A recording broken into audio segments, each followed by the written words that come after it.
El Clone of the Don Callis family. Oh, sit on the floor. Clone eliminated. Oh, Spirit gone by Ricochet. Great timing by Ricochet after the disposal of El Clone. Down to the final two. And the chain of AEW. 21 men entered, only 2 remain. The national champion Ricochet and Jungle Jack Perry. We saw Jack Perry arriving in style. The Jurassic Express, the bus being driven by the injured Luchasaurus. As these 2 men facing off, center of the ring, the national championship on the line. Remember, this is a battle royal. The only way to be eliminated is being thrown over the top with both feet touching the floor. Ricochet has almost played a perfect game. He's eluded 19 other men. Only 1 remains. Oh! Jack's done a good job of eluding them as well, Nigel. Ricochet was ready for the first comeback or lariat, but the second caught him by surprise. Jack Perry with the momentum. Perry, who has made Los Angeles his home.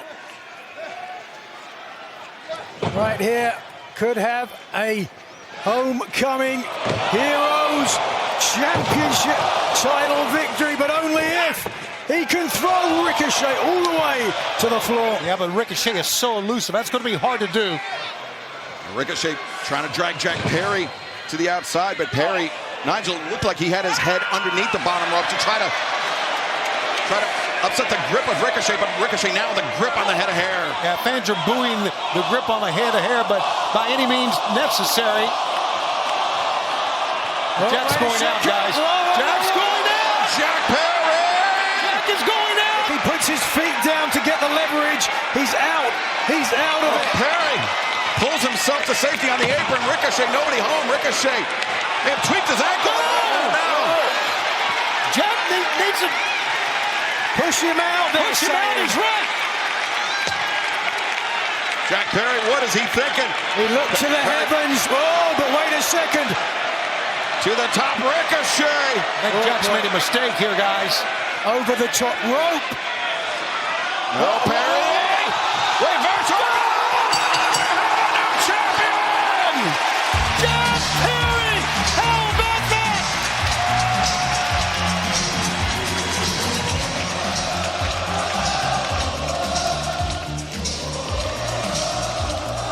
The winner of the Battle Royal and the new AEW National Champion, Jungle Jack Perry! What a special moment for Jack Perry, winning the national championship here in his hometown of Los Angeles, here in the Crypto.com arena, where he spent time. He attended professional wrestling events in this very building with his dearly departed father, Luke Perry. And now, things almost coming full circle for Jungle Jack. It's a great moment, and what a way to open up Revolution.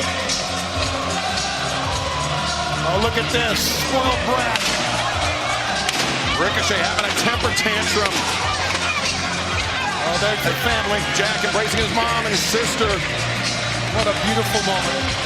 What a great moment to be a part of AEW, to be able to witness this as well.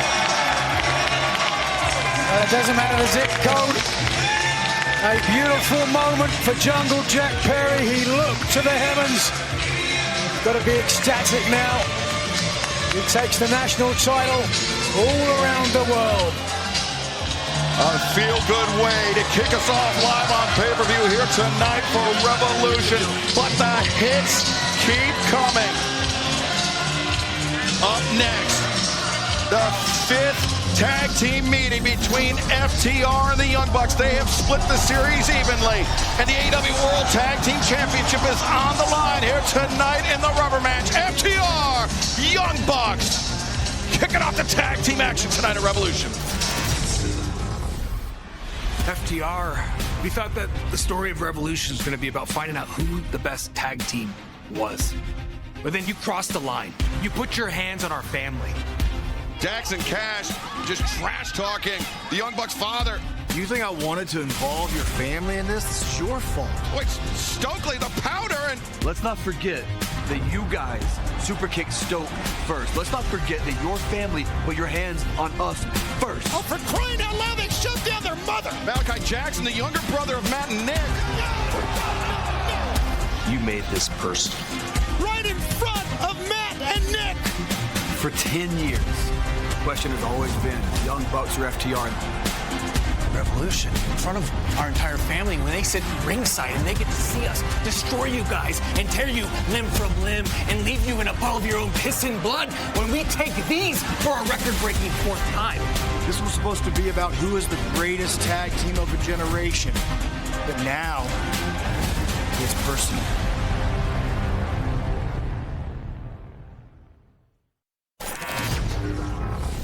Times in the past, but this match, without a doubt, the most gravity of any meeting thus far.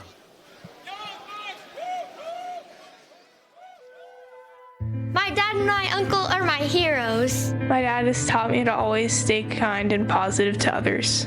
The coolest thing that my dad does, probably BTE Trigger. I love those. Like super kick and flicks. My favorite thing to do with him is to draw. Play basketball and do basketball cards. I would describe my dad to someone as he's nice and he's better at you than wrestling people and will fight you. You're the best dad in the world. FTR sucks. Thanks for being epic. Love you. My dad and uncle will beat FTR tonight. Why is your dad special to you? Because he's my dad. Super Kick Party!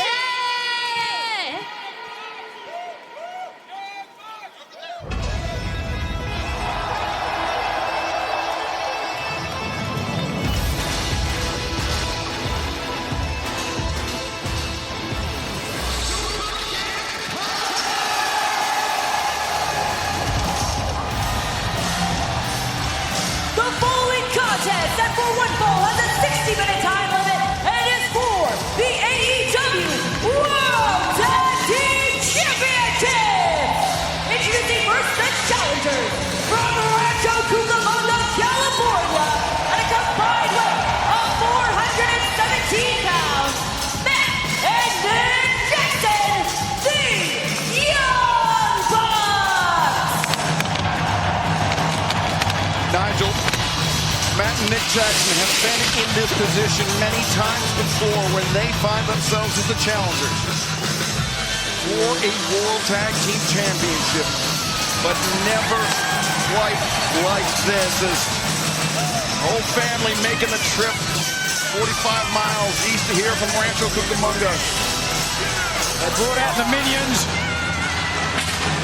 It's Matt's son Zachary, Nick's children Gregory, Michael, and Allison, even their brother Malachi's kids, Hezekiah and Paisley, joining them tonight for the entrance.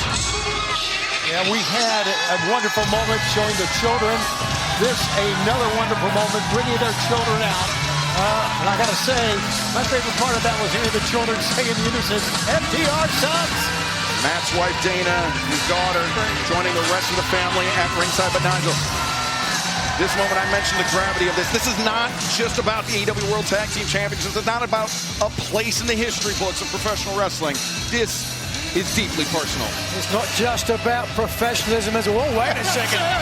Take a look at this. We're getting a real look at the young Bucks. The younger Bucks. You would have to think Nick and Matt have got to be very confident that they're leaving Los Angeles with the tag team titles, bringing out the entire clan. A bit of egg on their face if they don't defeat the champs. I don't know if confidence is the word here. I think they're looking for more motivation. They're going to get it. And their opponents, accompanied by Stokely from Asheville, North Carolina, at a combined weight of 443 pounds, they are the AEW World Tag Team Champions, Jack Diaz and Cash Wheeler, FTR. Are you kidding me? Boston Celtic colors here in Los Angeles, the home of the Lakers. That might be a complete coincidence, Tony. They have no class at all. Talking of, The 3rd, the 11th, and the 18th and current AEW World Tag Team Champions. They, alongside the Young Bucks, the only men to hold those titles 3 times. The Bucks would love nothing more than kick off their 4th reign here just minutes away. Well, it's Los Angeles. With traffic, it's hours away from their hometown of Rancho Cucamonga. Do you see FTR get the face of the family again? Enough, man. Enough with the family, all right? Well, Let's they go. understand, though. Young Bucks bring their family here to ringside. They're fair game, Tony. FTR have shown they have no compunction when it comes to touching anybody to get their point across. We've seen that. And the Young Bucks probably would agree with that after the double super kick to Big Stoke, who is still on his long journey back to full mobility. Oh, for crying out loud. You're buying all this with Stokely? You're saying that he's making more of the injury than is real? Yes, I am. I guess that would explain why he was rejected from this year's Paralympics. I've seen him on his feet. Dax Harwood just a right hand across the jaw of Matt Jackson. Matt returns in kind. And now the fists are flying in this AEW World Tag Team Championship title match. Not surprising. It would be very, very violent to start things, very rugged to start things out, Excalibur. Super kick, early super kick from Matt Jackson. Bates in Cash Wheeler. Nick answers with one of his own. Now Cash sent to the floor. FTR fighting off the back foot, as it were, here in the early moments. Watch out, family. Fighting right down in front of their family. The Young Bucks pushing the pace here in the early moments. Fighting with a keener edge than we typically see, understandably so. I mean, just think about the stuck pile driver on Matt and Nick's brother Malachi.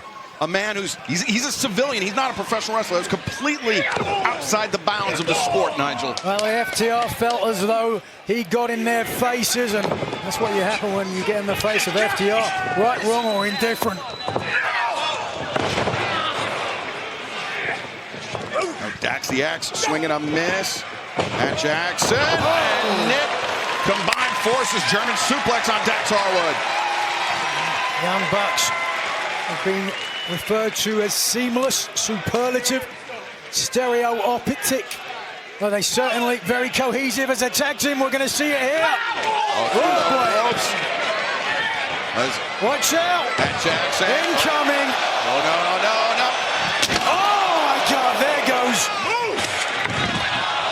The monitors. And there goes the timekeeper's table. Well, I don't know what you're seeing at home, but right now, the Young Bucks are taking it to the champions. Like I said, violent start. Look at Stokely trying to roll out of the way.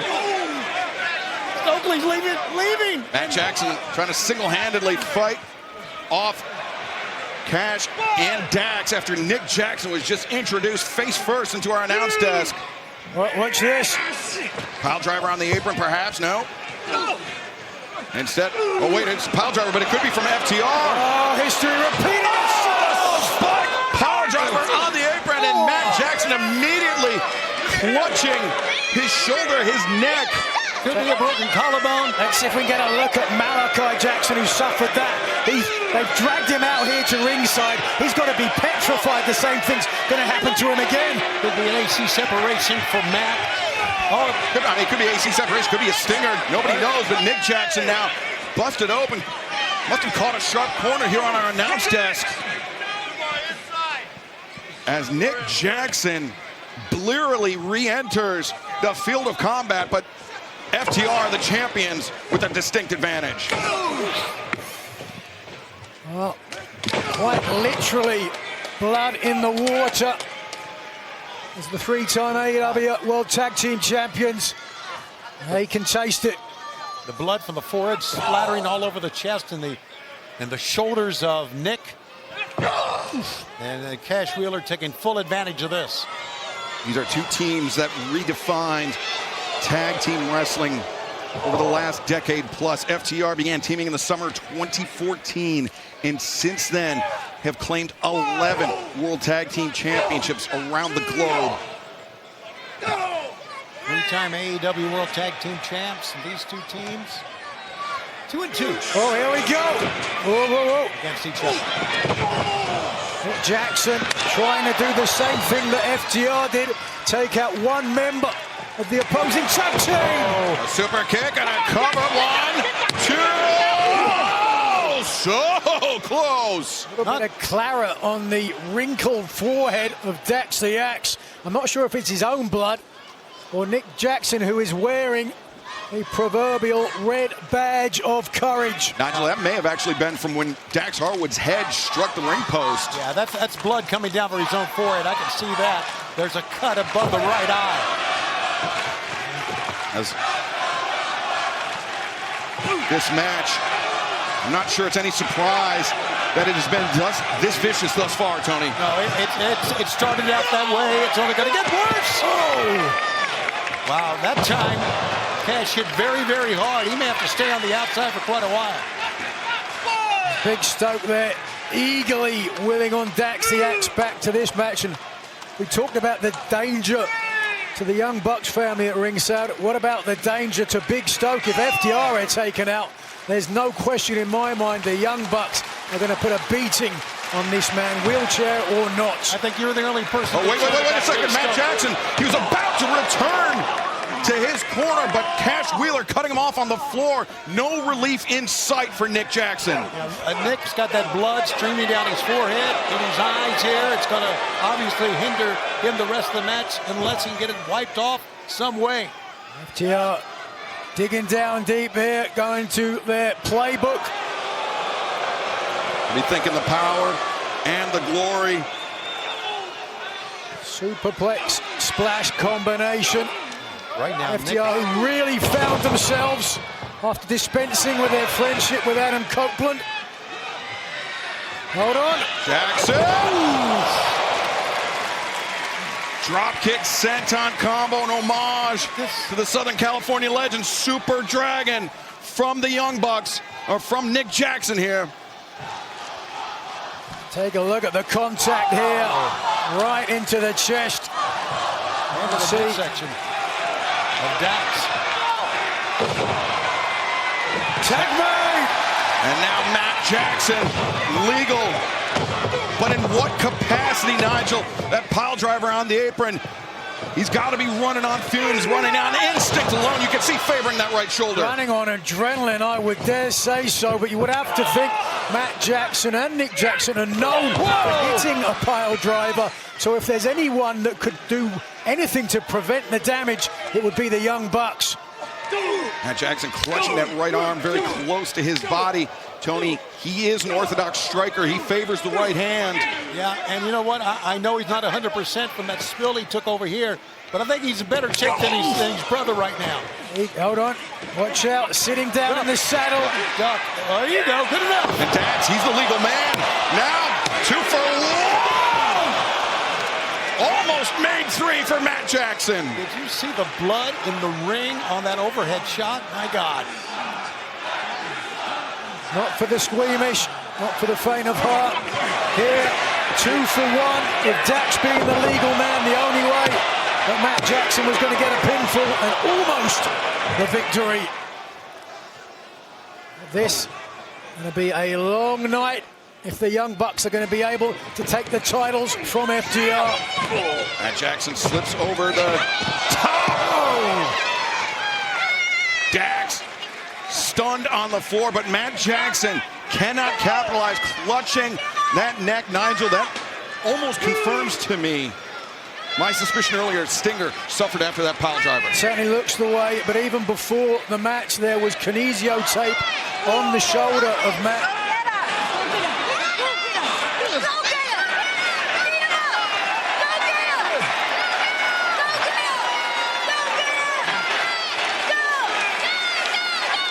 Go get them. Matt Jackson's kid told him, and he will do just that, or will he? Dax is lying in wait. Yeah. What timing by Dax Harwood, allowing Matt Jackson to leave his feet, and then the right hand to the jaw. And now in front of Matt's mother, father, and his brother, Malachi throwing the liquid into the eyes, and FTR! 15% for the champions there! This is great. A little bit of payback, for Malachi. Matt and Nick's father, the old buck. Big smile on his face as well. Whoa! Diving crossbody, 1, 2!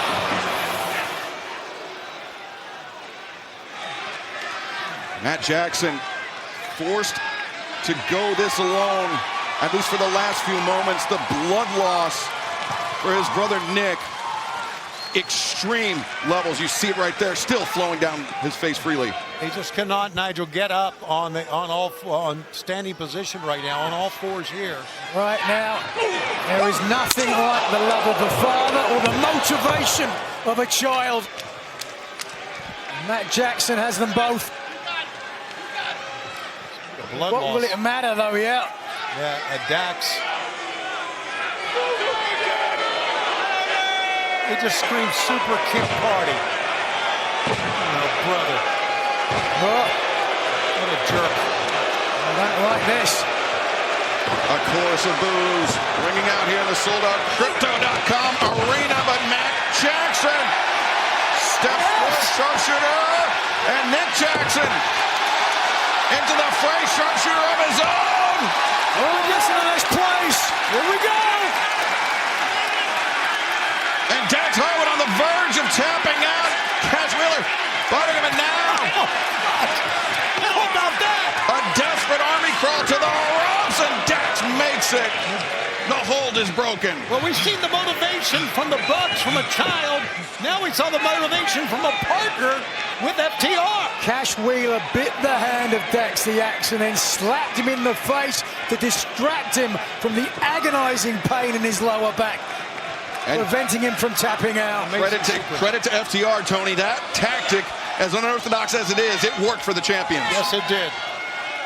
What a sequence. A super kick. Dax got caught. The sweep. Super kicks.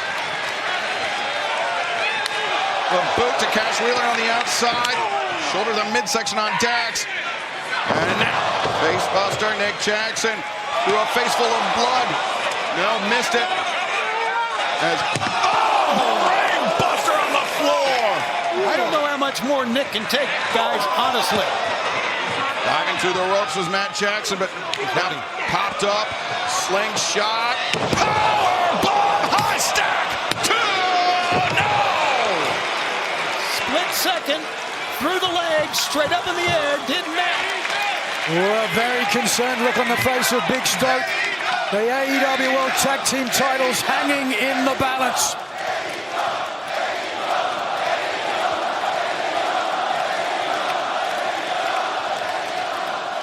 Dax Harwood first to his feet of the legal men. Matt Jackson, as we see. Perfect execution here. Yeah, Look at the high angle. Exactly where I was going, Nigel. Back of the shoulders and the neck to an already damaged neck of Matt Jackson. Back to live action. Dax was looking for a pop driver. Cash Wheeler. He had one of the AEW World Tag Team Championship title belts in his hand. He doesn't mind getting disqualified. Risking disqualification as the champions have got to feel their grasp on the titles slip away. The Young Bucks, they have to pin or submit FTR inside the ring in order for the titles to change hands. Disqualification by FTR countout does no favors for the challengers. Hold on, this should do it for the champs. 2-1 advantage, FTR, but Nick Jackson anchors his brother down to the apron, right hands. And now, oh, if the Young Bucks hit this will turn an ankle or break one in a second. Oh, my God. Everybody hurting on that. Look at this. and Nick Jackson, he was able to bring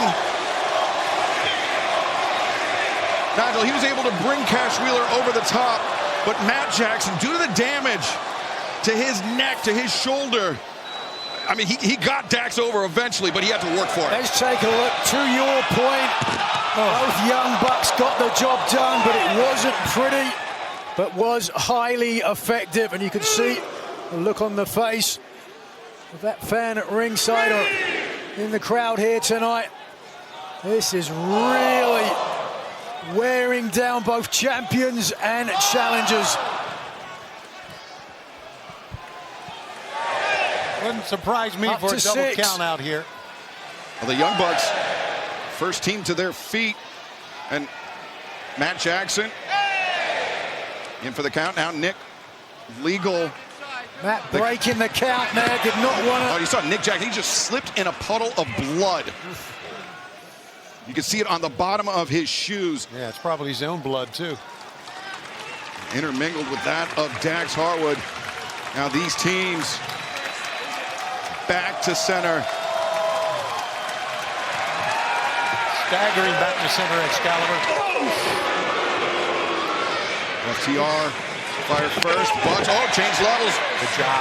Super kicks to the knees. Super kicks to the face. Repeated rapid fire shots by the challengers.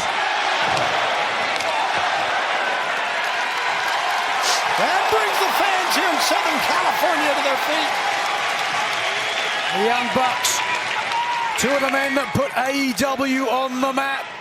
The founding fathers of All Elite Wrestling now. Wait a second, Stokely out of the It's wheelchair. a miracle! That is nothing of the sort. Oh, wait a second, Shatter Machine! Oh, he's done it! 1, 2, 3, no!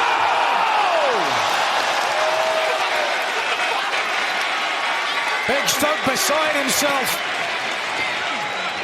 How on earth did he find the resilience to get to his feet? Oh, the stuff pile driver. And now FTR. Gotta be it. Dax Harwood makes the cover. 2. And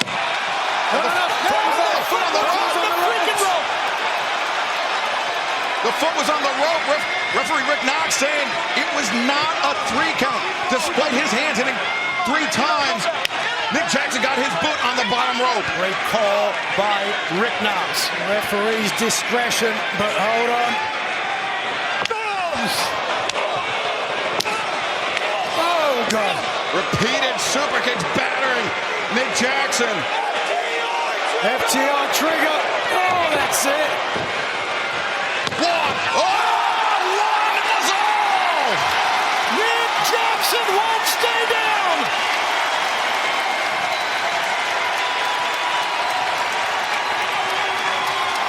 Look at that determination. That brought them to their feet.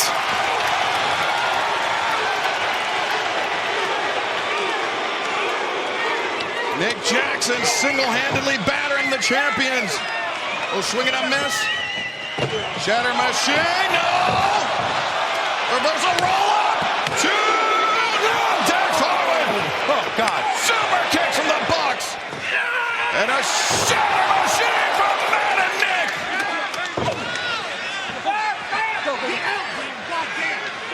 Now, here's how you do it, EVP, BTE, whatever you want to call it. It's not enough. He still got out. Oh, my God. Oh, what a match. Oh, these 4 men. Man, give all of them credit. Never say die. AEW, where the best wrestle.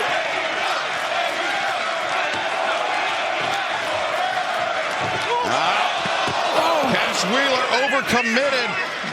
Sprawls to the floor. And, oh my gosh. Nick Jackson just took out Stokely. Meanwhile, Matt Jackson. Dax inverted. Here comes Excalibur. Get it. The Young Bucks are gonna do it. 1, 2, 3.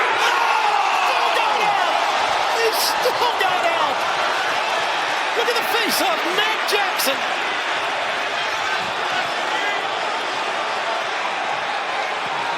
Nobody does pay-per-view like AEW. I'm out of breath, guys. Just watching this thing. Look at Matt trying to fire Nick up. But you got to wonder now, Excalibur, what is it going to take to win this thing? Well, the Young Bucks, they have plenty of weapons. Could be looking for one of the classics, but Cash Wheeler upsetting the balance of Nick Jackson in the corner, and now the spike pile driver. Stuck it. This time on Matt Jackson and oh no! Avalanche Center Machine! Come on! 1, 2, 3!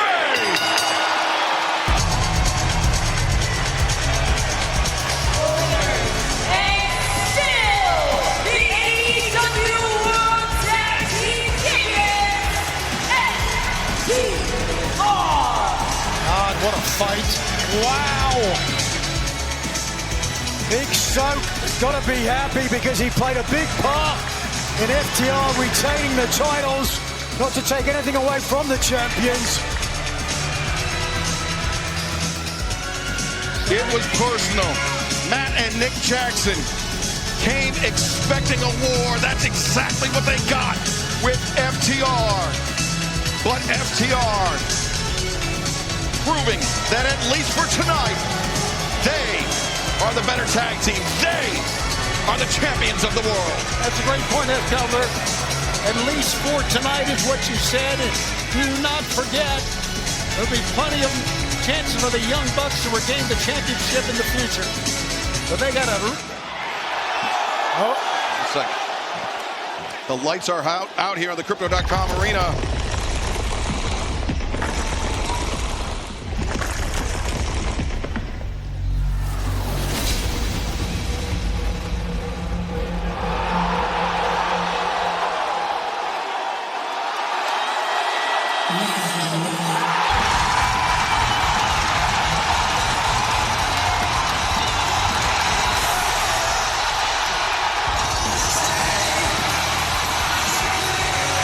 He's back!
Don't do it. Big Stoke. Cope and Cage are back, and they are out for revenge on FTR. Big Stoke just regained his ability to stand up. Cope and Cage are likely to take it away. Look at a little bell at Cage. No, no, no. Kill switch on Stoke. And FTR, Nigel, you mentioned it, they are no strangers to making things personal. They did exactly that with Cope and Cage. Not only that, attacking Adam Copeland's wife, Beth. Cope and Cage, two men who tore into each other. Could we be seeing? This is what really hurts you, isn't it? Huh? We're gonna take him, boys. Oh, look at this from behind.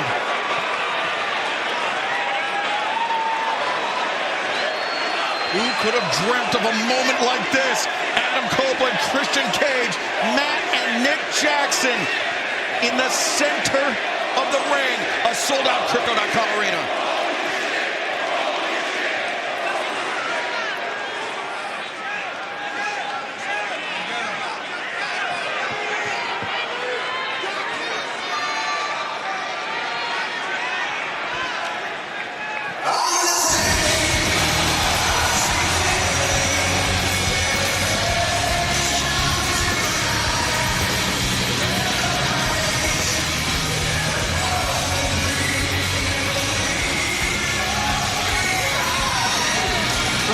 secondary teams, you got to admit, we're watching here. The proverbial line in the sand has been drawn.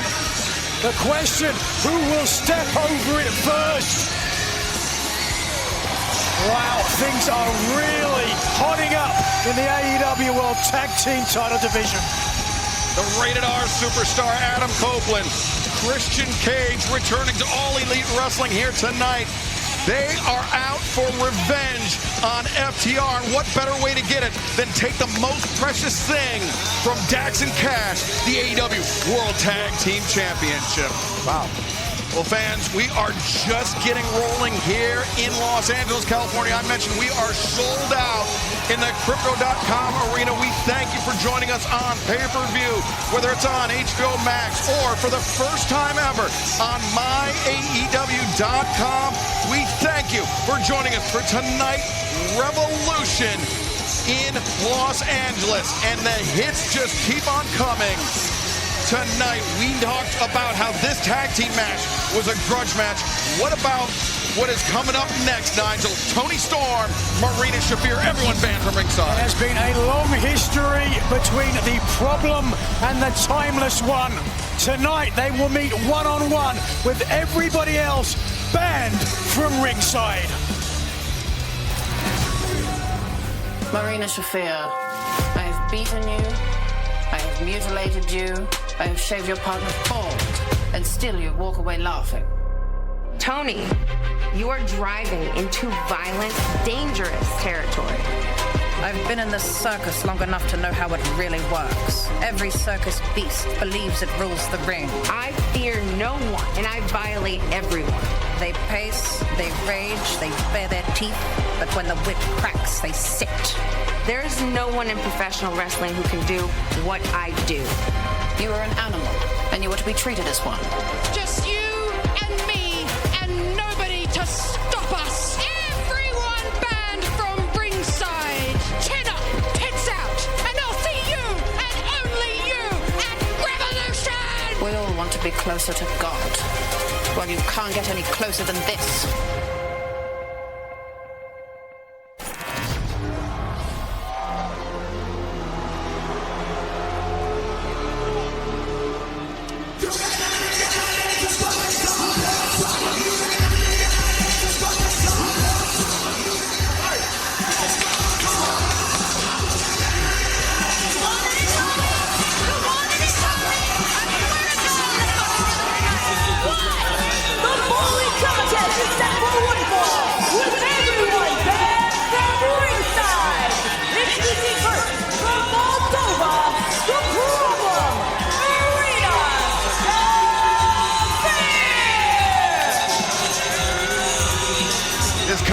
Dates back to nearly 1 year ago, at a time when Tony Storm was then AEW Women's World Champion, but matters, Nigel, quickly transcended the championship. They Storm, blood and guts. At the Hardcore Holiday Death Match, Mixed Up Mayhem, and most recently a hair match that saw Wheeler Yuta shorn bald by Tony Storm and Orange Cassidy. Marina Shafir is ready to enact some revenge. And Tony Storm, who wanted no interference, she may rue that decision. And her opponent, from Stage 7 at Warner Brothers Studios, Timeless Tony Storm! After the blood and guts match, where Timeless Tony Storm was forced to surrender the match for her team, she and Mina Shirakawa gained some measure of revenge in the semifinals, the inaugural AEW Women's World Tag Team Championship Tournament, handing a loss to Marina Shafir and Megan Bayne. But Tony, that seemed to only ratchet up the intensity between Tony Storm and Marina Shafir. Shafir seemed even more motivated to punish Tony Storm. Yeah, she told the New York Times, or the New York Post, that is, Marina Shafir, I'm about to bring something out of her that she's never experienced before. My intention is to make time stop for her and see what happens if it stops. And that obviously is just saying that she's going to try to beat the hell out of Tony Storm. Shafir wasn't concerned with the timeless ones. Close up. Oh, getting straight into this matchup. Round kick by Marina Shafir, taking Toni Storm off of her feet. Remember, we've seen how dangerous the hands and the striking of Marina Shafir can be. Toni Storm, she's had her lights put out by Shafir. Think about Dynamite, how we kicked off the year 2026. Marina Shafir not only landed a knockout shot on Mina Shirakawa, but put the lights out of timeless Toni Storm as well. Toni Storm has been in the Mother's Milk Show on a number of occasions. So I hope for her sake, she's got some strategy to stay out of it. Toni Storm puts on the break. Shafir. Oh, just uppercut to the jaw. And you see the Tony. I mean, that's the training of the Death Riders. That uppercut, typically a devastating move by Claudio Castagnoli. Now Shafir employing it as well. You know, I think Shafir has taught the Death Riders a lot as well. I mean, no one strikes harder in the women's division than Marina Shafir. No question about it. We heard from John Moxley recently in Close Up with Renee Paquette how he talked about Marina Shafir being the heart and soul of the operation when it came to the Death Riders. How she was, and I quote, whoa, one of the most dangerous people he's ever been in a ring with. Shafir called her a Mustang and said that Storm was in for a hell of a ride. Shafir now the cover after maintaining control of the wrist, and it's not often that you see timeless Toni Storm at such a disadvantage in the early moments of the match. I think back, Tony, to actually when Toni Storm was AEW Women's World Champion and she was facing the Megasis, Megan Bayne. Toni Storm narrowly escaped that one, but remarkably similar to how this match began. Yeah, absolutely. That's a good call. Toni Storm had to rebound from that. Boy, that kick was in the throat. There it is again. Boy, Aubrey looking. Now, both legs cradled. Interesting strategy, though, from Storm against someone so dangerous and prolific with her strikes. Storm electing not to put her hands up to protect herself. Yeah. She's really got to believe in her resilience to be doing that. Perhaps a strategy by Toni Storm, bait in Marina Shafir, allow her to be comfortable delivering those kicks. Perhaps Toni Storm with a counter in mind remains to be seen, but right now Shafir in firm control. Oh, wait a second, Toni Storm. No, Shafir had the leg hooked. I thought Toni Storm reversed it, but it was Shafir. Earlier tonight, way before anybody got here to Los Angeles, I saw both Shafir and John Moxley waiting for a submission here. Wow, look at this, a version of the Indian Deathlock almost. Oh, yikes. Now, wait a second. Oh, got caught. Toni Storm. Simple rear naked choke is effective today. Gets the hooks in, but if there's anybody that knows how to defend against this submission, it's the problem, Marina Shafir. Yeah, there's no question. First real offense here by Toni Storm. And Nigel, you mentioned the training that you observed earlier. Whoa. John Moxley, Marina Shafir. They were grappling with Josh Barnett, one of the most dangerous catch can wrestlers. And Toni Storm, though, released German suplex. Whoa, look at that, though. A front kick. And I mean a front kick. That is similar to how Marina Shafir knocked out timeless Toni Storm earlier this year. It is again. Just watch this.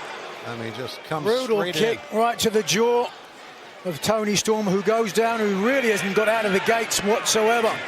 It's not so much a clash of styles, perhaps, fellas. It's more a clash of eras, if you will. So Judy Grable against a Chris Cyborg. I'm not sure how that one would end up. Marina Shafir, definitely a hybrid athlete.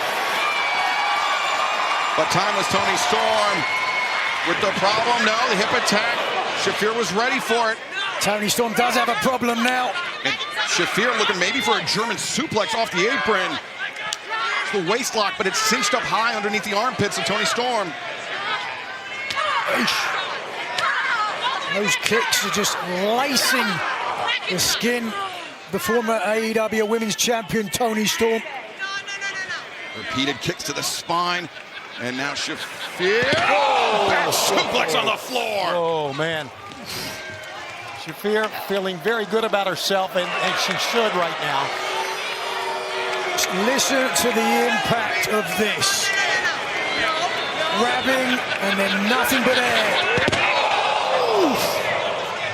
That will certainly move your kidneys around or your liver. I believe Toni Storm's fond of a drink or two. And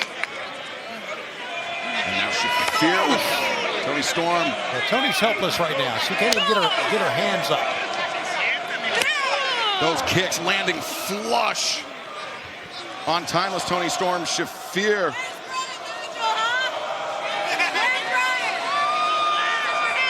Oof. I'm not going to argue with her. Wow, that's not great. Oh, that could have broken a foot. And Nigel, that was what I was referring to before. Perhaps Lil Shafir into a false sense of security. As Toni Storm chopping on the foot of Marina Shafir. Back to her apartment fighting days. And again. Toni Storm, DDT on Shafir. Flurry of offense, but Toni Storm, nothing after the DDT there, Excalibur. She has absorbed so much punishment, Toni Storm has. Marina Shafir has just been pouring it on, but Toni Storm, one of the most decorated athletes in any locker room in professional wrestling. That does not happen by accident. Toni Storm, known for her resilience. She's been in some absolute hellish title matches during her reigns here as the AEW Women's Champion. And think about the blood and guts match, Nigel. Toni Storm went through so much in that match, but she surrendered not because of herself, but to protect Mina Shirakawa. That's right, for the love of her friend. Oof. Wow, that landed. Flush. Toni cannot match, I don't think, Marina strike for strike. She might disagree with you, Toni. Yeah, she's going at it. I don't blame her. Shafir swung and missed. Toni Storm answers the German suplex. A second. Shafir staggers up. Toni Storm more than happy to deliver a third. Shafir is stunned now. Spaghetti legs. She's put herself in harm's way, though. I think she's going to get her close up here. Toni Storm, hip attack in the corner. Good Lord. Oh, she's going to do it again. Timeless one not done yet. A second. You saw Shafir trying to right herself, trying to bring her up to her feet. Couldn't do it. Toni Storm. Oh, Shafir says, bring it on. A third hip attack. Wow. A Storm, 0. Toni covers 1, 2, no! Wow. Shafir, her turn to show her resilience. Yeah, she said, come on, bring it the third time. You knew. Shafir knew something that Toni Storm didn't. Exactly. But somehow she had enough left to kick out. But it was as close to 3 as you can get. Toni Storm still sitting, wondering what to do next. Finally pops up. They are crammed in here. A Crypto.com arena. Sell out tonight. Toni Storm looking for Storm 0 again. Shafir rotates out of it. Oh, the headbutt intercepted the mother's milk. The smother choke. The mouth of the former champion. Oh, there we go. That's one way out into the eyes. Desperation by Toni Storm. Desperation once again. Wow. She might have got some mother's milk there. First time I've ever seen that in my life. Oh, the headbutt caught Shafir on the way in. And now the big package. 2, 3. Here's your winner, Toni Storm.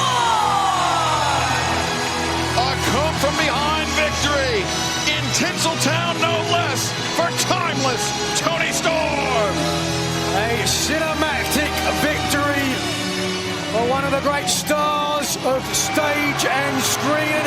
And in perfect timing now to head up to Hollywood Boulevard.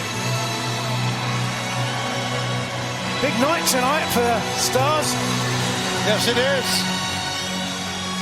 And Marina Shafir, surprised by the headbutt, the big package from timeless Toni Storm. Well, no red carpet for Toni to walk up, but we know she is a mega star.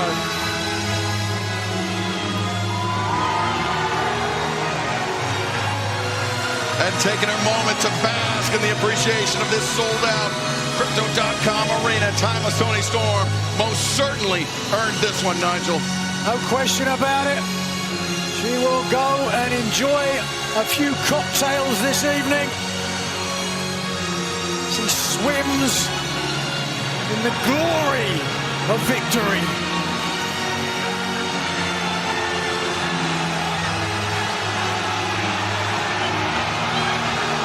Wait a minute. Wait a minute. That is Ronda Rousey, close personal friend of Marina Shafir. And I think the realization is hitting Toni Storm right now. Ronda Rousey is calling out timeless Toni Storm. Ronda Rousey, she faced Gina Carano in a featherweight super fight on May 16th, but is calling out the former AEW Women's World Champion here in Los Angeles tonight.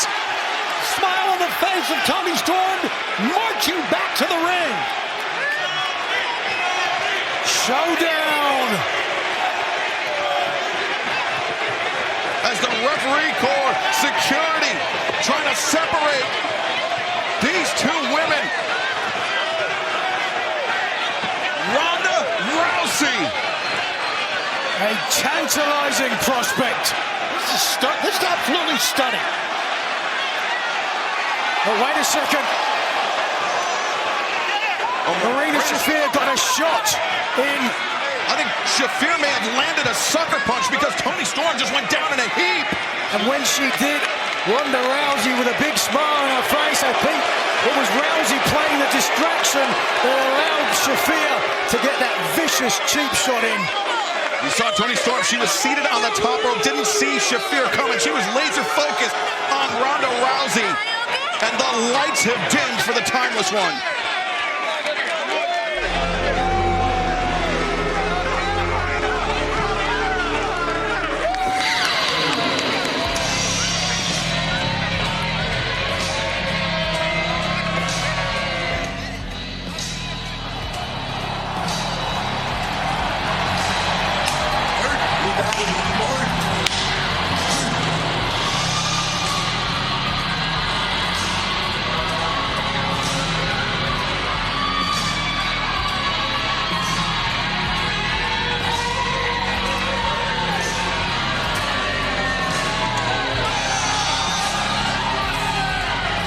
Here we go, our third title match thus far.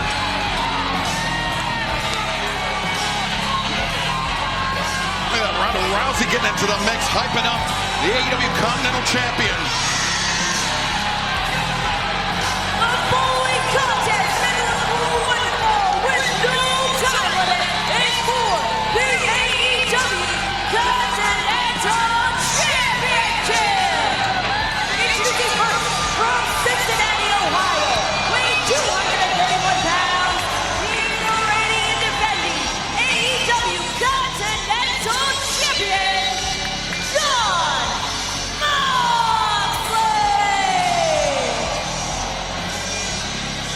Jon Moxley went through the 2025 Continental Classic Tournament. The runner-up in his group during the group stage action. But he went on to dethrone the Rainmaker, Kazuchika Okada, not only to win the tournament, to win the AEW Continental Championship. But it was during that tournament, Excalibur, that Moxley suffered one very ignominious defeat at the hands of his opponent tonight. And mark my words, that is going to be sitting in the craw of the Continental Champion, who looks to expunge that loss. Jon Moxley tonight will be facing the last man to pin him in a professional wrestling ring. That's a great point. And you know, we've seen a new national champion thus far. A great match between the Bucks, FTR, Cope and Cage back together again. How about that? And then Ronda Rousey. We still got, what, 8 matches to go? And the challenger from Osaka, Japan, weighing 232 pounds, he's the New Japan Pro Wrestling World Television Champion, the Alpha Takeshita. This match for the AEW Continental Championship will be contested under Continental rules. Everyone is banned from ringside. On TV, typically a 20-minute time limit, 60 minutes on pay-per-view, but tonight, no time limit, as Renee Paquette standing by. It is absolute insanity out here tonight. Seemingly the Death Riders maybe acquired a new member in the baddest woman on the planet in Ronda Rousey. But a reminder that this match is for the Continental Championship, meaning everybody is banned from ringside. No Ronda, no Marina, no Don Callis family. This is do or die for Mox and Takeshita. There is no time limit. There must be a definitive winner here tonight in Los Angeles. Thank you for that, Renee. One distinction between this and all previous Continental Championship matches on pay-per-view. No time limit, Nigel. That's exactly right. And that, in my mind, will favor Takeshita, who already has had a shot at the title, but going the time limit draw in Australia with Moxley. Why do you think this favors Takeshita? Well, because if it didn't have that time limit, then the champion would have that advantage. Take away the time limit, take away the advantage, therefore the challenger in a much better position. All right, let's see if that... And to Nigel's point, Tony, Takeshita, as we mentioned, the last man to pin Jon Moxley in a professional wrestling match. Takeshita believes that he was robbed of the Continental Championship because of that screwdriver employed by Kazuchika Okada in their semifinal round match. Takeshita highly motivated as well. Still a member of the Don Callis family, but was adamant that Don Callis didn't do any more damage to Jon Moxley recently. He wanted to prove he could beat him one-on-one without any help. In their 5 previous meetings, Jon Moxley has scored 3 victories. Takeshita won, and then the time limit draw in Sydney, Australia. They spent more than 1 hour and 20 minutes in the ring together, one-on-one. And this one could go all night. There must be a winner here in Los Angeles. Right, and during that record, Moxley won the first 3 matches between those two. So Takeshita's managed to come back against Moxley. Tonight would be the crowning jewel for Takeshita. And Nigel, I would argue that Moxley scored those 3 victories on Takeshita. Well, Takeshita was still finding his sea legs here in the United States. He had established himself in Japan, uprooted his life, moved to the U.S., and was still trying to acclimate to All Elite Wrestling. Moxley succeeded then, but thus far, since Takeshita's acclimated, he's had the champ's number. Yeah, you could certainly understand why it took a while for Takeshita to really find his feet. But he's had a few title reigns under his belt since that victory. Oh, wow. He certainly looks as confident as I've ever seen him. Hammer throw reverse. Takeshita on the move, ducking under the attack from Moxley. Takeshita line connects.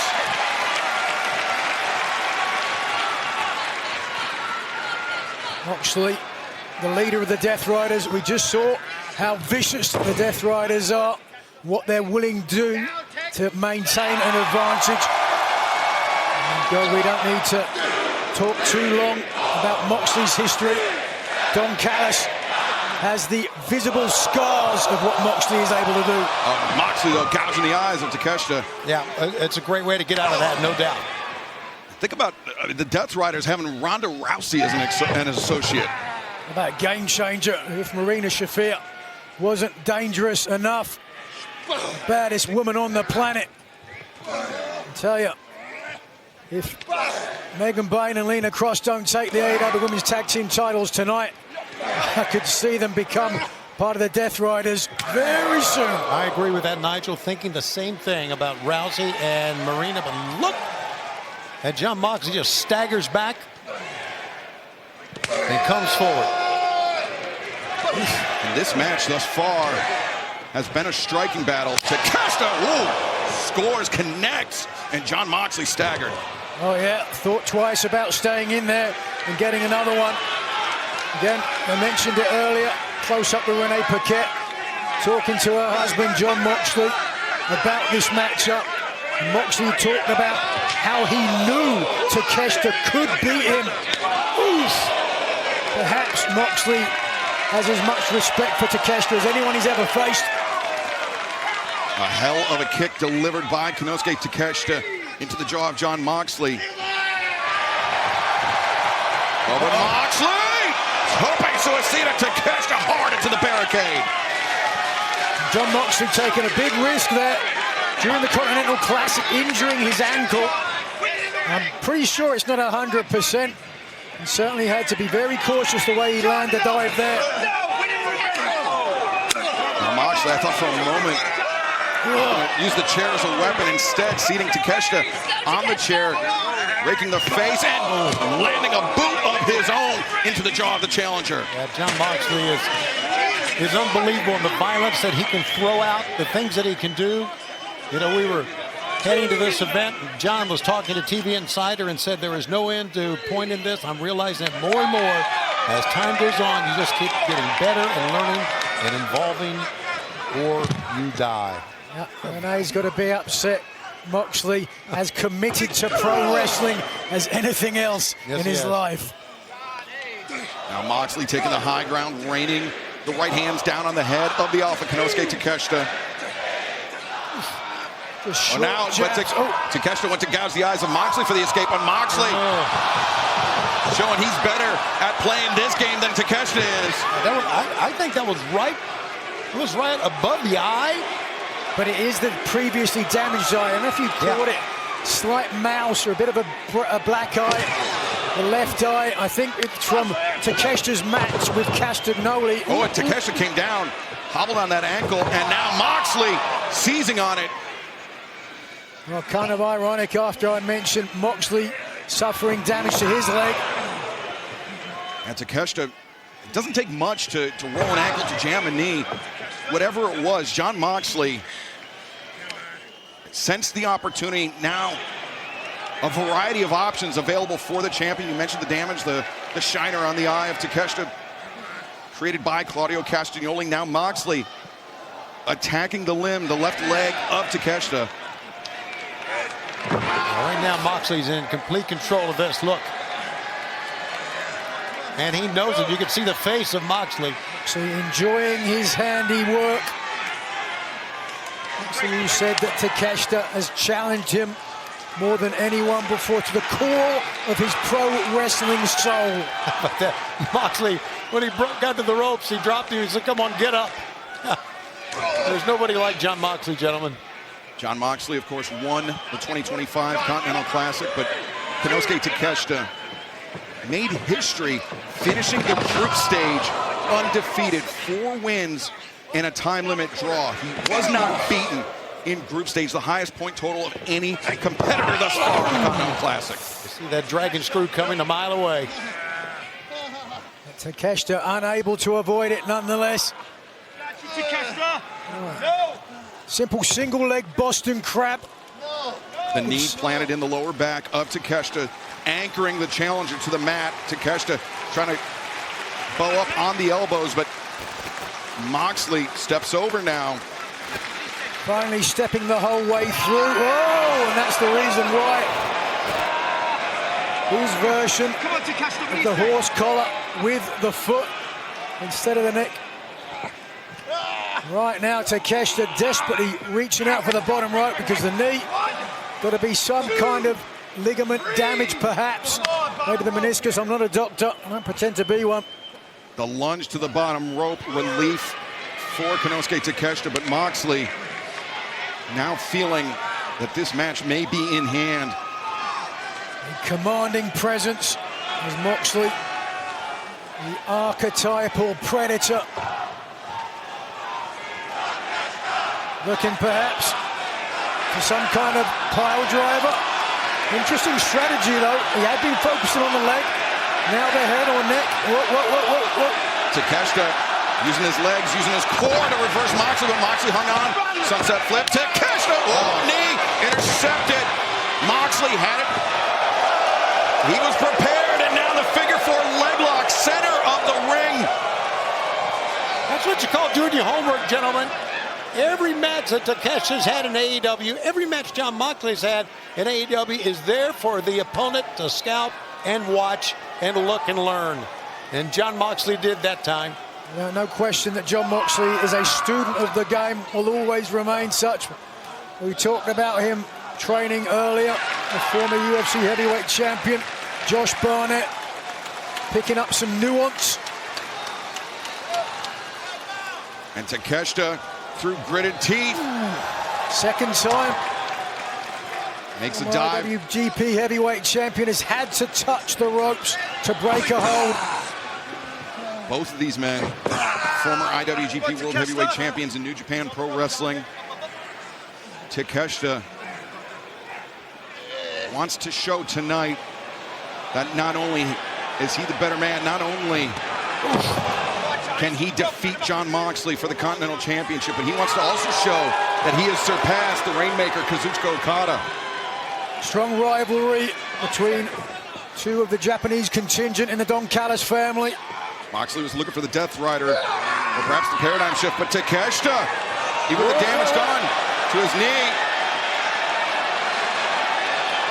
goes over and drives Moxley down. Right on the left knee and following up here. This isn't going to help. Takeshita undaunted, the wheelbarrow German suplex. Moxley up to his big shotgun dropkick, but Takeshita, boom! The knee to the jaw of the champion. And Moxley invited Takeshita in. He said, come on, give me your best.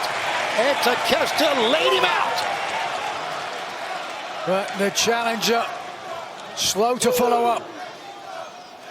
Take a look here. First of all, Moxley did everything he could to protect his neck. At the same time, as Takeshita did everything he could to protect his knee, but there was no way of protecting it against that impact.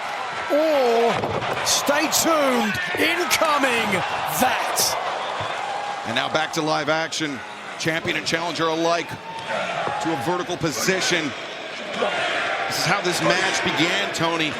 A striking battle in the center of the ring, but Takeshita feeling the effects of all the punishment. Yeah, that last strike, Nigel, was the one. It got Takeshita flush.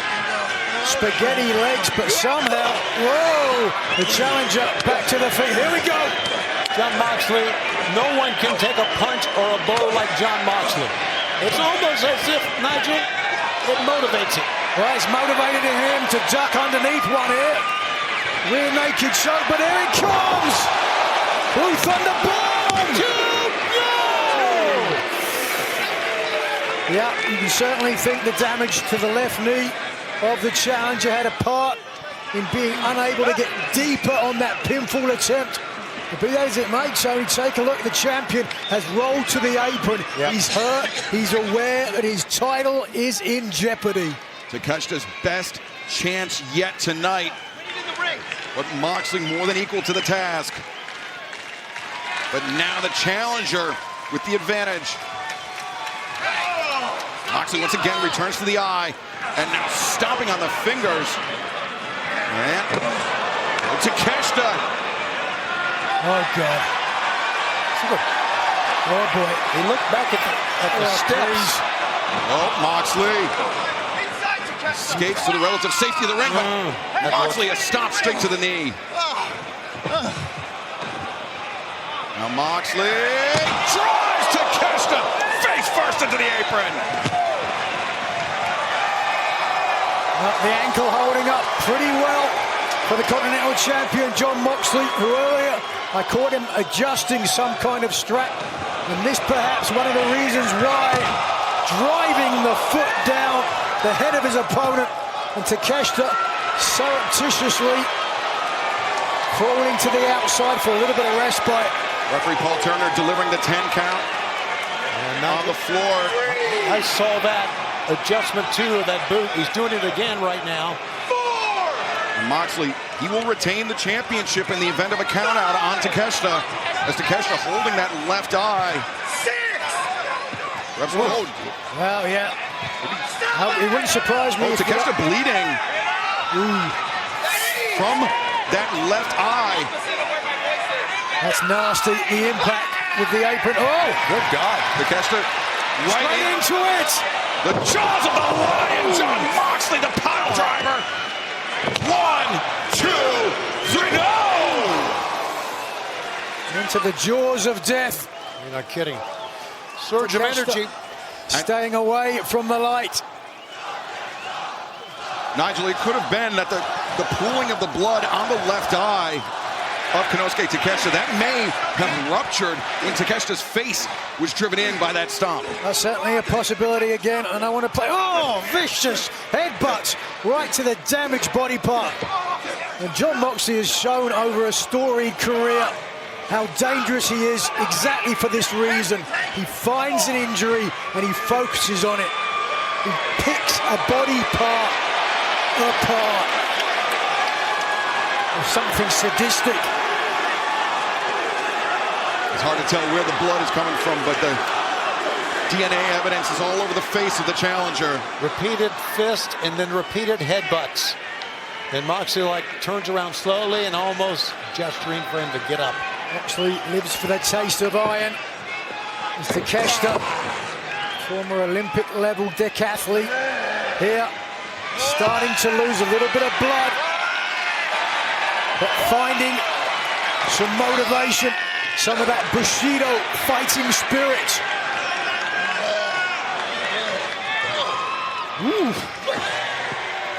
Takeshita, though, very unsteady on his feet as he delivers those elbows. Moxley, a left, a right. Takeshita trying to cover up, and just a hockey fight breaking out. Oh, good body shot that time by Mox. Time for it a second time. Oh, got style. Laces the hands through the legs. Oh! Even more downward impact on the head and neck. 1, 2, Takeshita. A potent kick out by Takeshita, but Moxley immediately into position for the crossface. A bridging submission of sorts. A neck crank, perhaps. Again, he could have learned some very effective submissions from Josh Barnett earlier today. But Takeshita, perhaps Moxley's hand slick with the blood of the challenger. He was able to extricate himself. Yeah, that is a very good point, Excalibur. I thought the same thing. Just slipped it out. Turns around. Moxley now is going to get a head of steam. Whoa, you heard that impact. Takeshita felt it. Takeshita says, do it again. Takeshita absorbs the impact and Yikes. Now Takeshita on the move. Moxley baited him in. Takeshita. Oh, Takeshita. How about that? A lariat down on one knee. It was a lariat as he ducked at the same time to avoid John Moxley's. That was thinking ahead. Now Takeshita, jumping knee in between the shoulder blades. The jumping knee passed down to Konosuke Takeshita by Jun Akiyama, who in turn had it passed down to him by the master, Jumbo Tsuruta. Whoa, look at this. Way up there. And now Takeshita unleashing his ferocious side on John Moxley. Now, high angle, Moxley clinging on for dear life. The jumping knee, perhaps not the only thing passed down by Jun Akiyama. The exploder from the ropes as Takeshita lines up. Moxley, power, drive, knee, 1, 2, no! Moxley! Oh, I'd like to see a replay of that. That was as close, but wait a second. Just watch first of all. Super exploder, but back inside the action continues. Takeshita perhaps looking for raging fire. Moxley was ready for it. Answers with the cutter. picture tells 1,000 stories. Does it ever? Takeshita. Here he goes. The elbow strike. The lariat. Moxley weaves Great under. counter. Paradigm shift. Great counter by Moxley. Wow. John Moxley. Man, what an individual. What a wrestler. But Moxley, you could see the fatigue, the physical toll of this match on Moxley. He was not able to capitalize on the paradigm shift with a pinfall attempt. The chant of AEW erupts around the arena. A show of respect, willing both champion and challenger back to their feet, back into this fight. And of course, with no time limit in this Continental Championship match, it could go on, it will go on for as long as it takes. But as Takeshita continues to lose blood, his body loses oxygen. And without oxygen, the challenger cannot fight. It behooves him to end this as quickly as possible. Mox gets right back up. Jeez.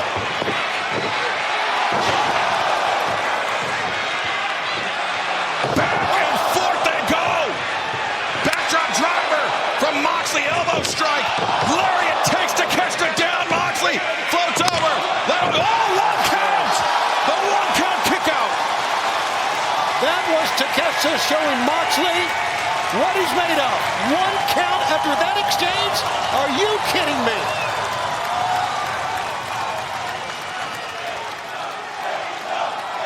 We have just passed the 20-minute mark of this match. And normally that would be it, right? On a TV show, but on the pay-per-view, it's a little bit different. No time limit. Typically 60-minute time limit on pay-per-view for Continental Championship matches. Tonight, that is out the window. The champion takes aim at the challenger. Moxley, maybe think a Death Rider here. Takeshita, vaults out, rolls through.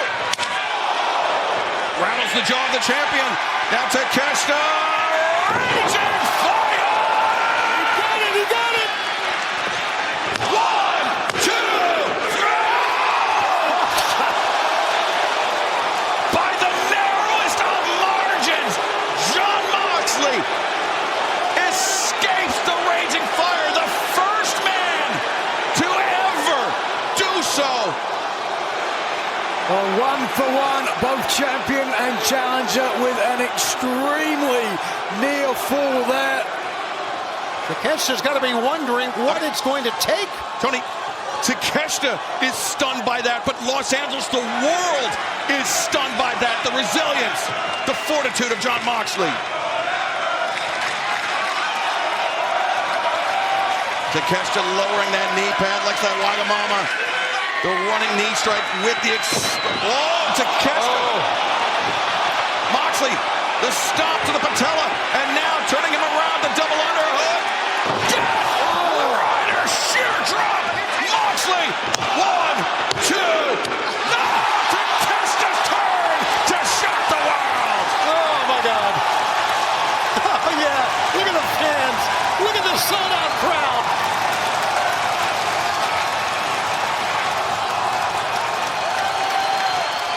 There is nothing like an AEW pay-per-view, and there is nothing like John Moxley. Nigel, we will gladly sell you the whole seat, but you will only need the edge. John Moxley, undaunted, continues. Looks perhaps an avalanche Death Rider. Yep. Yes, it is. That's got to be it, man. It has got to be it. Yeah, just roll over here. Bet your house. 2. Call me homeless.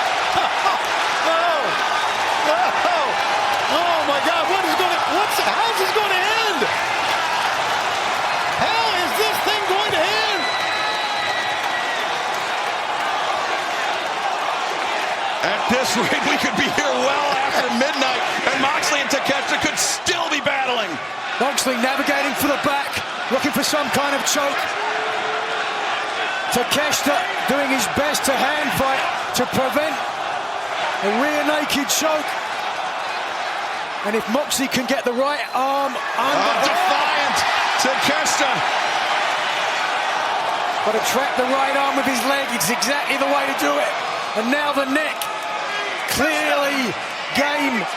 Completely exposed. The head and neck of Konosuke Takeshita. He is fading. Over.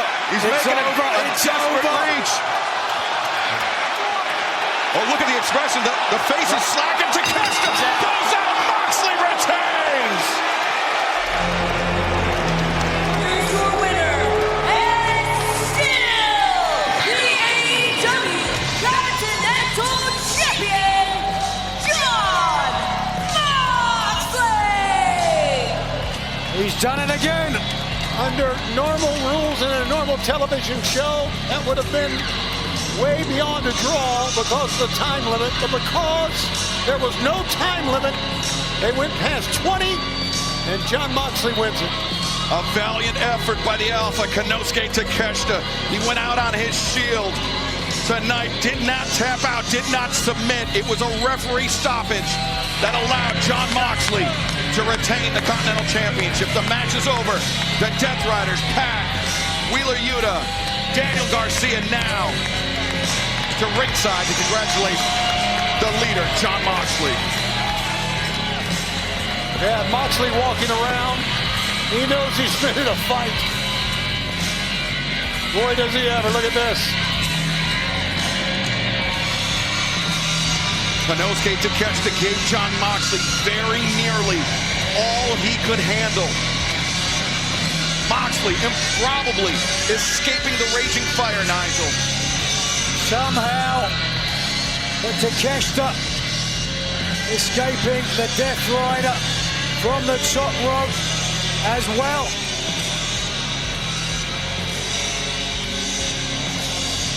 Two men who move up a level, if that's even possible, with victory and defeat. Two of the finest professional wrestlers that you will ever see.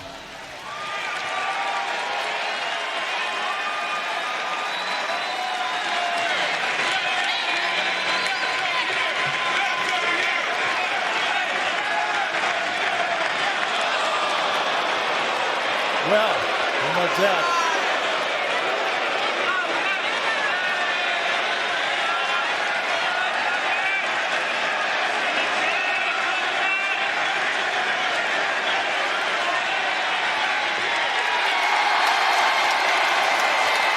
Takeshita, with second thoughts, he did it his way, not the Don Callis family way.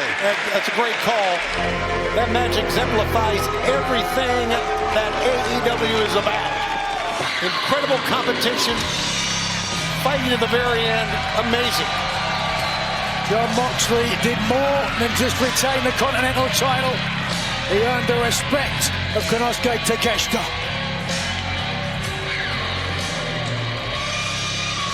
Jon Moxley, a well-deserved victory here tonight. Really elevated his game, I think, to a new level, Tony.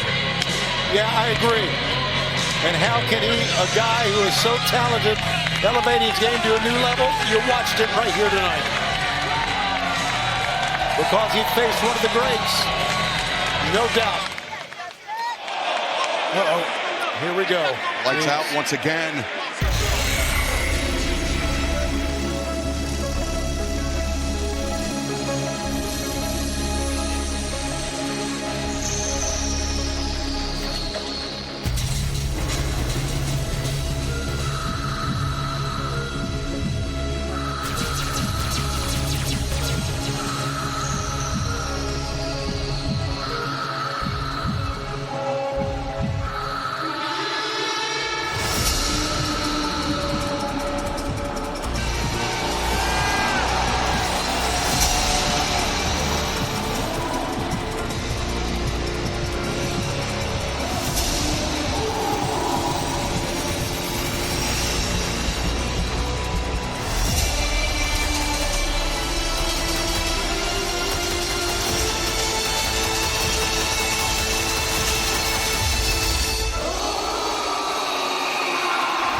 into the ring, and now the Death Riders swarm Will Ospreay. Well, the aerial assassin was clearly ready to take off, but right now, the Death Riders are trying to ground him forever. Ospreay comes back, and another hidden blade from the aerial assassin. It was Jon Moxley who attacked the neck of Will Ospreay. He tried to end the career, but Ospreay! What a risk! And what a reward! What an amazing athlete to come back from that to do this! And Ospreay trying to get his hands on Moxley, but Moxley escapes, bails out, takes his spoils. Yeah, they're all bailing out. Look at him. Forget about ring rust. Will Ospreay is made of iron. And he looks great, too. Look at this. Pointing to that surgically repaired neck. The neck at Jon Moxley. Not only attacked to try to end the career of Will Ospreay, Jon Moxley doing so could have altered the life, the personal life, as a husband, as a father of Will Ospreay.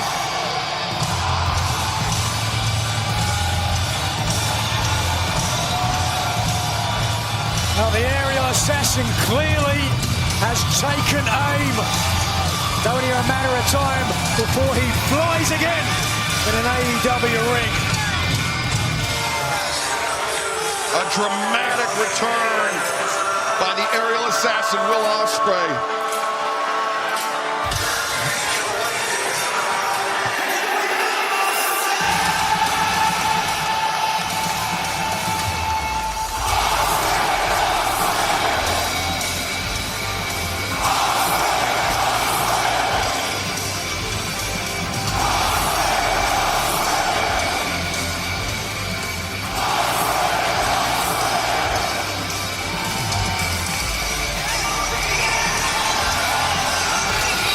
Try my best to be impartial, gentlemen, but hearing that has put a smile on my face. Will Ospreay back in All Elite Wrestling. And Jon Moxley, Nigel, he's worked his way back into the fans' hearts, but he still has some crimes of the past to pay for. Yeah, talk about the hearts of the fans. They are beating faster, not only in Los Angeles, but what a night it's been.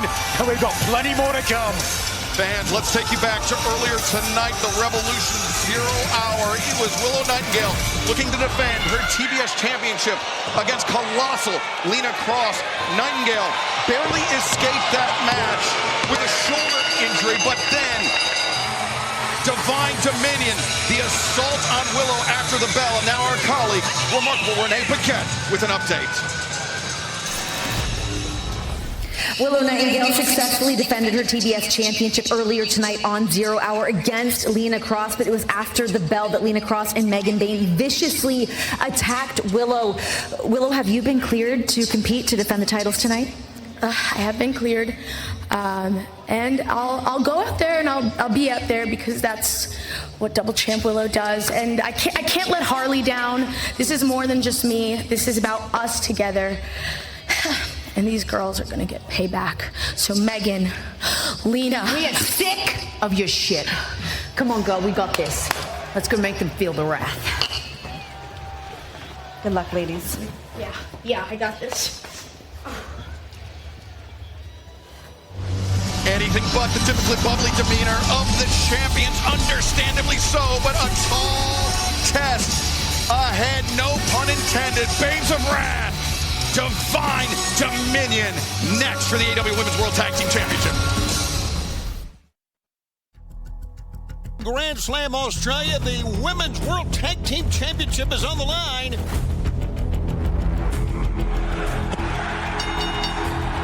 Wait a second. What in the world? Lena Cross. Then you send out Lena Cross to attack us? That's a big bitch. These three women stand over the champs. Is this a vision of what is still to come? Lena Cross has made a great difference, and since her arrival here in AEW. What do you think? Revolution? Those two thorns in our side? I think we're we're in a Raw head-to-head. Two towering Amazons, Mega Cross, have all the momentum. Every time we've gone out there, we've overcome the odds. We are the very first AEW Women's Tag Team Champions for 94 days. So we're gonna go out there, give it all for these. You know what, Willow? You're right. Buckle up, ladies. We're going big town.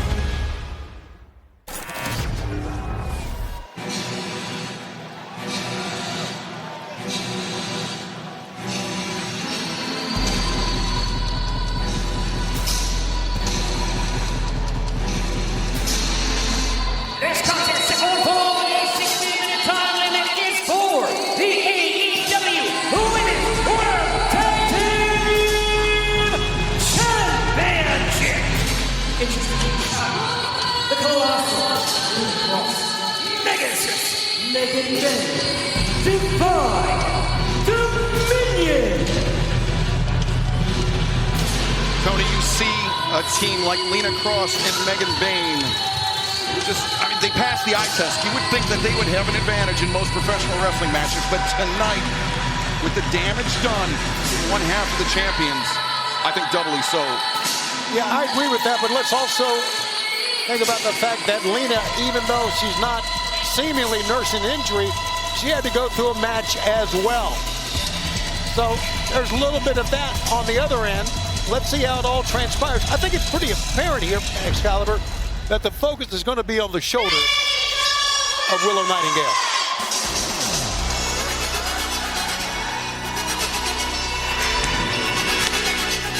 And available, they are the AEW Women's World Tag Team Champions, Harley Cameron, and the TNT Champion, Willow Nightingale, Bain of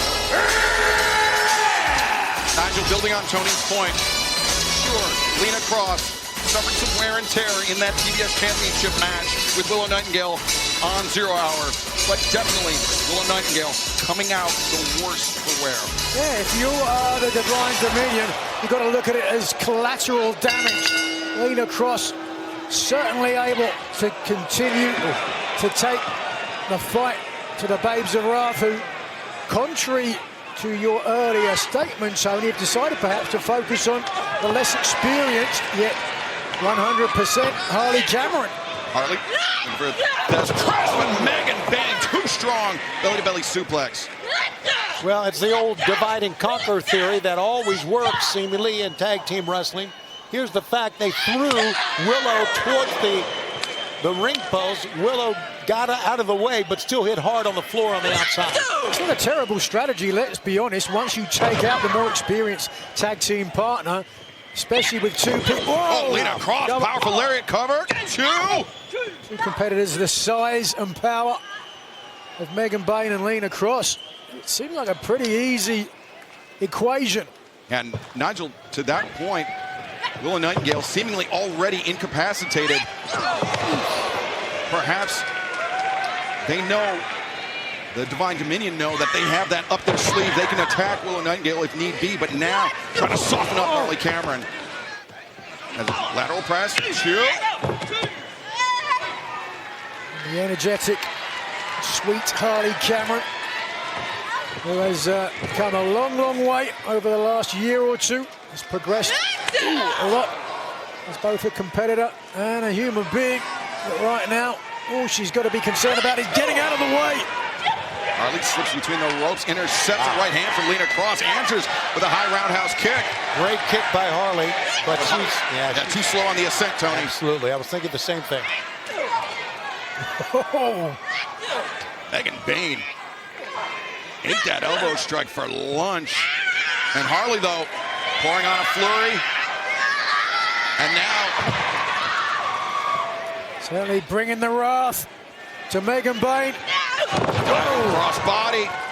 Harley's momentum carried into the corner. Willow slow to get up, and no tag, no relief for Harley Cameron. Megan Bain drags Harley up to her feet, tosses her into the ropes. Bain misses with the lariat attempt. Harley comes around, DDT!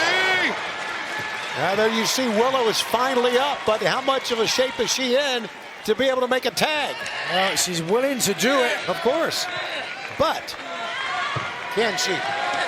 Colossal Lina Cross legal for her side. But Willow Nightingale made the tag across the ring, and with one arm, Willow Nightingale trying to fight off both members of Divine Dominion.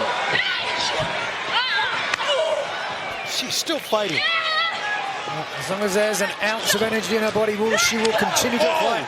Willow Nightingale, there's a reason she holds 2 titles. And the pounce takes the Magus is down! Watch out behind you. Lina Cross looking for the pump kick. Willow avoids. Hoists her up. Oh, Valley Driver! That's a great move, but not with a bad shoulder. Now the comes Harley Cameron without a tag. Champions with the advantage, at least for the moment. Double hammer throw. Reversed, no, reversed again. Anti-Giri from Willow. Shot from Harley Cameron as well. And now the champions on them. Oh no, the challengers ready for it. And double fall-away slams. Too strong, too big. And the splashes in the corner. The challengers very quickly turn the tables on the babes. Harley collide in the center of the ring, then taken down by Lina Cross and Megan Bayne. You do get a sinking feeling that the longer this goes, watch this ripcord perhaps. No, whoa. German suplex with the addition of the boot in the face from Megan Bayne. The longer this goes, the more it favors Lina Cross and Megan Bayne to leave Los Angeles as the AEW Women's Tag Team titles. But don't count Willow Nightingale out just yet. Oh!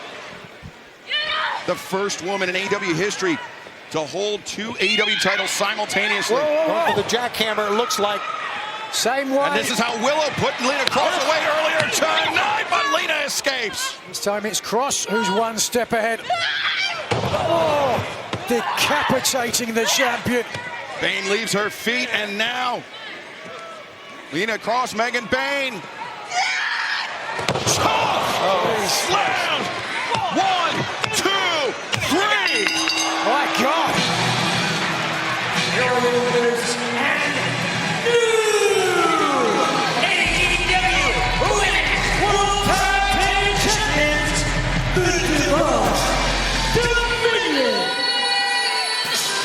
Nigel, you said it yourself. The challengers, I mean, this seemed like a foregone conclusion almost. Willow, despite the injury, fighting through pain, attempting to persevere. But these 2 remarkable athletes, too much for the inaugural champions. Megan Bayne and Lina Cross were like a juggernaut. The former champions, a barrage of offense. And they just could not hold on to the AEW Women's Tag Team titles. Megan Bayne tried on a number of occasions with Penelope Ford and Marina Shafir to take the titles. With Lina Cross, third time was most definitely the charm. New AEW Women's World Tag Team Champions, Divine Dominion.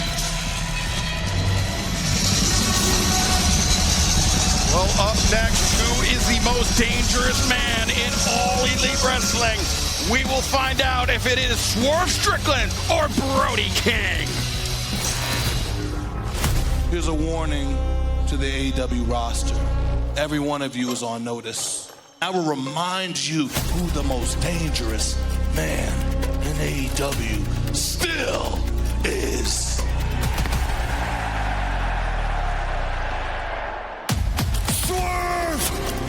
I am number 1 in violence. I am the most dangerous man in AEW. It doesn't belong to you. It belongs to Swerve. Brody King, I am the most dangerous man in AEW, and you will find out. Revolution! I'm looking for a fight.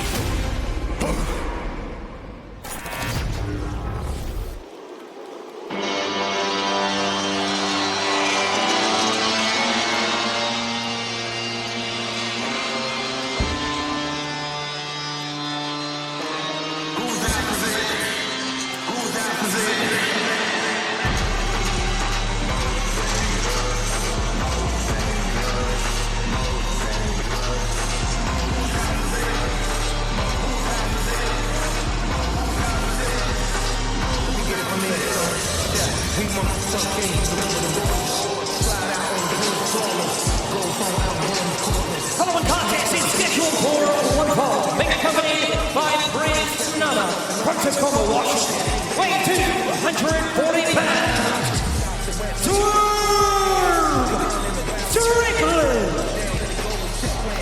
Nigel McGuinness has stepped out. The American Dragon, Bryan Danielson, has stepped in. And Bryan, you are no stranger to Swerve Strickland and the danger he presents. You met him one-on-one in Wembley Stadium with your career on the line. What lessons would you impart from that match to Brody King? Well, it's really hard to say because that, to me, was a very different Swerve Strickland. I mean, we saw him become the most dangerous man in AEW, but for a second, it seemed like he had matured into a more confident performer where he's confident in himself and in his wrestling ability. He seems to have gone back to his old ways, and this is a completely different Swerve Strickland than the man I beat it all in. You know, something I noticed, which is it's a very subtle thing, but we did not see a very lighthearted dance from Prince Nana. He walked to the ring and he realized what Swerve Strickland is about to face. From Van Nuys, California, weighing 285 pounds, Brody King. Fan favorite in this match worldwide, Brody King, but the hometown favorite, Van Nuys, California, just a few miles north of here in the San Fernando Valley. As we're joined here by Bryan Danielson at the desk for the rest of the night, we thank Nigel McGuinness for his service with Brody King.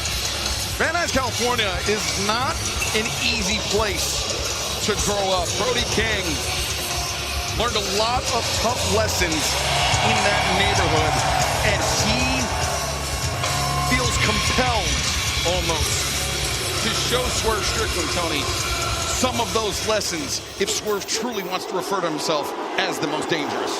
Never will forget the look on Swerve's face when Brody last week broke that chain. It was an amazing thing that happened. Swerve, a look of concern, shock on his face. Look at the fans, man. They're into this one. It hasn't even started.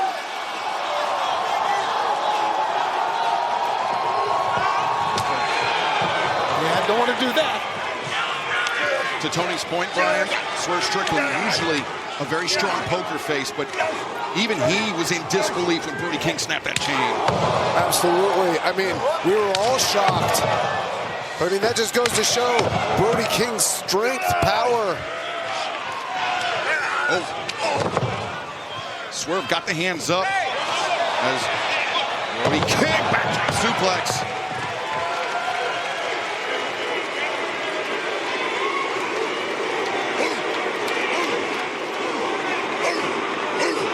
Brody King, he's been an AEW World Trios champion, but he has not held a Wow. That was pretty damn awesome, to be honest with you. That Swerve was ready for Brody King. Yeah, I may dislike a lot of Swerve Strickland's actions recently, but you can't look at that. You can't take away his ability to hurt people in that ring. And the lengths he will go to, Bryan, to do so. Like we're seeing right now, Excalibur, just like you said, the lengths that he'll go, expose the turnbuckle, steel turnbuckle. And keep in mind, guys, this is not a no disqualification match. So they have to stay within the parameters. Look at the strength. Picking up Brody King like that. Driving Brody. How do you like that, Brody? Not sure if it was his jaw, his throat that struck the exposed steel of the turnbuckle, but You're such a tough guy, right? Look at you now. You're Brody King, like most professional wrestlers, a man that's had a litany of injuries throughout his career. Broken hand, broken jaw. Swerve Strickland, well acquainted with the injury report of his opponent, and somebody with no compunctions about exploiting a previous injury. That's actually one of Swerve Strickland's biggest assets, is his ability to study his opponents. It's not something he talks about much, but you can see it in every single one of his matches. Where Brody is holding on almost like for dear life here. He knows got to An exposed floor. Pair of elbows, and now. Oh my God, lower back. The back onto the barricade by Brody King. You see that sign? It says #1 in violence. That's what Brody King's called himself for years. And look at this. These guys aren't breaking any rules, and it's about as violent as it gets. But they need to be cognizant of the count of the referee. As Brody sends Swerve into the barricade once again. I got to be honest, if I'm the referee, I let this one go a little bit. These guys have so much animosity towards each other. That's where the referee's discretion does come in, Brian. Yeah, I think Stephon Smith doing a good job of that thus far. Now Brody, the cover. Swerve able to kick out. That was a great point, Tony. Stephon Smith is out there reminding them to stay within the rules, knowing that they're going to go outside the boundaries of it probably a little. But neither man wants to lose this match. Oh, what a crowd. What an event and what a venue. Sold out in the Crypto.com arena, the legendary arena. Since so many championships won in this building across any number of sports. But tonight it is all about professional wrestling.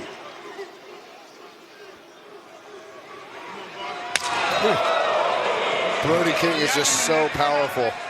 I thought he was going to send him over to the other corner, but no, he's just going to wail on him here in this corner. If Brody King can keep this match at this pace, a slower pace, hard hitting, I think that really favors him. The beginning of this match, how quick it was, I think that really favors Swerve. Yeah, but these two men seem content to just throw haymakers at one another. Brody, a right hand, but Swerve intercepts it, and now attacking the wrist, the forearm. I mentioned Brody, it was Wembley Stadium where he broke that arm for the first time. And now Swerve wrenching back on the fingers. Stephon Smith, the referee, admonishing Swerve Strickland, but the damage already done by Swerve. God, look at the pain on the face of Brody, man. It's pain on the face. He fights back though. Oh my gosh! But look at what Brody King's doing right now. He's bending him back. And look at Swerve is tapping out, but this is not a legal hold. Swerve was tapping. How many times I gotta tell you? Get in the ring.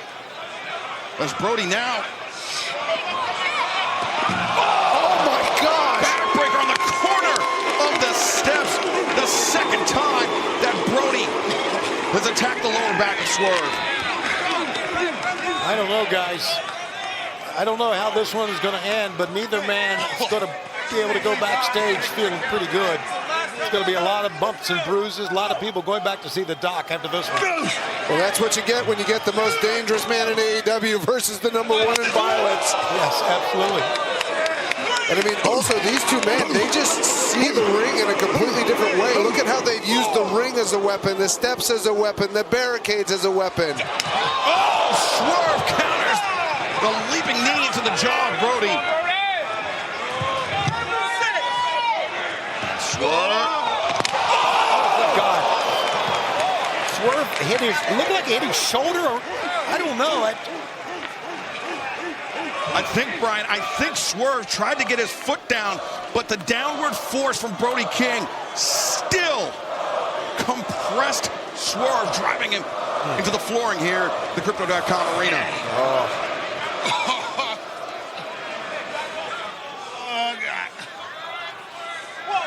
And again, we're watching the referee be very lenient here. And no one wants to see, well, as we take another look at this. Yeah, he hits. Oh, left shoulder maybe, I'm not sure. Either way, the lower back most certainly affected Brian. Now it's been Brody's target throughout this match. Or should I say fight? Yeah, this is not a normal professional wrestling match. but neither of these two men are normal professional wrestlers. Oh my gosh!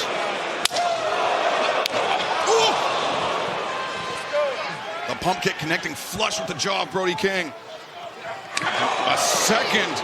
That was on the throat, I do believe, side of the head at least. Swerve.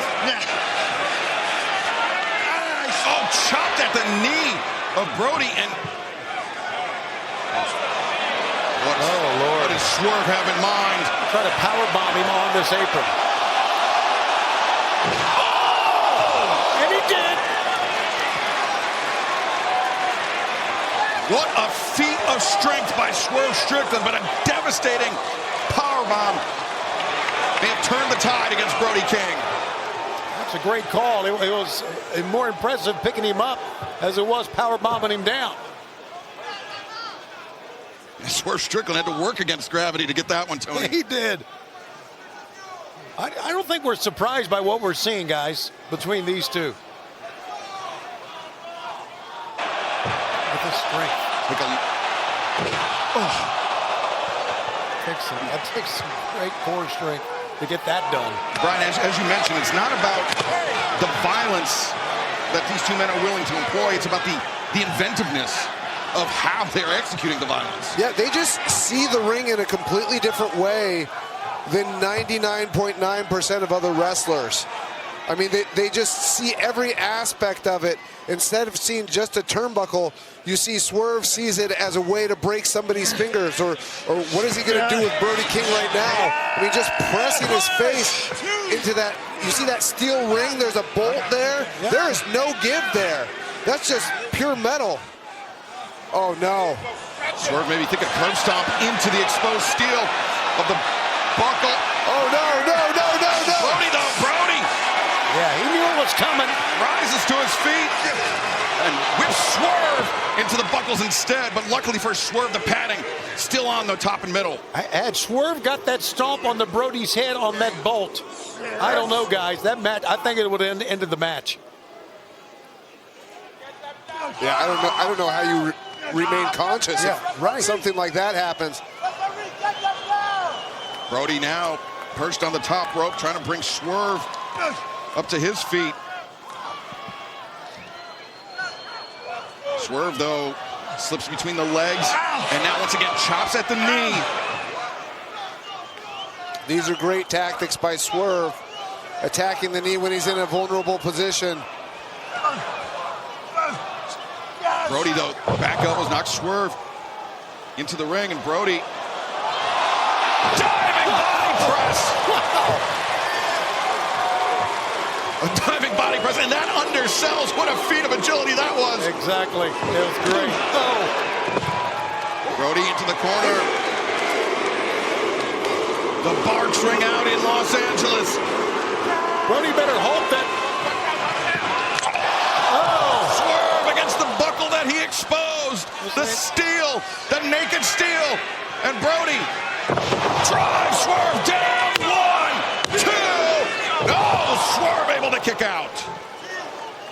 God, and Swerve is in a lot of pain as well. Again, take a look at this cannonball into the steel. Ooh. Then you see the back of the middle of Swerve's thoracic spine going straight into that steel. You see genuine worry, concern on the face of Swerve Strickland, and you see determination etched on Brody King's. It's Brody, the sleeper in the ropes. This is how he defeated MJF in the Eliminator match. He put him to sleep. Swerve. That's it. Swerve drops. But crucially for Swerve, Brian, to the outside of the ring, Brody has to bring him back in to finish him off to win the match.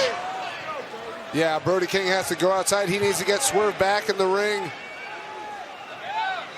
But Swerve, I mean, how rarely have we seen Swerve in a position like this? Oh, Brody. Oh, my gosh. Did he think a gonzo bomb on the floor? What he's thinking. Oh, it's Swerve. An elbow. And an escape from Strickland. Oh, no. Good God. Good God. Oh, not on the floor. Oh! The vertebraker on the floor. That's it. Roll him in the ring. It was a move just like that, Brian. That Swerve Strickland took Kenny Omega out of action. It was on the announce desk, but still, perhaps even more devastating on the floor. Yeah, look at this again. Oh my gosh. Stephon Smith, the official. The 10 count up to 6 now. Does Brody King have the resolve? 9 and into the ring, but not out of harm's way. Swerve Strickland to the top. Swerve! Stomp! Saw that one coming. 1. Oh, yeah. Little bit maybe celebrating too early. Brody King lives by the motto, life is hard, be harder, and he is being harder here tonight. Boy, he ate that kick. You can hear these fans. Brody King has really won the hearts and minds of these AEW fans. But he won't go down. He won't go down. Look at this. What a man. Well, he missed, but Swerve did not. A third pass call. 1, 2, 3.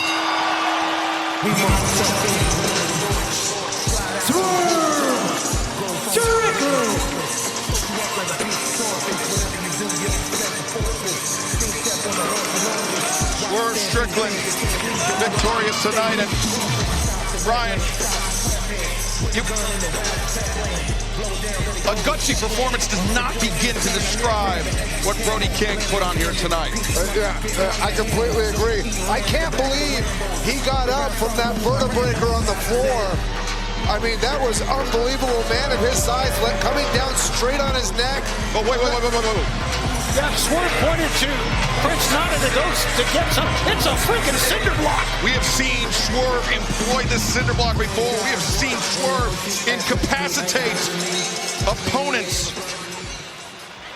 former friends, former partners with a cinder block before.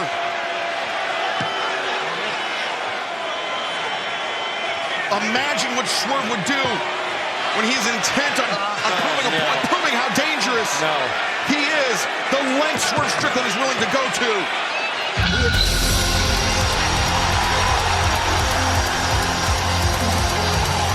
I think we know what that is. And it's Kenny Omega. Omega, who was taken out weeks ago by Swerve Strickland. Now back with a palpable fury.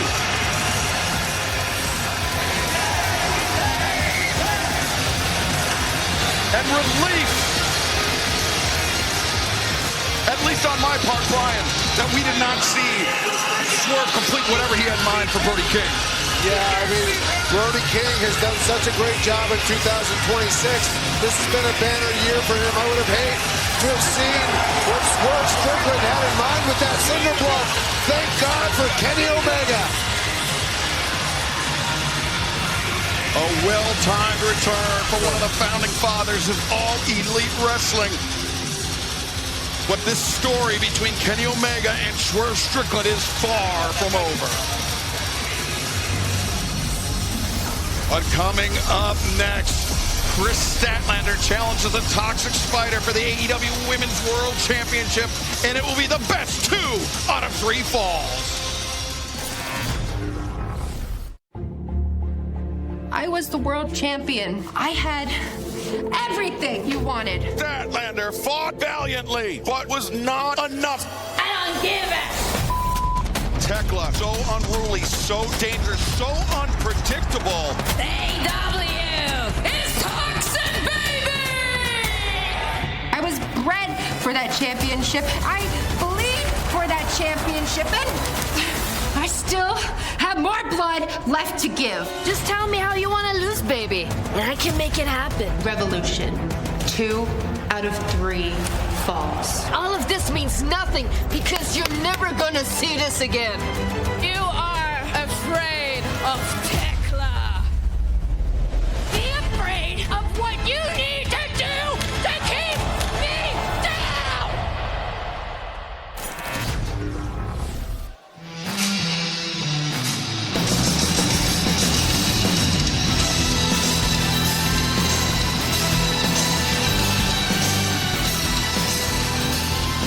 This is a 2 out of 3 falls match for the AEW Women's World Championship.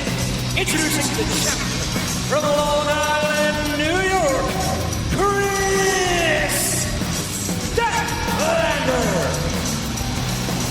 Prior to the reign of the Toxic Spider as AEW Women's World Champion, Statlander captured the title last year at All Out in Toronto, which made her the first person to have held the AEW Women's World Championship and the TBS Championship. And over the course of her reign, she made successful defenses against Mina Shirakawa, Timeless Toni Storm, Mercedes Moné, Jamie Hayter, and Tekla in her 4.5-month reign. Yeah, well, it's obvious that she has been one of the more dominant, one of the more successful women in AEW. But man, she's facing a crazy woman right now. Diejenigen, die hart arbeiten, immer freundlich sind und geduldig warten. Und dann gibt es diejenigen, die einfach wissen, dass sie besser sind, sich vordrängeln und sich das nehmen, was ihnen zusteht. First, I took your dignity. Then, I took your pride. And now, I take your sanity. Heute Nacht werden wir richtig toxic.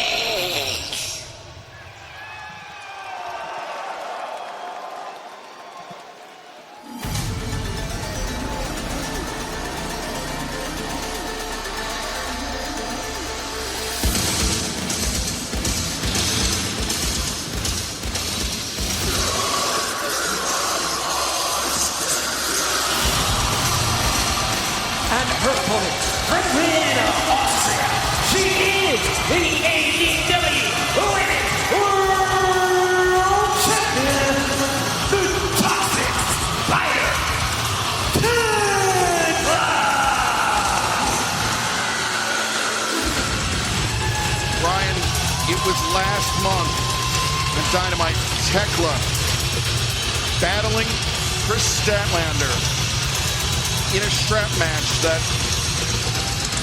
not to discredit you or anyone else, but it may have eclipsed the ferocity of your strap match, the first of its kind in All Elite Wrestling. I don't deny that at all. But it was an incredible match. It's unfortunate the result of that match came from the Sisters of St. Julia Hart and Sky Blue interfering on behalf of Tekla. But I think that's why Chris Statlander wanted this match, and she wanted it 2 out of 3 falls because she thought that loss to Tekla was a fluke. And tonight, 2 out of 3, she's going to prove that she's the better athlete. And Tony, Tekla, since her ascendancy here in All Elite Wrestling, has been pinned twice. Once by former AEW Women's World Champion Jamie Hayter, and once by former AEW Women's World Champion Chris Statlander. Statlander, her task, her job tonight is to pin or submit Tekla for not just the 3rd time in her AEW career, but the 4th as well. Yeah. Well, let's see what she can do. And Tekla, to me, has been one of the more impressive women to come into AEW in a long, long time. And I mean, her record, as you talked about, proves it. She looks like, when she walked in, it looked like something right out of a vampire movie. Just really creepy, scary, but talented. But Tony, we saw last night on Collision, Chris Statlander willingly gave up her back, accepted all of the lashes from the leather belt by Tekla, because Statlander, to paraphrase her, did not think Tekla was prepared to go to the levels that Statlander is to go to regain the championship. Yeah, he just got hammered. Hammered. Statlander grip around the throat of Tekla. Back to the champion into the corner. Brian, you've been in your fair share of best 2 out of 3 falls matches. Pacing yourself is crucial. Absolutely, but I think both of these women have almost endless gas tanks. I mean, from what we've seen of either of them, I haven't seen either of them get tired in a match. I think the effect of a 2 out of 3 fall match in this case will be more psychological. Whoever will get the first fall will have the advantage. For Statlander, the one to press the pace. The assault on Tekla. And a hammer throw across the ring. Tekla. She's being whipped around by the challenger Statlander, but the boot awaiting the jaw of Statlander. Now Tekla, perhaps, trying to wrap the legs around the head. Yes. Oh, no. Statlander freed herself. Great escape. Challenger was ready for it. And now Tekla, the head bounced off the turnbuckle pad, that very thin padding that we saw in the last match, Brian. That is nothing but solid steel under there. It was really cool, I think, for a lot of fans to see exactly what's underneath those turnbuckle pads. And it's really cool to see this display from Statlander. This raw power that we've seen so many times. Statlander covers, near leg is hooked, and Tekla able to kick out.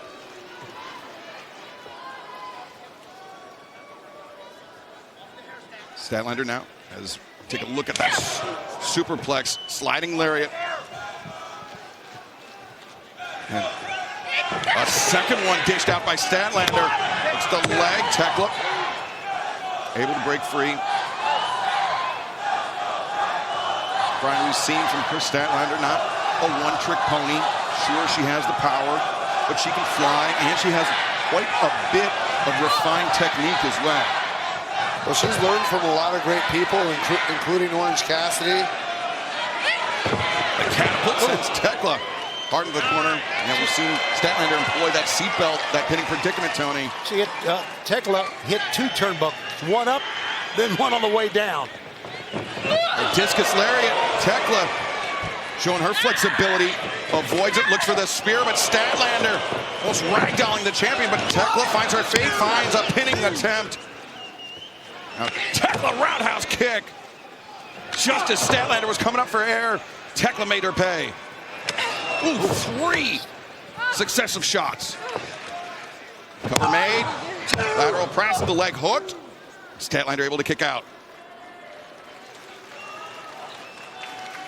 Statlander definitely has the power advantage, but you can see there, Tekla, I think, has the agility advantage and the ability to come at people with those kicks. Those head kicks were vicious. Tony, this was the scene last night on Collision. Yes, sir. Tekla with that belt. Yeah, she doesn't care if she gets disqualified. No, that's right, because she'll retain the championship, but she would lose the first fall, at least. Paul Turner disarming the champion, but now Statlander hoists up Tekla. Tekla slips behind. The elusiveness of the champion thus far. Now Tekla bridging back. 1, 2, and around the rope. Paul Turner didn't see it, and Tekla takes the first fall. Yeah, listen, right now Statlander is arguing with the referee, and Tekla stole that one, guys. And the bodies of both the champion and the challenger, Brian, were blocking the view of the ropes. Paul Turner, had he seen it, he would have abandoned the pinfall. Absolutely. And that's what makes Tekla such a hard performer to prepare for, because she's so intelligent, so great at using the ring to her advantage. The match, the second fall will not start.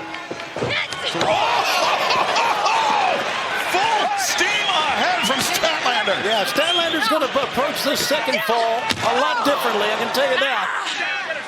Chris Statlander at the disadvantage. Tekla needs 1 pinfall or submission to retain her title. Statlander needs 2, and now wrestling with a very palpable sense of purpose. and rage. Yeah, it's do or die time for Chris Statlander if she wants to regain the AEW Women's Championship. Whoa, she just went back first into those steps. A sidestep by the champion. A disastrous impact for the challenger. Yeah, right now, Tekla stopped the count, goes back out. Oh, my God. Stops to the spine, and Tekla is definitely feeling like she has the advantage, like she has Statlander's number.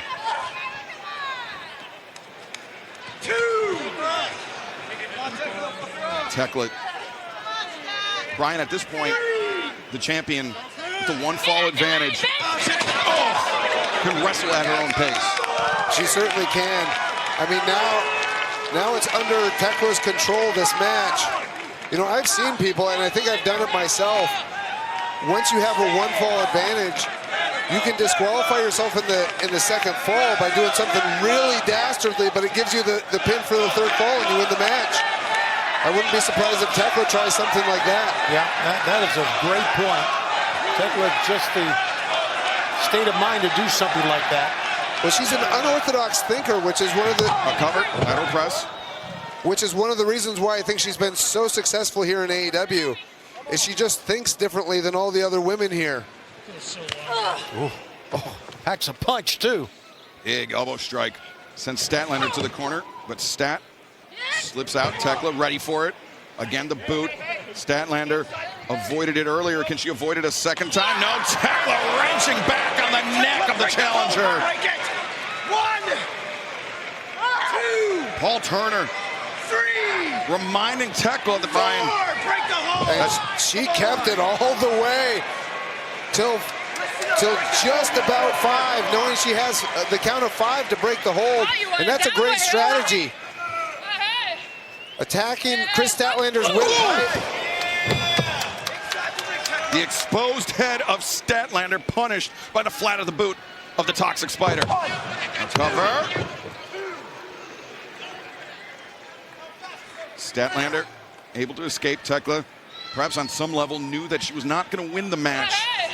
As we take another look at this. Everything Tekla does with such precision. Wait a second. Tekla, this is typically the prelude to that vicious spear that she unleashes. Tekla with Statlander in her sight. Oh, Statlander! Just a knee and a roundhouse kick. Now Statlander hammer thrown to the ropes, reversed by Tekla. Statlander comes back with the lariat. The spear did not work because did Tekla too much time to get there. Back suplex by the challenger. Now Statlander covers. Far leg hook. Tekla. Her turn to escape. Statlander wrestling from behind. Tekla with the one fall advantage.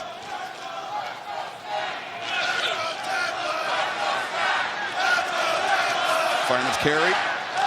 Oh, wait a second. Statlander ascending the ropes.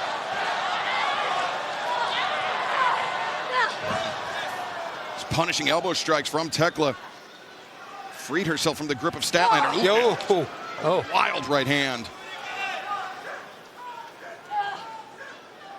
It's Tekla on the ascent. Statlander stunned, at least for the moment, in the ropes, or on the top turnbuckle.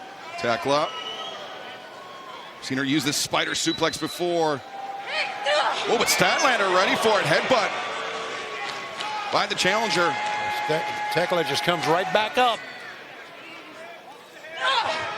A second. But Tekla rises up, looks her opponent in the eyes, and uncorks an elbow strike into the jaw. Tekla's great at generating power from this position. We've seen her do it numerous times. Let's see if she can hit the spider superplex. There it is. And now the task for Chris Statlander becomes all the more onerous. Tekla only been pinned twice in her AEW career. Now Chris Statlander must pin or submit the Toxic Spider twice in succession to reclaim the AEW Women's World Championship. Well, wait a second. Statlander rolled through. Yeah, she caught her. You couldn't tell it at first, but she caught Tekla. Cradled the champion, and now Statlander puts on the brakes. Tekla charges in. Oh, Tekla, the spine into the barricade. It was a great evasive move by Stat that time. Great evasion.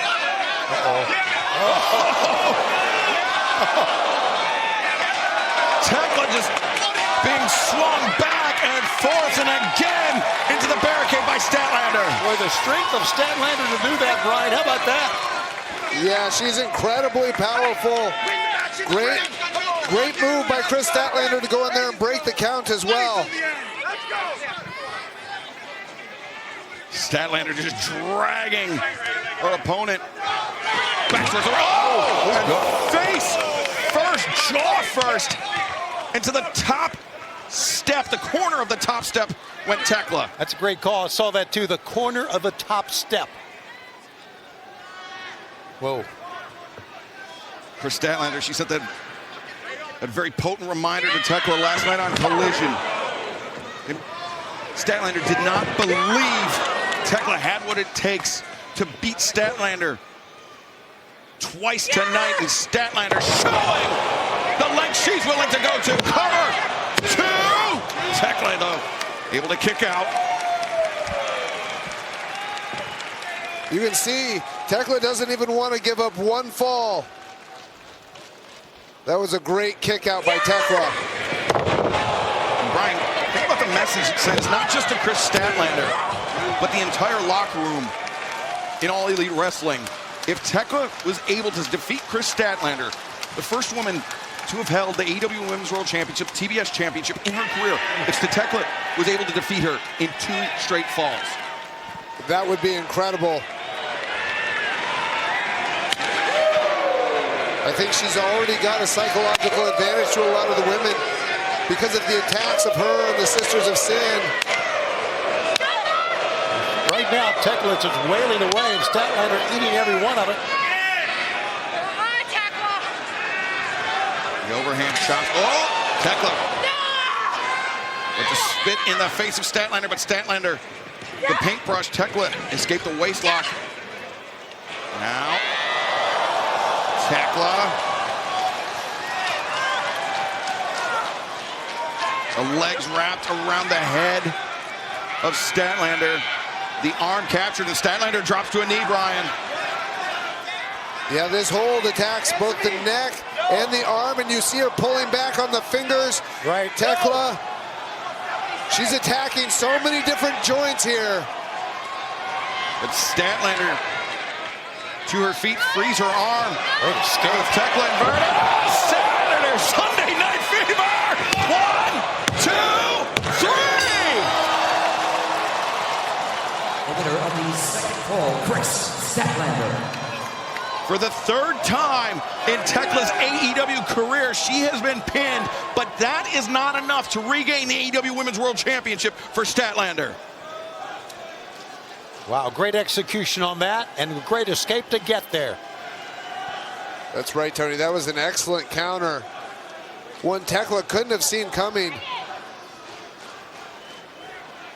Now the challenger with the advantage. They are squared up at 1 fall apiece. Well, look at this. Tekla is still down. Paul Turner checking, but Statlander back. Is she feigning injury, or is she actually injured? That's the question. Yeah, but the match is restarted now. Statlander going right back to it. Tekla escapes, now gouging the eyes of Statlander. Oh, Paul Turner! I think the head of Statlander clipped Paul Turner square in the jaw.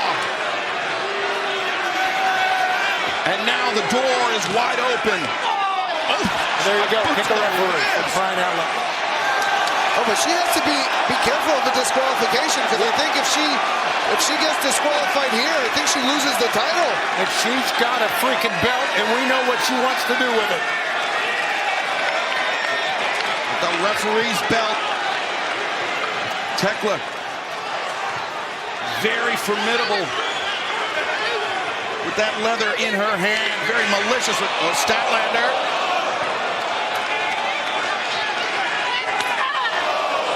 Now, Statlander needs to be careful here, too. And Paul Turner sees Statlander using his belt to lash the champion. Could result in disqualification for Statlander, but Statlander. Oh, wait a second. Statlander for a second time. But no one there to count the fall. Statlander.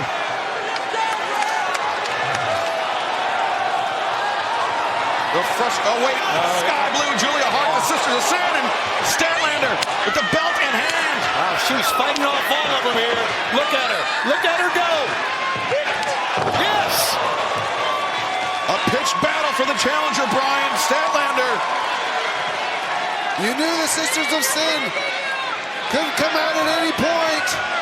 Oh, Statlander's got to be careful. Paul Turner's back in the ring.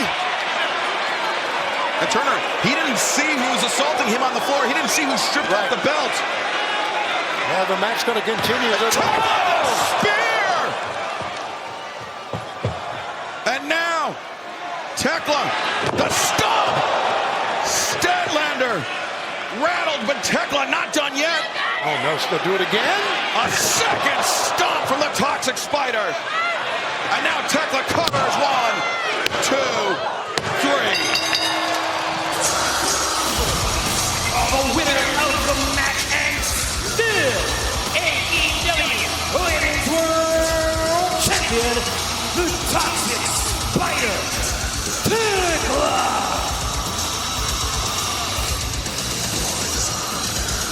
When it was just Tekla and Chris Statlander one-on-one, they were on level terms, Brian, but you alluded to it earlier, and it came to be true. The Sisters of Sin once again proving to be the difference maker in the reign of the 16th AEW Women's World Champion.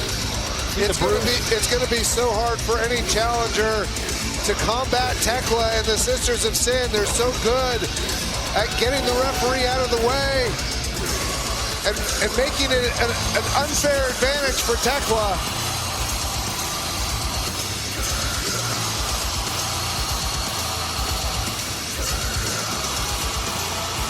Well, Tekla now in her reign as AEW Women's World Champion. Mike Bailey, former AEW World Trios Champions in Jet Set Rodeo, their then partner, Hangman Adam Page, understandably, with other things on his mind tonight.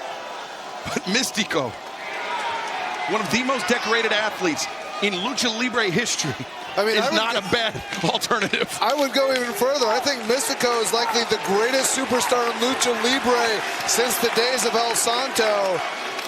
And, I mean, I hate to hurt Don Callis' feelings if he's listening, but I'd love to see them be the new Trios champions if only it means Mystico would be coming into AEW more often to defend the Trios championships. Kevin Knight told Forbes on Teaming with Mystico, he said, Los Angeles where I really own my craft. Another full circle moment that I can't wait for. Teaming with someone like one of the biggest superstars ever, Mystico, is incredible. Just like the crossover between All Elite Wrestling and CMLL, the most epic crossover continues with the Justice League Elite Betrayed. You can get your limited edition copy of DC and AEW book number 2, available with 3 variant covers at your friendly local comic book store. That transition is why you're the man, Excalibur. One of the reasons. Here we go, man. Thanks, Sonny. Mystico. Kazuchika Okada. It's incredible that we're starting this match off with Mystico and Okada. I was thinking the same thing. Can you beat this? Okada, back the turn on Mystico. Mystico, though, nimbly to his feet, takes down Okada. And for fans that are unfamiliar with the early days of Kazuchika Okada's career, Brian, this may seem like a bit of a mismatch, but Okada actually began his career in Mexico, training in Mexico City under Ultimo Dragon. I was actually on Okada's on the show of Okada's first match in the main event of that show, and he was already very well versed in Lucha Libre. Okay, so I'm surprised that Kevin Knight and Speedball are wrestling with mask on. I thought the mask was coming in to honor Mystico, but they're actually going to wrestle with it, right? So is this a good strategy, do you think? They're used to it? Surprising tactic. I can tell you from firsthand experience, the mask does affect your breathing, especially if you're not accustomed to wrestling in it. I mean, as Dunkzilla, Mark Davis tags in, swinging a miss. Kevin Knight avoids a Knight. Oh! Now, Kyle Fletcher grabbed Kevin Knight from behind. And Davis, though, immediately looked for the sleeper. Remember, the Continental Classic to close out 2025. Brian, Kevin Knight picked up the biggest singles victory of his career when he pinned Kazuchika Okada in group stage action. Look at that. Look at that. Kevin Knight is more incredible every week. Crossbody, you saw Kyle Fletcher a step too late to prevent the damage being done. Ooh, swing and a miss.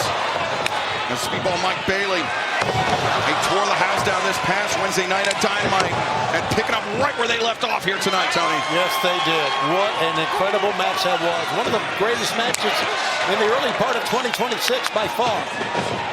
Now Mystico underneath Okada. Tihas takes down the international champion.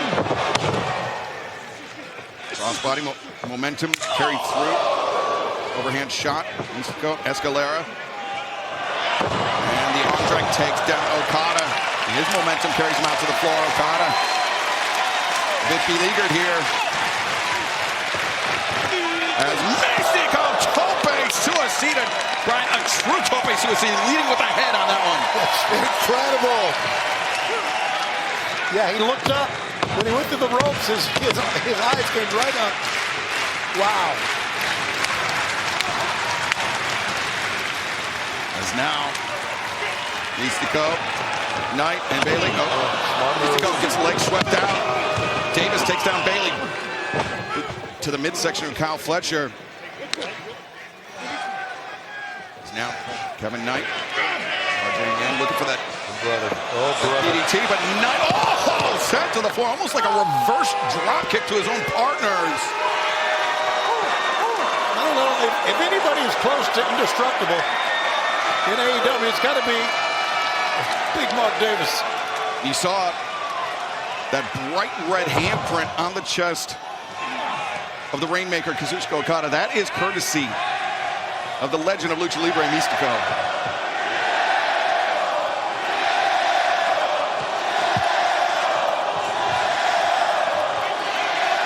Usually, fans only chant this at Don Callis, but yeah, I know. That's right. I guess it's guilt by association for Davis, Fletcher, and Okada. Yeah, our mask is off. It's off of Kevin Knight. That actually might benefit Kevin Knight. Exactly.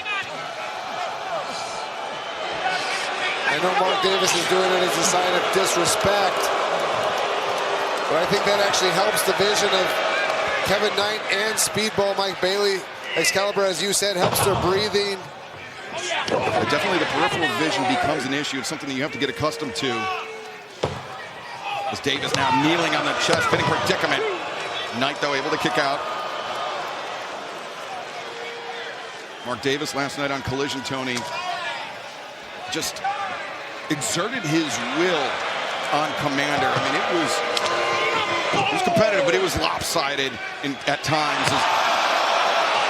Davis, I don't think anybody has run through Commander like that since he's been here. It was a dominant performance. We didn't expect it, really. We thought it would be more of an even match, but listen, there's going to be a lot more Commander coming back in the future, no doubt. But Davis, I mean, he showed that he was prepared for somebody well-versed in the arts of Lucha Libre, but Kevin Knight leaves his feet, connects with the lariat, takes down Fletcher. We talked about Kevin Knight's victory over Kazuchika Okada, the Continental Classic. Brian, Speedball Mike Bailey, he downed Kyle Fletcher in the group stage, the Continental Classic last year. And not only that, this past Wednesday, it looked to me like Speedball Mike Bailey had Kyle Fletcher beat for the TNT Championship if it weren't for Don Callis family interference. That is always seemingly the case. I would say that Don Callis is very conspicuous by his absence tonight, but I don't want to bring him out to the commentary tables. Fletcher just hucks Bailey. That's some great teamwork by two men, Fletcher and Davis, who came into AEW as a team. Oh! And perhaps the best Australian tag team of all time, Aussie Open, Kyle Fletcher and Mark Davis. The dropkick on target by Okada, but Mystico struggling mightily to free himself from the grip of Okada, make it in time to break up the pinning predicament. Still think Okada's dropkick is the best in the business. I mean, we have some great dropkicks, but man. Tony, I think you were saying something very similar last year when Okada was wrestling Kevin Knight, and then Kevin Knight unleashed an absolute corker on the jaw of Okada. Okay, maybe he'll do it again here. Let's see. Let's just say we've got some phenomenal athletes. That's like one right there. Look at Mystico go. Ducks underneath the lariat of Davis. Takes down Godzilla, but Okada seizing on the legend in silver. That tiara is obviously Excalibur, one of his primary moves. Mystico, the Gamengiri, catch Fletcher while he was up on the top. Now Mystico, Escalera once again.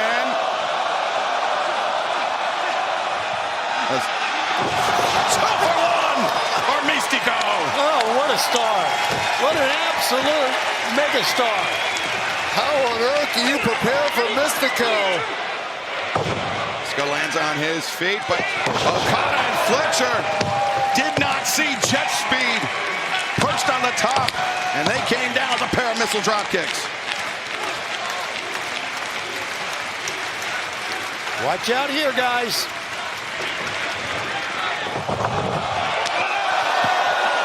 Triple topes suicida by the challengers. I was interested to see how Mystico and Jet Speed would work together, but they're working together great. It might be because Jet Speed has toured CMLL a lot recently. Brian, that's a great point I was about to bring up, that Jet Speed has been spending quite a bit of time on the weekends competing in Arena Mexico. They most certainly have caught the eye of Mystico, and if there's anybody that knows anything about great trios, it is 1/3 of the CMLL World Trios Champions, Mystico. Tag made, Kazuchika Okada is legal for the champions. And he's calling out Mystico. Oh, Okada wants a showdown.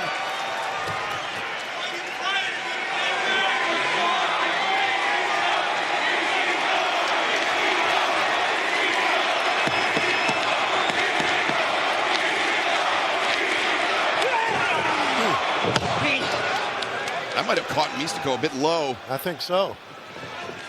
Okada, hammer throw to the ropes. Mystico rolls through. Deep arm drag takes Okada down. Second one. Now Mystico got Okada all tied up, and a very narrow escape for the international champion. Okada, shotgun drop kick. Sends Mystico into the corner, but Bailey there with a tag. Okada reverse the tag. Now Bailey tagged out by Kevin Knight and Jet Speed and Okada. A showdown of the portmanteau teams. The two of them at least now back and forth volleys being thrown.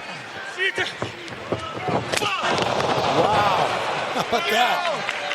Tony, which dropkicks did you think was better? I still think it's Okada's dropkick. Oh, okay.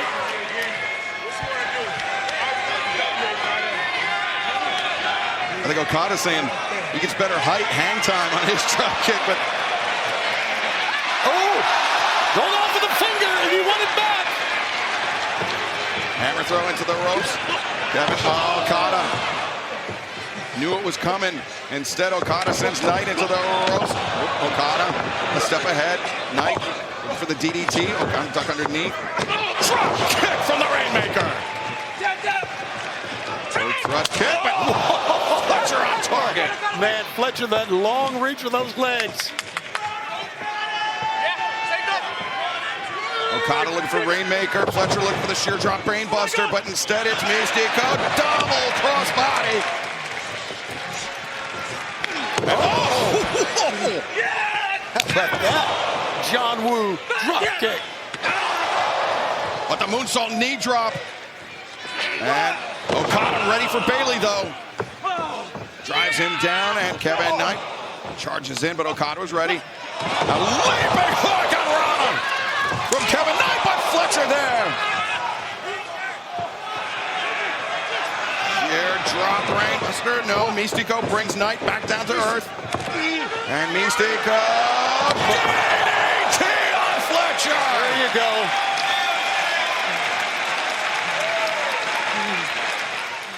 Could have a stinger right here, I believe, on that shoulder. Here it is again, Brian. Look at this. What a counter. Boom, yes. Beautiful counter. Planted Kyle Fletcher right on his head.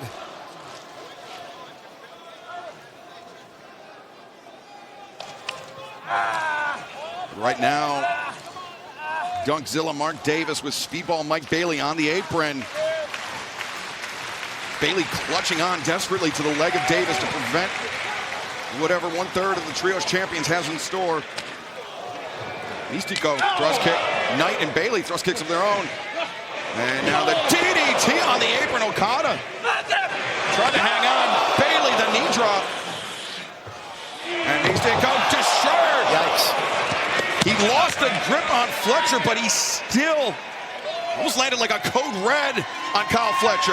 And Fletcher hit the shoulder first.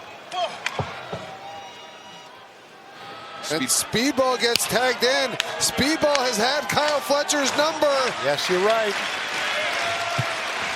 Speedball Mike Bailey to the top. Shooting star press. 1, 2, no! Fletcher was trying to get out of the way to roll away, but could not. He could not get to the corner in time. The thrust kick sends Fletcher back into the corner. Speedball Mike Bailey, he very nearly unleashed us this past Wednesday night. The Flamingo driver. Wait a second. Mark Davis, the chair in hand. The referee distracted. Wait a second. Okada just passed the Trios title belt to Fletcher. Okada, the back of his head, bouncing off the announce desk, and Knight spikes Kyle Fletcher. You know, that was how they beat Speedball with that belt, but it didn't work this time. Speedball's up on top and well into this. Here he goes. Knees to Fletcher. They got it. 1, 2, no! Davis pushes the pile, breaks the pinning predicament. Just too much, Mark Davis, man. Just ran right through. Not only, Brian, not only did Kevin Knight very nearly pin 1/3 of the AEW World Trios champions, he also would have pinned the TNT champion as well in Kyle Fletcher. Yeah, that's right. If Speedball would have gotten that pinfall right there. Oh, double enziguri. I think he should get another chance at the TNT championship. Oh, beautiful enziguri. Shocking agility from Dunkzilla Mark Davis. It just doesn't seem like a man Mark Davis's size should be able to do things like that. Yeah, he is very special, there's no doubt. Catch both of them. Single-handedly hoists up Bailey. Flips Kevin Knight for a loop, and now a gut wrench. Oh, into a pile driver. Oh, what a man. Intercepted the kick from Bailey. Now close your eyes. And count to 3. Davis 1, 2, no. Mystico there to break it up. We just watched a one-man destruction team. One-man destruction team, Mark Davis. Wow. These athletes, amazing. Double sledge by Okada sends Mystico reeling up the ramp. We're back inside the ring, the two legal men. Davis building up momentum. Oh, caught him on the chin. Did Bailey. 1, 2. Fletcher now. His turn to bail out his Aussie Open partner. Anybody's match to win. Brainbuster attempted. Bailey able to avoid it. Triangle moonsault and the tag. Crucially, Kevin Knight legal. And Kevin Knight flies. Takes down Davis. 1, 2. Okada there to break it up. Frenetic pace to this one, Brian. Yeah, this really benefits, I think, the challengers here. Yeah, I agree. They're moving so well. Mystico has so much experience in these trios matches. And Jet Speed is such a phenomenal tag team here in AEW. Mystico takes out Okada on the floor. And now Kevin Knight ascends to the top, but Kyle Fletcher intervenes. Oh, that kick was right to the face.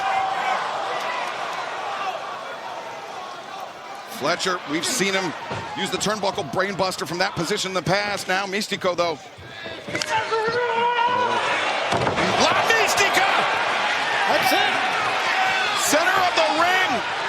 He's got Fletcher down. That's his move. A time adventure, and wait a second. Kevin Knight, can he clear this distance? Can he make it? Splash! 1, 2, 3! New champions! For this match, new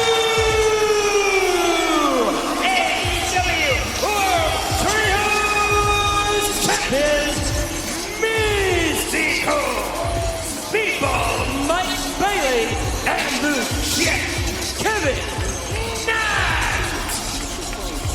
Freaking far, Excalibur did Kevin Knight go. My God. Not only did he clear 3/4 of the ring, he cleared Mystico with Kyle Fletcher trapped in La Mystica. And we have new AEW World Trios Champions. How about this for a stat? Mystico is a Trios champion in 2 different countries. Brian, the celebration for the Don Callis family was very, very short-lived. Very short-lived. But I've got to say, I'm not sad to see it go.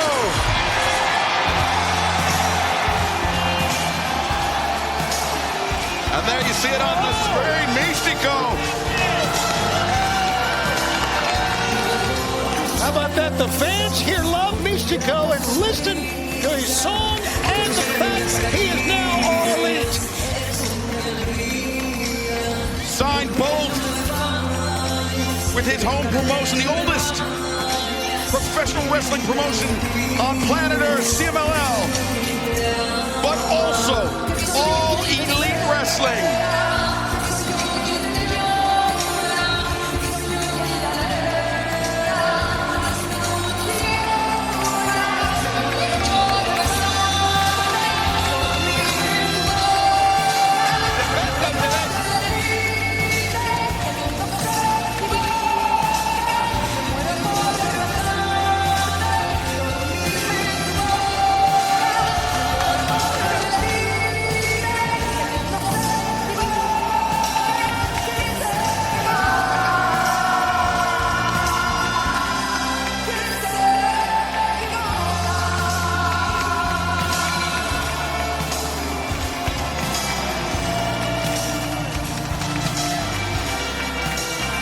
What a moment for the new AEW World Trios Champion, Speedball Mike Bailey, the Jet Kevin Knight,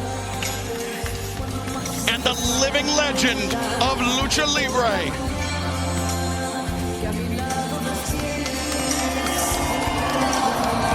Mystico.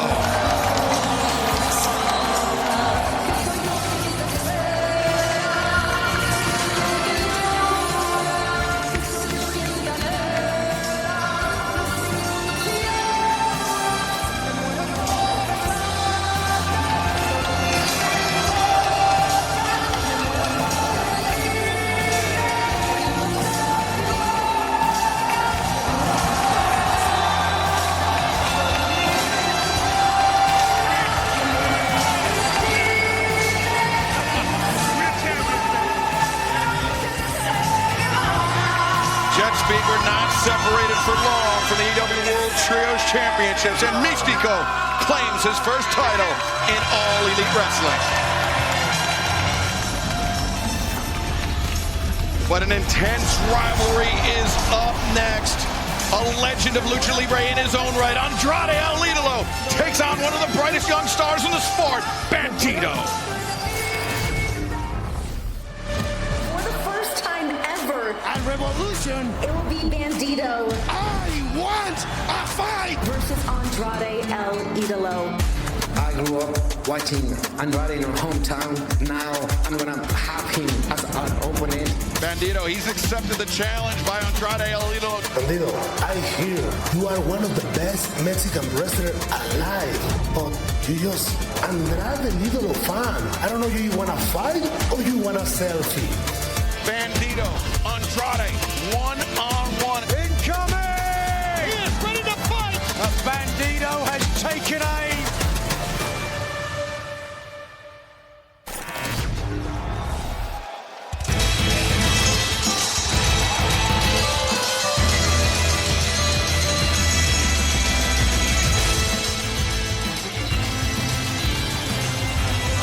This next bout is set for one fall. Approaching the ring from Gomez Palacio, Durango, Mexico, weighing 241 pounds, Andrade El Idolo.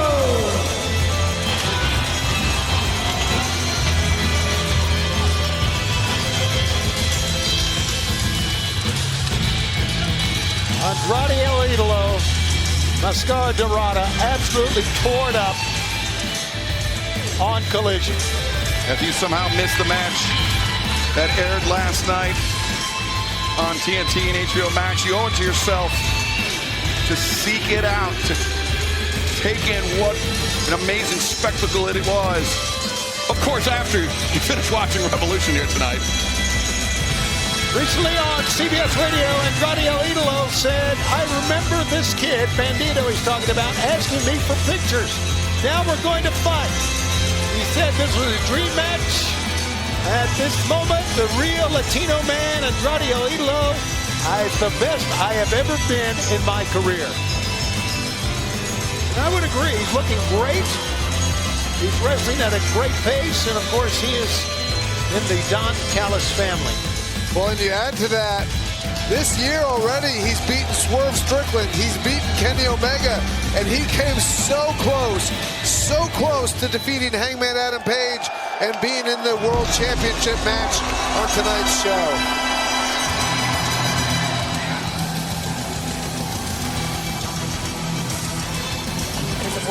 From Torreon, Mexico, weighing 211 pounds, he is the Ring of Honor World Champion,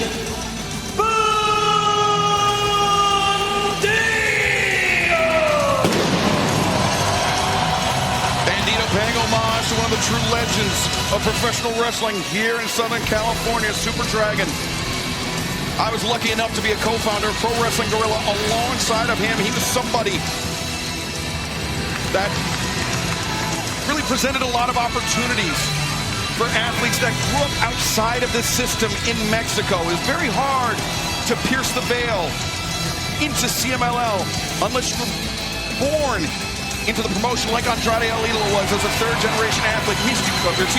Bandito, he had to venture to the United States. He had to make his name in Pro Wrestling Guerrilla here in Los Angeles before he could be accepted worldwide.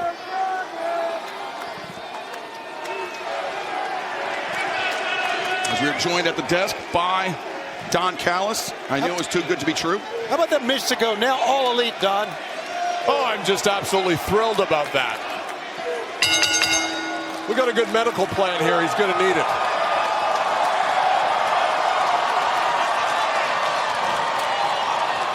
Look at all these women and men just dying to get the sweat-soaked T-shirt of Andrade. Wring it out, drink up the liquid. Oh, for crying out loud, Don. This man is the talk of pro wrestling right now. Everyone in AEW wants a piece of Andrade.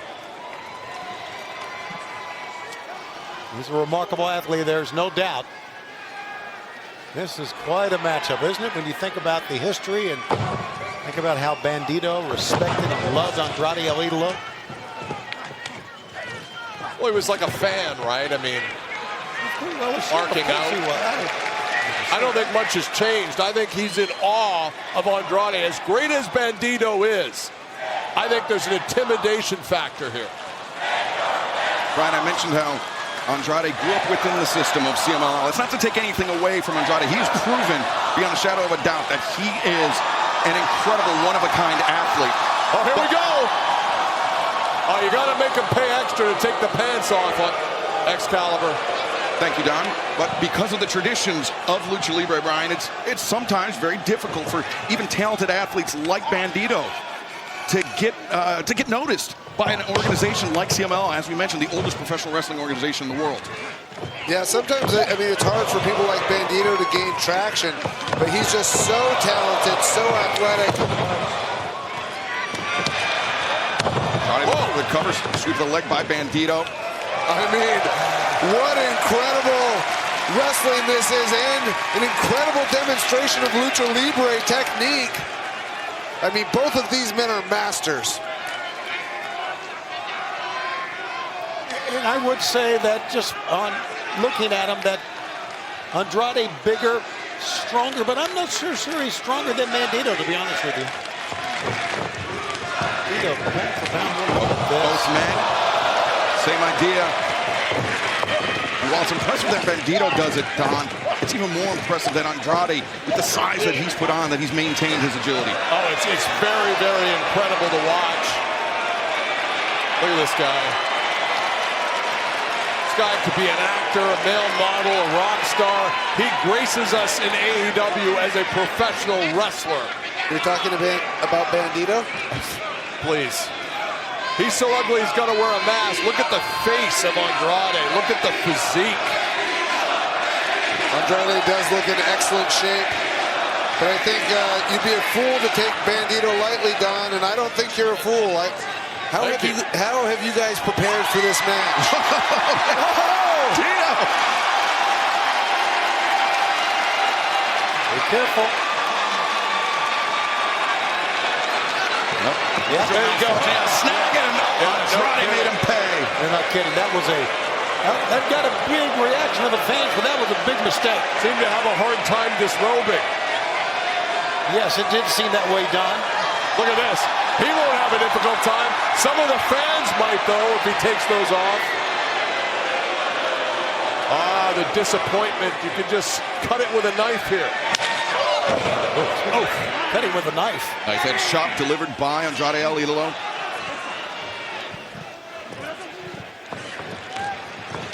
Swing and a miss by Andrade. Bandito popped up. Hurricane Rana takes down Andrade. Bandito, nice recovery here. Hammer throw. Reverse, nope, reversed again. Andrade vaults over. Bandito comes in, pump kick, flushing the jaw of Andrade. Great job, Bandito, with the pump kick before Andrade could get straightened up. Bandito. Oh! Diving at Andrade, the Hurricane Rana. We talked about cutting the ring off, keeping Bandito in the corners, and it so far isn't working to plan. You see Andrade clutching his lower back, but Brian looked to me like he might have been clutching his knee as well. Yeah, maybe. Look at this replay. Oh, yeah. I think his knee was the outside of his left knee for Andrade. That was the first thing to hit the floor. Yeah, just whacked the floor really hard. We'll have to keep an eye on that throughout the match. That could be a developing story here. More likely to be a contusion than a... Wow. Thank you for your springboard. Meet the mat. Yikes. That was pretty awesome. An adept anti-air by Andrade El Idolo. But you know, that's why they call those moves high-risk maneuvers.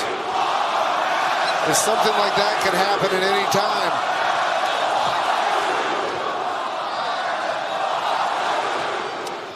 The fans are calling for you there, Don. People are ignorant. Andrade Sends Bandito out to the floor. Bandito still rattled after that power bomb. We saw the pictures in that video package, Brian. Early in his career, Andrade El Idolo, he wrestled under a mask. That's known as La Sombra, third-generation wrestler. But he's somebody that, through his journey in Lucha Libre, he started out as a high flyer. He's only transitioned recently to this power wrestler we've seen before us, but he still has not forgotten the lessons of the high flying. Yeah, it's a great adaptation. Oh, Lord.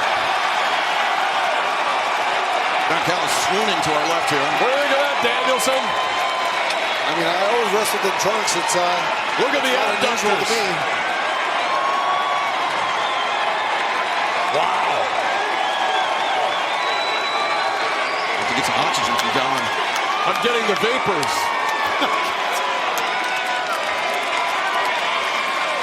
Sorry to laugh at that. I'm trying to get a better look here. No dinero, no pictures. That's the rule. I think if Andrade wants to win this match, he's got to keep his eye on Bandito. I agree. Can we get one of the production stooges to go get $20 from her for the Polaroid? That wasn't Polaroid, it was actually a pic on her phone. Yeah, it's not a Polaroid, you dummy. You tell him to. Andrade now turns Bandito to the ring, covers. Two. Bandito had plenty of time to recover after that power bomb. Sure did. And Andrade El Idolo's giving him all that time to recover. I think that was a real mistake by Andrade. He hit that power bomb. It was so vicious. Bandito needed time on the floor to recover. And Andrade was messing around, taking pictures, taking his pants off. Andrade wrenches Bandito over the top. But this is a great strategy after that. That takedown from the chinlock was fantastic. Side headlock is in tight. Bandito flat on his stomach, trying to pivot to his hip to regain a vertical base, but Andrade making it very, very tough for Bandito.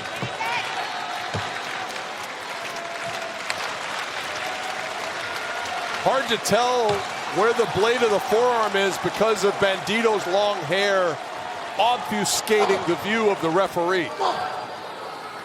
Are you saying your man had an illegal hold-in, Brian, or Don? I was more commenting on the lack of competence of Aubrey Edwards in this case. Wow, of course you were. Yes. Bandito, nice counter. The cutter.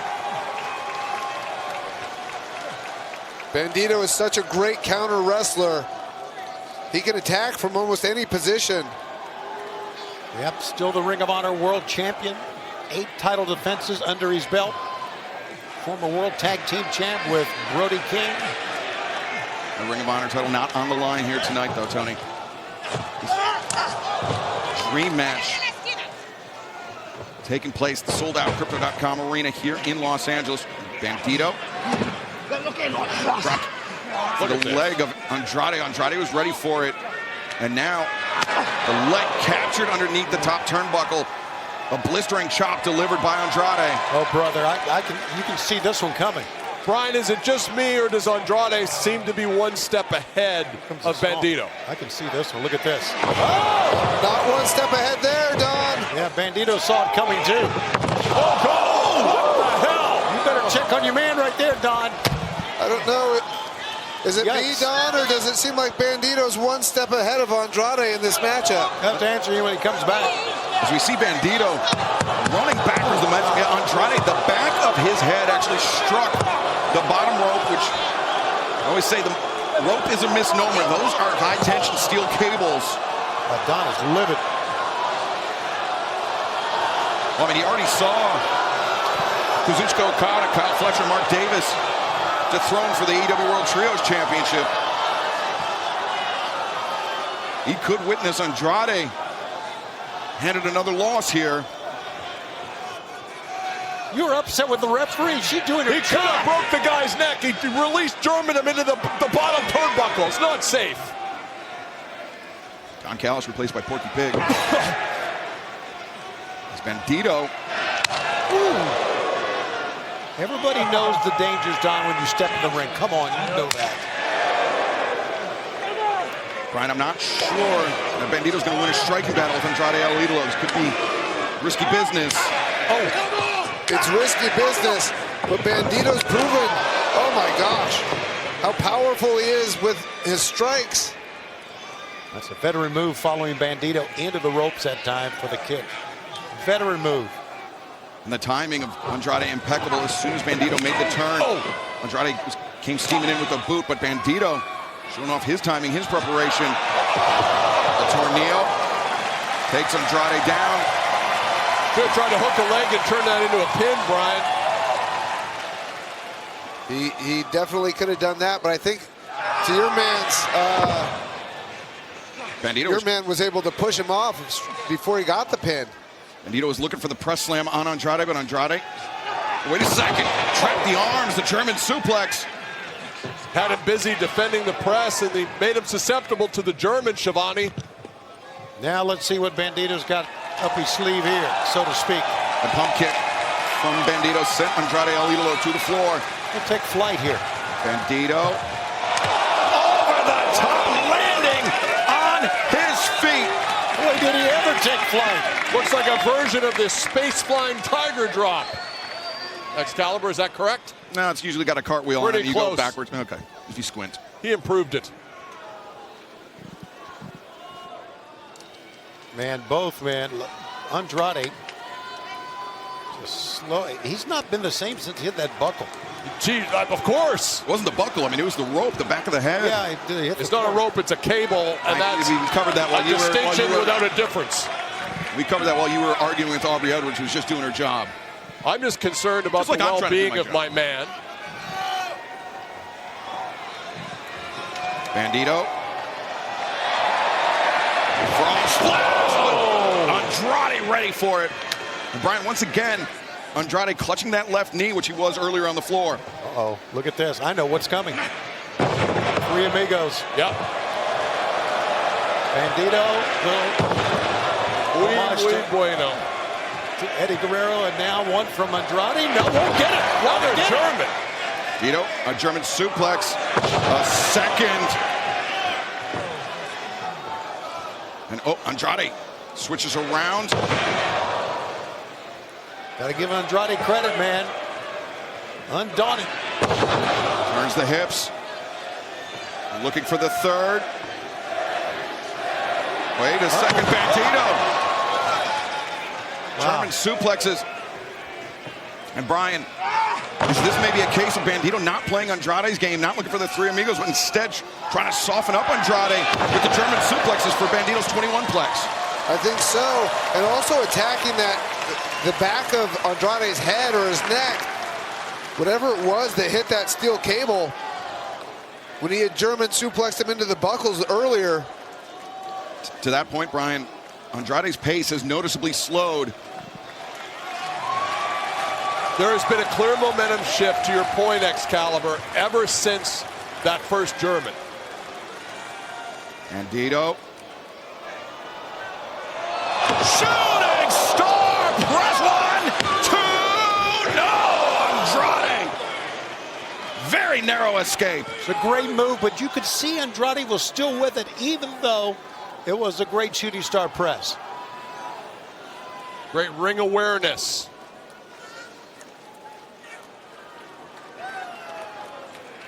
Jushin Thunder Liger innovated it, but I think Bandito may have perfected it there. Yeah, I was going to say you won't see a shooting star executed any better than that. Now Bandito. Oh, he's got him. Andrade against the ropes. He's got him set. Typically the setup for the 21-plex. No. Andrade able to shrug off Bandito, but Bandito nimbly landing on the apron. Oh, wait a second. Waist lock. No. Hook the rope. Hook the rope. Bandito. He's strong enough to bring Andrade over the top to German suplex him out of the ring. Climbing up here. Trying to get the extra leverage from the middle. No. There you go. Andrade. Oh, swept out the legs. Bandito crashes and burns.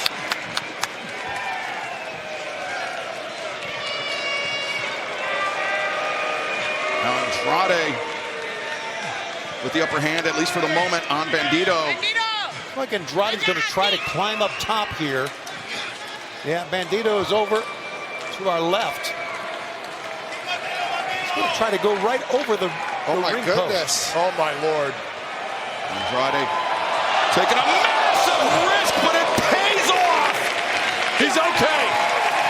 My God. What an amazing freaking move that was. Cleared the post with room to spare. Absolutely.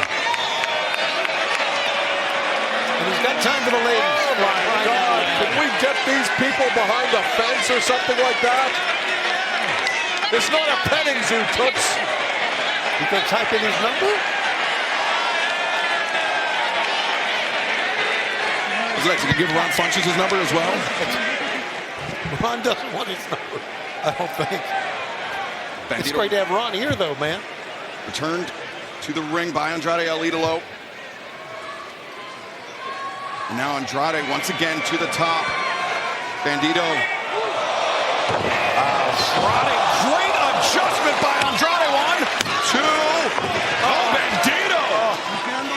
His turn for a narrow escape. Great call, great adjustment, and he just uprighted his balance and boom.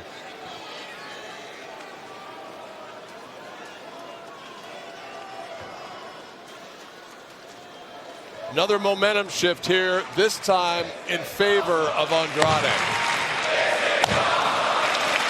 Brian Andrade likes the knees into the corner. That's where this combination of speed and power is just so dangerous.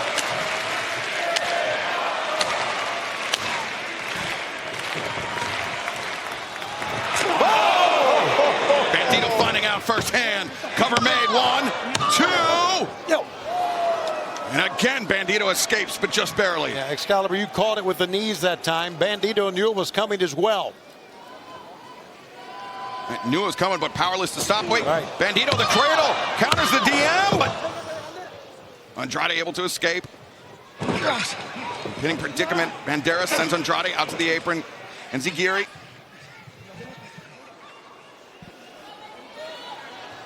Man, this is dangerous. Bandito, okay, Bandito's got the grip.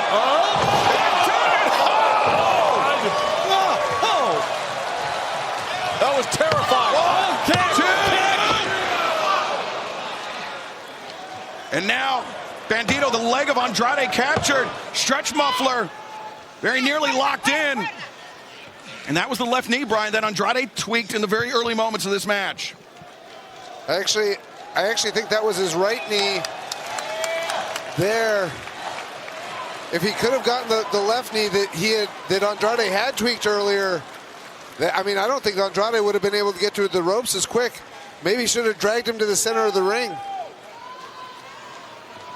Bandito, gut wrench, brings Andrade up. Look for the X knee. X knee. Oh, caught him flush on the jaw. But he needs to run him over here. Andrade very close to the ropes here. Good ring awareness. There you go. Yes, he's thinking now that Andrade will pull himself up. It gives him chance for the 21 plex. No, he turned around. Oh, good God. He caught him with the elbow. Andrade wiped him. That's it. No, Bandito showing his quality. I don't know how he got out of that because that elbow was on target, gentlemen. Andrade was looking for DM once again. Bandito, oh my gosh, around the back. How is that even possible? Brian, I was going to say, I don't even know how you would defend that. A rolling heel kick to a falling opponent. Brian, I have quite literally never seen anything like that before. And to the back of the head, where Andrade hit his head against the steel cable. He doesn't see it. He doesn't see what's being set up here. Yeah, Bandito wants him to pull himself up. What's Bandito going to try now? Going to try it with the body.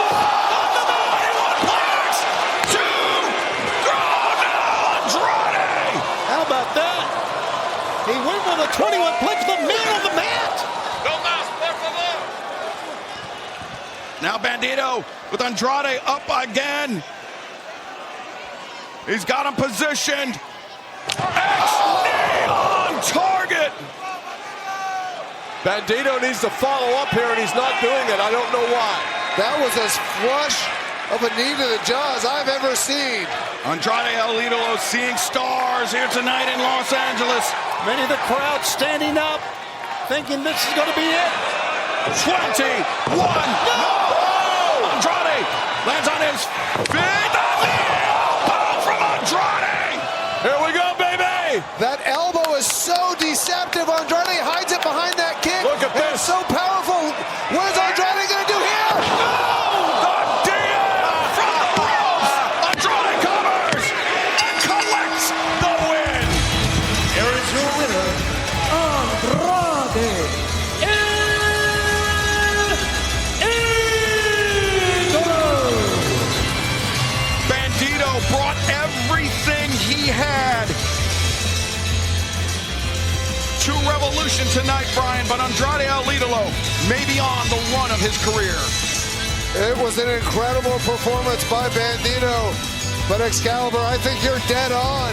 I mean, this is as good as we have ever seen Andrade look. And what an incredible win.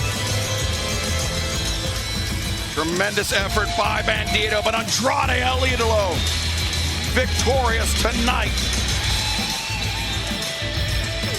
Sold out here in Los Angeles. Fans joining us all around the world for this one on pay-per-view. And we still have more to come. A Tornado Trios match coming up next. Roderick Strong, Orange Cassidy, and Darby Allin take on Clark Connors, Gabe Kidd, and David Finlay. I thought we were done, Gabe. Clearly not. Gabe Kidd. Darby needs some help. When it doesn't stop till you are pushing up daisies. Orange punch! Never count out Orange Cassidy and Darby. What? David Finlay just decks Darby Allin. There's a reason I didn't die on Mount Everest. What is this? Roderick Strong? Roddy, first time we tagged against you, you kicked Orange Cassidy. That was out dogging you. Come on, Roddy. Whoa! Roderick Strong's back! Orange Cassidy looking up. We live by one simple rule. It is blood for blood. And your bodies are the next ones we collect.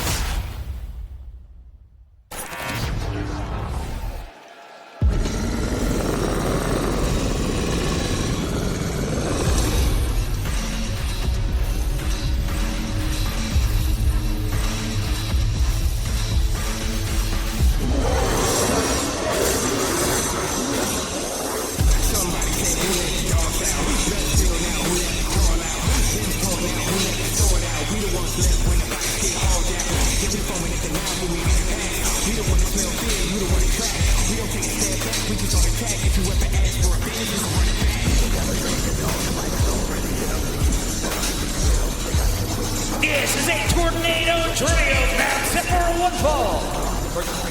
At a total combined of 137 pounds, David Finlay, 100 Bruce Clark Connors, already Gabe Kidd, the Dogs.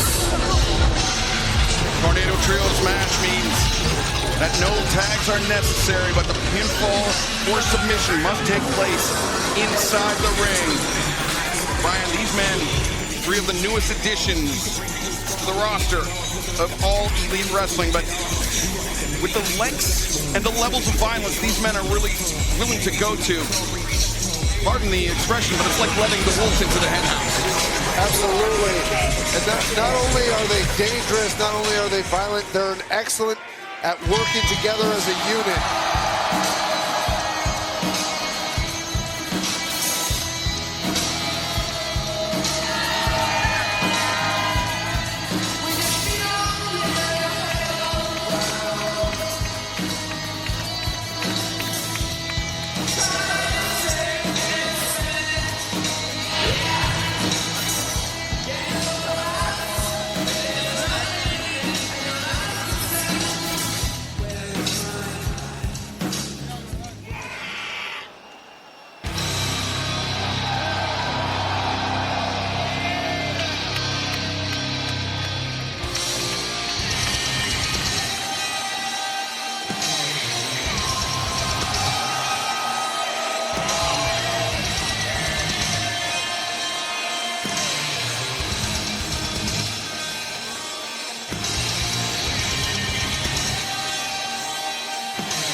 their opponents. The team of Brunswick Squeeze, Orange Cassidy, Roderick Strong, and Darby Allin. Before this match gets underway, I need to say something.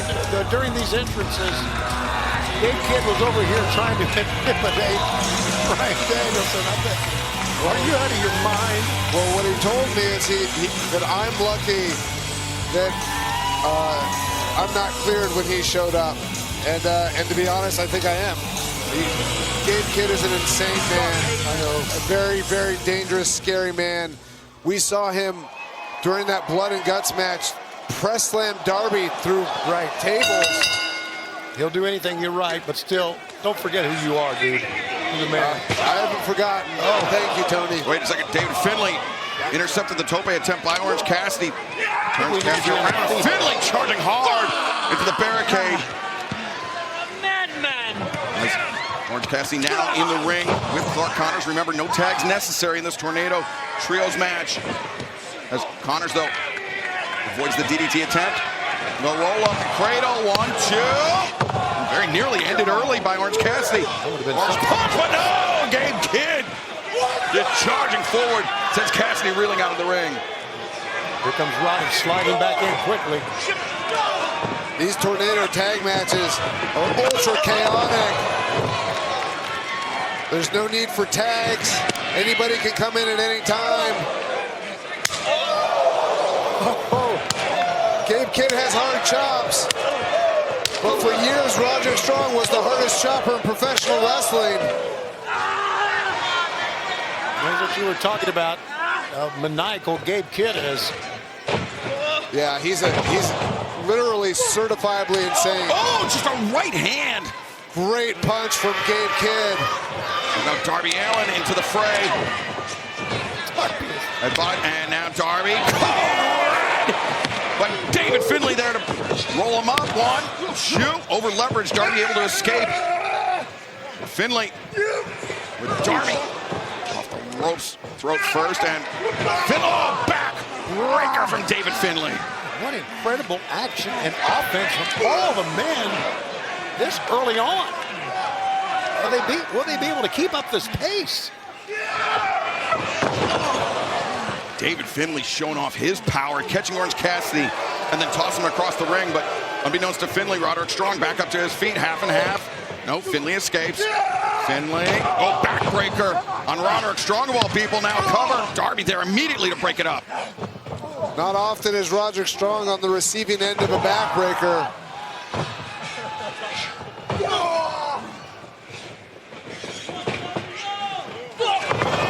Darby, 2 for 1, takes down Connors and Kidd, but Finlay, the third man for the Dogs.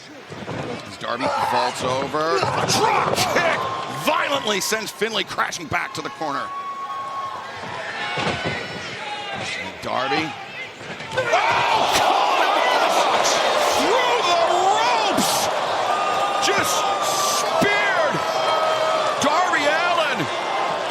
That brought everyone at ringside to their feet.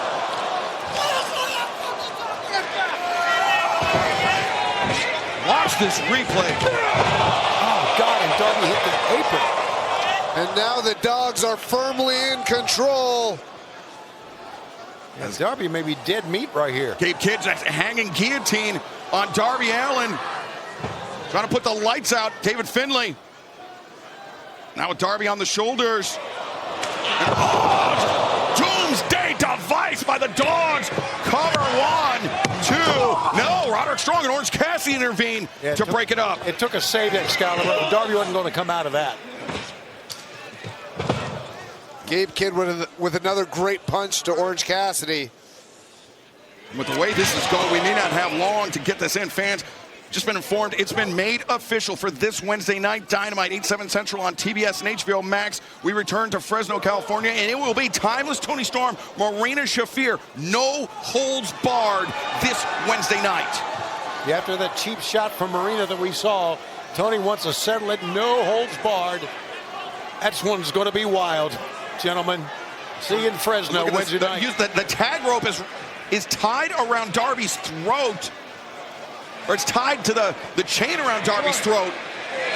Darby effectively pinned to the corner of the Dogs, and now just at the mercy. Yeah, an open target.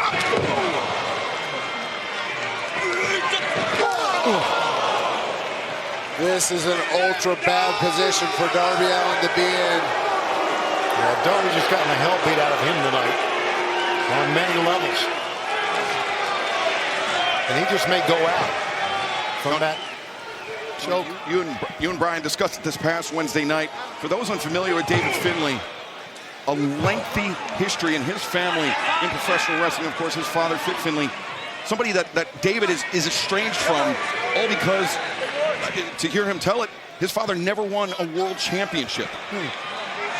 Well, it's really crazy because Fit Finlay is one of the most dangerous and feared men in all of professional wrestling. Absolutely, Brian.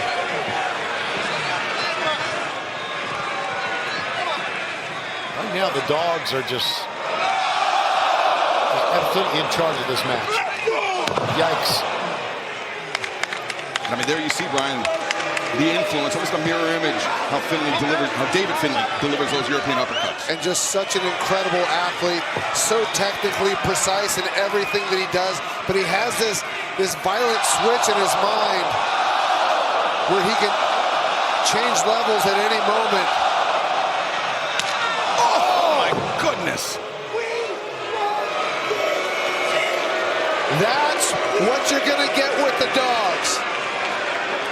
They all hit so hard. And as you mentioned, Brian, prior to their time here in AEW, they were a team. They competed, they trained, they worked together in Japan.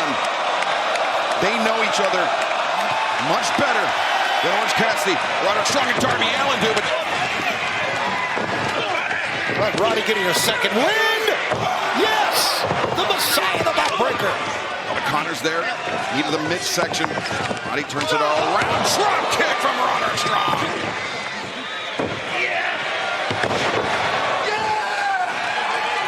Roderick Strong neutralizing all three members of the Dogs, and now brings up Orange Cassidy.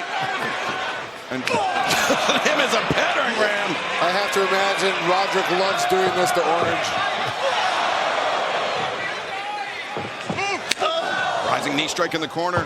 Let's not forget, that Darby is still hanged up over here. Yeah, they got to get Darby free. Yes, they do. Orange Cassidy into the arms of Roderick Strong, and DDT on Gabe Kidd. Connors, vicious left hand to the jaw of Roderick Strong. Connors turns his attention to Orange Cassidy. Roderick Strong waiting. Cazadora and DDT. Roderick Strong. Oh my gosh! Targeting the hip and the head of Clark Connors. That's what. That's what Darby released. Please help Darby as the champ. That's right. Orange Cassidy. There you go. He's got a zip tie and a pair of scissors. Now trying to cut the tag rope. Finally, Darby Allin free. Look at Darby. Is Darby going to take a crack? He is. I say, brilliant by Darby Allin. As soon as he got cut released, man, he was on the attack. Oh, Darby Allin. And now Roderick Strong with Connors up, not for long. The backbreaker. 1, 2.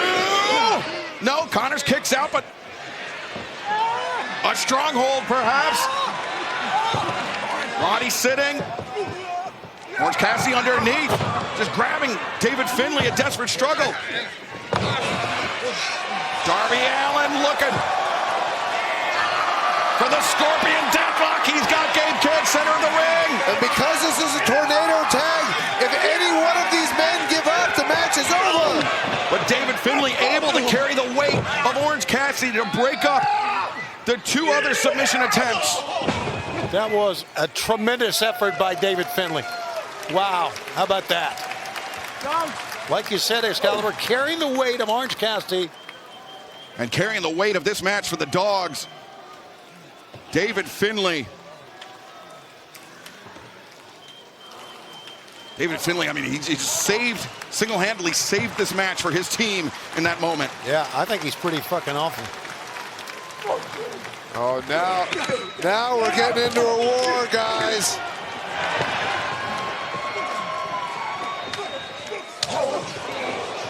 Look at this.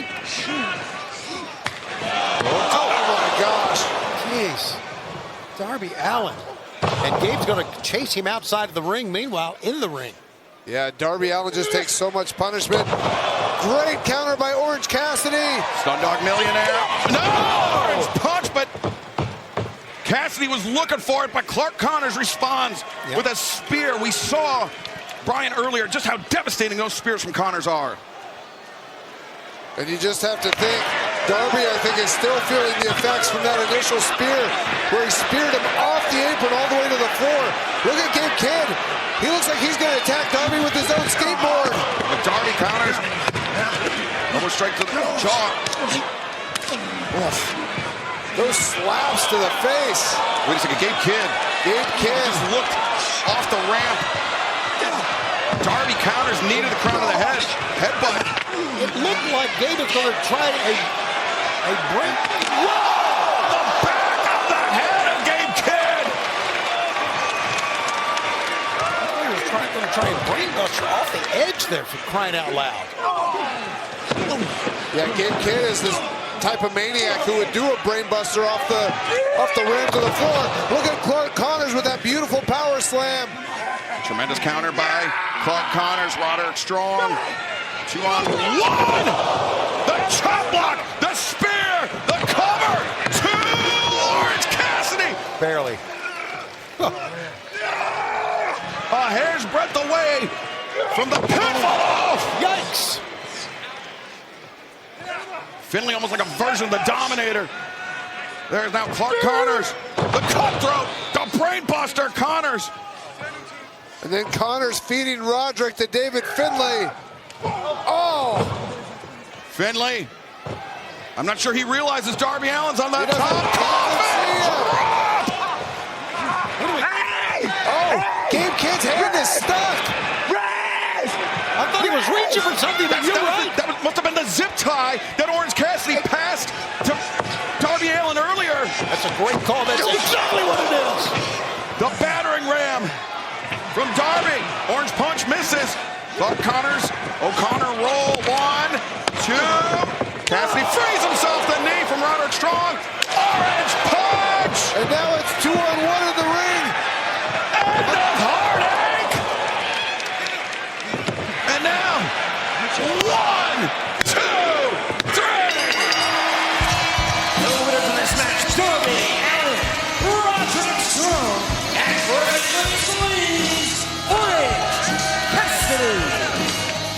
Gabe Kidd powerless to stop any of that. And he looked like he was seething, like foaming at the mouth, rabid dog style. But Roderick Strong, Darby Allin, and Orange Cassidy coalesce, conglomerate, if you will, to earn a hard-fought victory over the Dogs. But Gabe Kidd, Brian, we know how unbalanced he is. This may serve to only drive him into deeper levels of madness. I agree. I mean, I'd hate to see what he's going to try to do this Wednesday on Dynamite. After something like this happening to him. Darby just taunting, spitting at Gabe Kidd.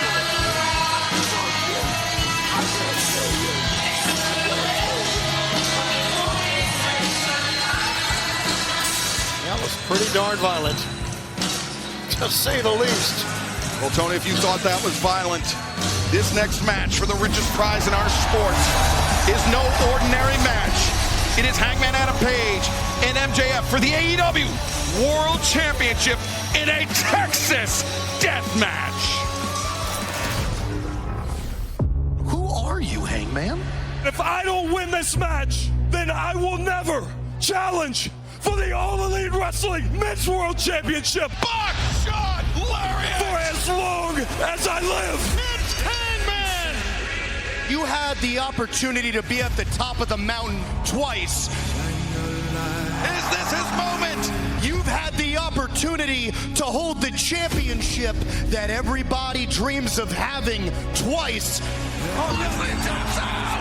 You've had the opportunity to be the guy twice. Hangman Adam Page. And both times, the realization sets in. You crumbled under pressure. I don't believe it. When I look at you, the low blow. I have never met someone more like me.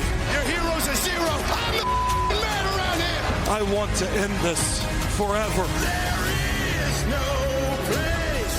Everyone wants that championship, Max. You and I, we have always needed it. I have always known what this match should be. I've won the World Championship in Texas Death. The Hangman! I have made careers in Texas Death. MJF! Then I have ended them in Texas Death! If you do not win the AEW World Championship, who are you in AEW? Who are you, Hangman? We have seen blood. We have seen carnage tonight. But something tells me we are in store for untold levels of violence in this Texas death match. There is no time limit, no disqualifications, no stoppage because of blood. Pinfalls do not matter. The match can only end when one athlete submits or cannot answer the referee's 10 count. And it is time for our main event here in Los Angeles.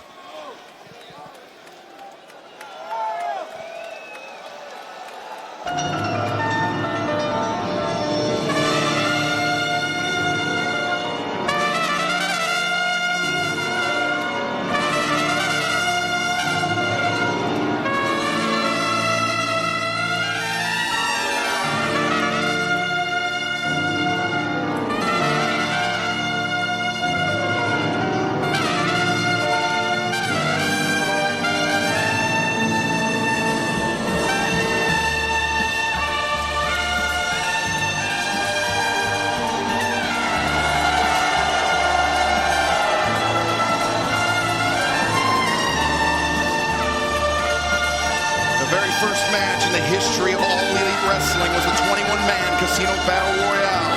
Double or Nothing, May 25th, 2019. The winner of that match would earn the right to vie for the right to be crowned the inaugural AEW World Champion. With 19 eliminations, the final two men in that ring were Hangman Adam Page and MJF. Hangman Adam Page was thrown over the top rope, but he hung on, found his footing, and unleashed the first ever buckshot lariat inside an AEW ring. He eliminated MJF and forever etched his name into the history books of AEW. The rivalry did not end there. It would continue. It would go dormant until just over 1 year ago when MJF revived it. And since then, the animosity between these two men has reached unparalleled levels. Notice he's got the barbed wire already wrapped around his sleeve.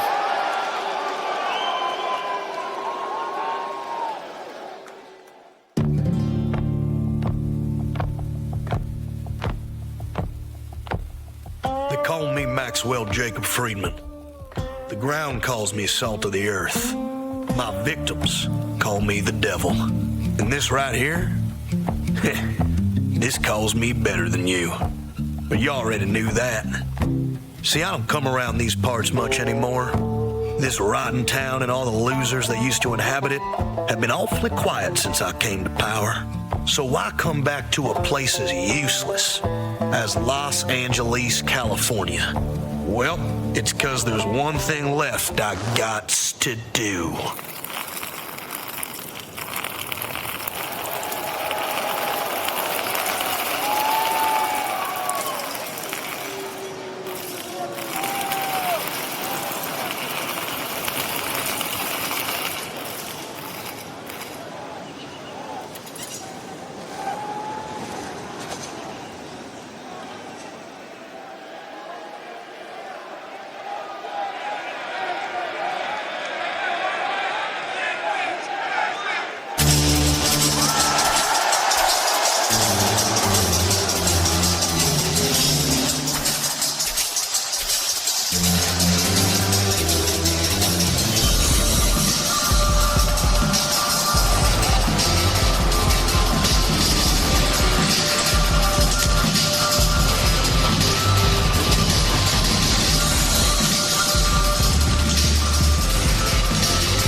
year ago at Revolution. It was a battle with no titles, no trophies on the line, but it was a pivotal bout that would shape the year ahead for both MJF and Hangman Adam Page.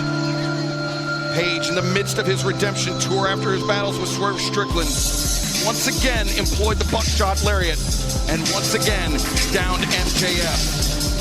Will it be the same story just over a year later? We are about to find out, and to make it official, let's head down to the ring and the Dapper Yapper, Justin Roberts.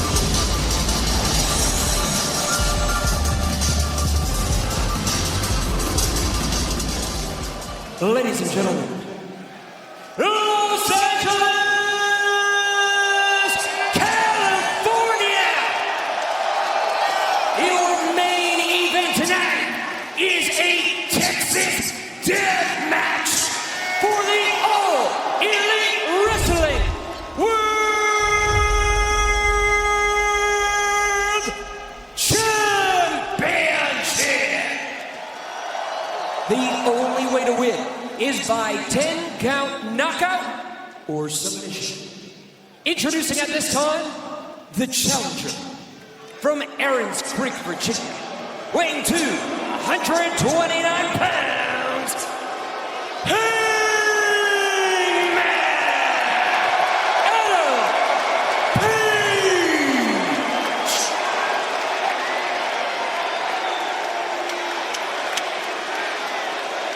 And his opponent, from Plainview, Long Island, New York, like Los Angeles, California. His opponent, he is not from a piece of shit town like Los Angeles. From Plainview, Long Island, New York, weighing 226 pounds, he is the reigning and defending All Elite Wrestling World Champion, Maxwell Jacob Friedman, MJF.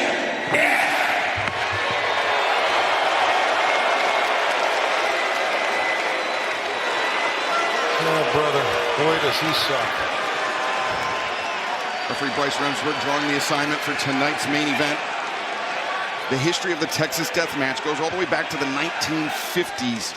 Dory Funk Sr., the man that innovated the match, and a fact that is not lost on MJF. Brian, you know it very well that for as odious of an individual as MJF is, he is a student of the sport of professional wrestling. Hence, the attire inspired by the son of Dory Funk Sr., one of the sons, Terry Funk.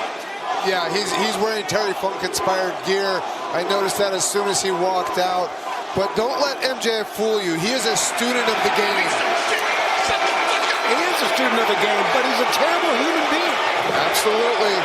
I don't disagree with you one bit. Where you're urinating on your opponent, allegedly in a grave, or supposedly in a grave. And also, look at this fight going on. I was going to tell you what he had to say to TMZ, but I'll wait till another moment because they are at it right now. He charged forward and Page scores with a big right hand. Hangman Adam Page, the best record of anyone in All Elite Wrestling when it comes to Texas death matches. This is his specialty. This is the last thing that MJF wanted. Okay, MJF said, by the way, his 30th birthday, that I have 20. Today is. I have 20, maybe 30 more years left in the tank.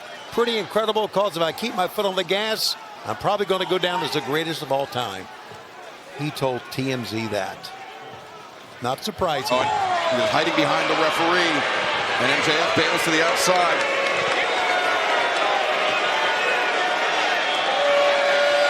And now trying to escape into the crowd, but see, this is not only our champion, this is a freaking coward.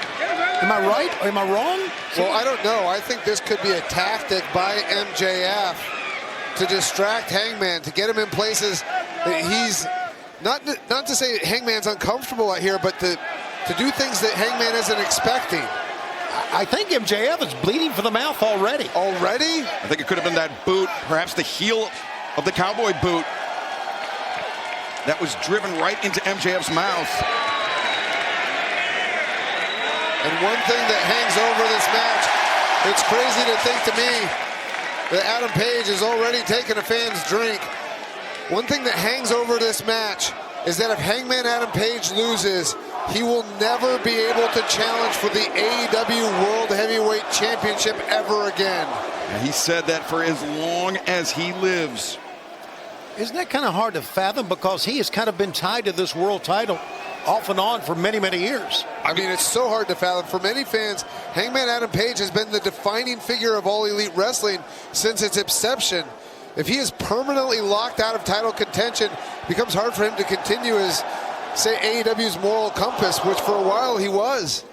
MJF, he's bristled at the fact that Hangman Adam Page has been referred to as the main character. You talked about how he has been so intertwined with the AEW World Championship. I mean, it all started that first night back in Las Vegas, Double or Nothing, when Hangman earned the right to divide. I hear a fan screaming at MJF, he's not Terry Funk, and he's not Terry Funk. He's not a lot of things, MJF is. Well, what he is an incredible strategist, somebody that does not come into a match like this unprepared. It may be the last thing that he wanted. He may be a coward, but MJF is not going to walk into this match blind, Tony. Yeah, he told Yahoo Sports, if you put me in a situation where my back is against the wall, I'll do literally anything under the sun that is possible for me to come out with a victory. Anything. So, yeah, we know that.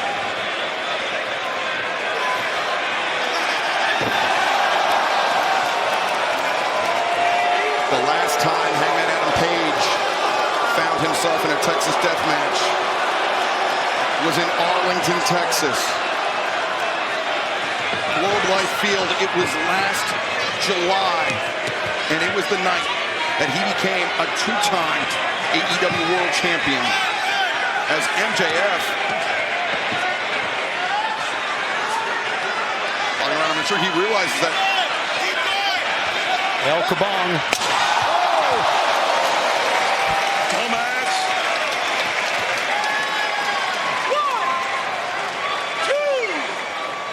Bryce Remsburg, the first 10 count administered in this match. Whoa. Hangman, though. He pulled him up. See, this is how angry Hangman is. Well, I think that was a smart strategy, actually, by Hangman. Really? Because I think he knew he knew MJF was going to be able to get up from that. So you don't want to let him have a breather. Now, Hangman Adam Page bringing a staple gun out from underneath the ring. And we saw in his battles with Swerve Strickland, Hangman, no hesitation to use the staple gun, and he's got. Where's he got? Oh, I believe it says happy birthday. Yeah, it does. Happy 30th, kid. Oh, the yes. fingers.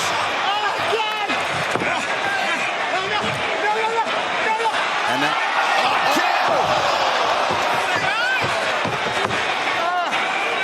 a visceral reaction from everyone in the arena.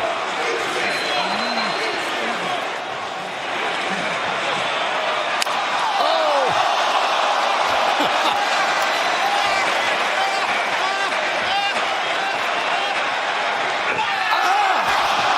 Not sure if what's going in or coming out. It's wonderful.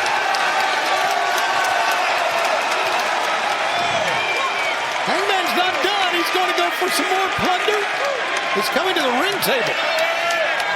This is why MJF did not want to face Hangman in a Texas death match. Maybe you should get some of Doc's alcohol and help those cuts. Just an idea. Looking for something as MJF still dealing with the staple into the chest. Hangman. Now, a window. That is a window that Hangman Adam Page has brought into play. If he hits MJF with it, MJF's going to be in a lot of pain.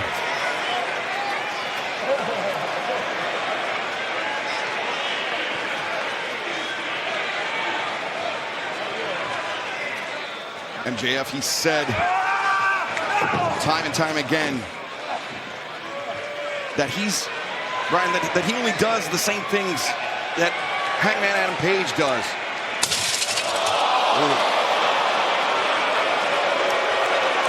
But Hangman, he's cheered, he's loved for it, whereas MJF is reviled. I can see where MJF thinks that, but they're totally not the same thing. The things that MJF does and the things that Hangman does. Oh no, Hangman able to escape and into the broken glass. That's one of the highlights of the year right there. And the shards of glass stuck in the back of MJF. Bryce Remsburg administering the 10 count. Hangman Adam Page backs off the referee. Yeah, stomp on him. He's not done. MJF the up kick. No.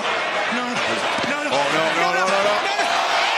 Dragged across the broken glass. Oh, this is tremendous.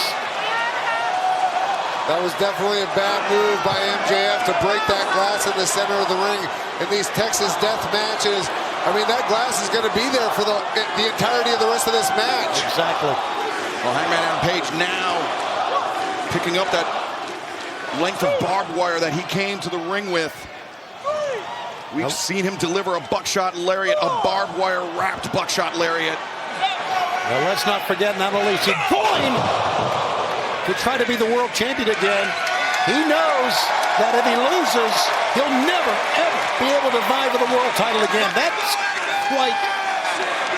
quite an inducement to win. Brian, to that point, that Hangman is cheered for the things that he's done throughout his career, whereas MJF is hated for it. I think it's because, at the end of the day, Hangman Adam Page still has a moral compass. He knows. Oh, MJF just bleeding buckets. A laceration opened up on the head of MJF, but at the end of the day, Hangman Adam Page feels remorse for those things that he's done in the ring, where MJF, absolutely no compunctions about it. He doesn't care. He just sees it as a ways to a means. Well, and also, Hangman Adam Page doesn't talk down to people the way that MJF does. In every single city that we go to, oh my gosh, you talk about talking down to him. MJF might not be able to talk down to anybody for a while. MJF may have a permanent smile on his face, as Hangman very nearly using that barbed wire like a garrote.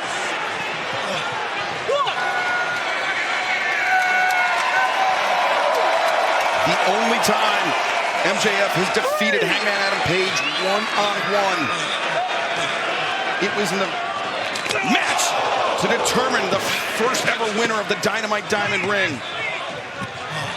But that match, Tony, has an asterisk by it, because it was a powerful right hand by Wardlow, MJF's then bodyguard. We saw it in that video package. That's what won the day for Maxwell Jacob Friedman. He did not defeat Hangman Adam Page by his own means. And of course, we're comparing about the things they would do. Hangman would never do anything like that. He would do it on his own. Another reason why both men have done the same dastardly things before, but you seem to gravitate towards Hangman and not towards this 30-year-old jerk. Well, Hangman also, and not always, but oftentimes will admit when he's made a mistake. Right. I don't think we've ever once heard MJF say the words, "I'm sorry." MJF maybe thinking, oh, Hangman dropped toe into the chair. And MJF maybe in the midst of realizing that, trying to use that two-headed coin on Hangman Adam Page, that was a mistake. Had he left it up to chance, MJF he would have had a 50-50 chance at getting the match he wanted. The one-way disqualification match. Preposterous, but 50-50 chance that he would have gotten his way. Instead, Maxwell Jacob Friedman finds himself, oh Lord, in a Texas death match. He finds himself in a shard of glass. He's going to stab him in the forehead with it. He's the forehead of Hangman Adam Page. No stabbing there. He just Come on, get up. And MJF, the blood pouring freely, as we mentioned, but there you go. Repeatedly stabbing the head of Hangman, who of course has been opened up and is bleeding and is now dealing with a back full of glass. Look at this. Just an open wound right across the top of the forehead and glass. You know what? We should have expected all of this. Nothing surprised us in a Texas death match. First, it was MJF dragged through the glass. Now it's Hangman. Level of violence unparalleled in a Texas death match. And MJF just looked up off my monitor. And he had a frankly quite sinister, scary look on his face, Brian. Sinister look on his face. Made even more horror movie-like with the glass still stuck in his back. I mean, these guys... What is... Well, I've never seen that. Talked about, it was mentioned that the glass will now be in the ring, but MJF prepared for that eventuality. Struck by a moment of inspiration, but while he's doing this, crucially, Hangman Adam Page has time to recover. And Hangman Adam Page is able to rest on the middle rope, not even carrying his own body weight. Hangman. Well, he's not done with the broom, and I'm not surprised. Wait a second, Hangman.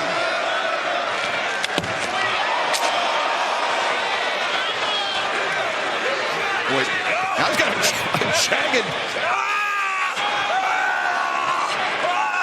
jagged broom handle, but so now MJF does. Got hit with a jagged edge on the head. My God. Now MJF, the chair in his hand as Hangman attempts to rise to beat the referee's count. Remember, the only way for this match to end is by a 10-count knockout or a submission.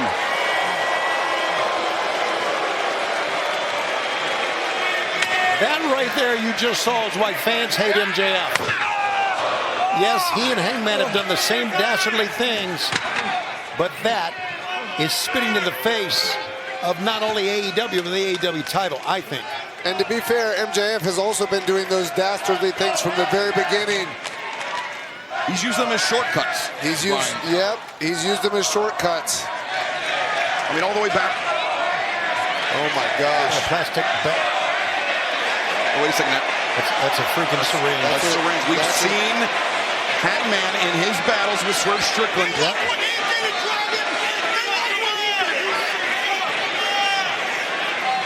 MJF just barking, saying they liked when he did it. Yeah, in that cage with Swerve, unforgettable. Oh, guys, I can't watch this. Me neither, man. Oh my gosh.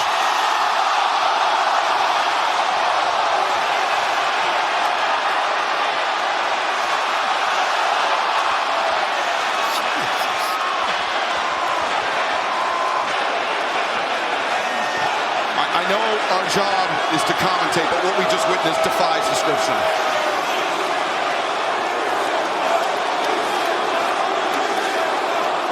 I see a little girl crying in the front row. And the syringe is still stuck in Hangman's mouth.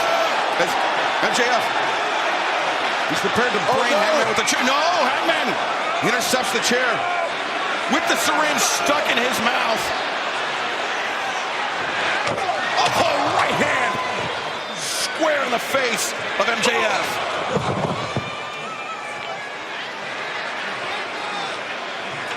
Good God. Look at that face, man. I agree with you, fella. Yeah, people are horrified. And Hangman, that crazed look on his face. We've seen the lengths of depravity Hangman Adam Page is willing to go to in a Texas death match. It didn't just stop with the syringe. And he was... The 10 count delivered. Hangman, though, I think he realizes that is not enough to put out MJF. He's looking for other implements of destruction.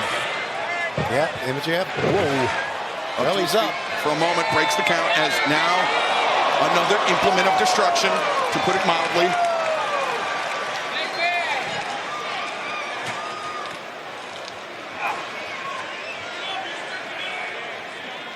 It's interesting with the syringe, with being stabbed with a broken broom handle. This is the match that Hangman Adam Page asked for. Yeah. This is the type of match that Hangman Adam Page wants. This is the kind of match that Hangman Adam Page wanted to get MJF into. Water wheel drop onto the barbed wire chair. And it's the type of match Hangman Adam Page won, if you'll recall, at All In when we were in Texas. Bryce Remsburg all the way up to 6. And if Hangman Adam Page doesn't get up, he can never challenge for the world title again. And you're not kidding.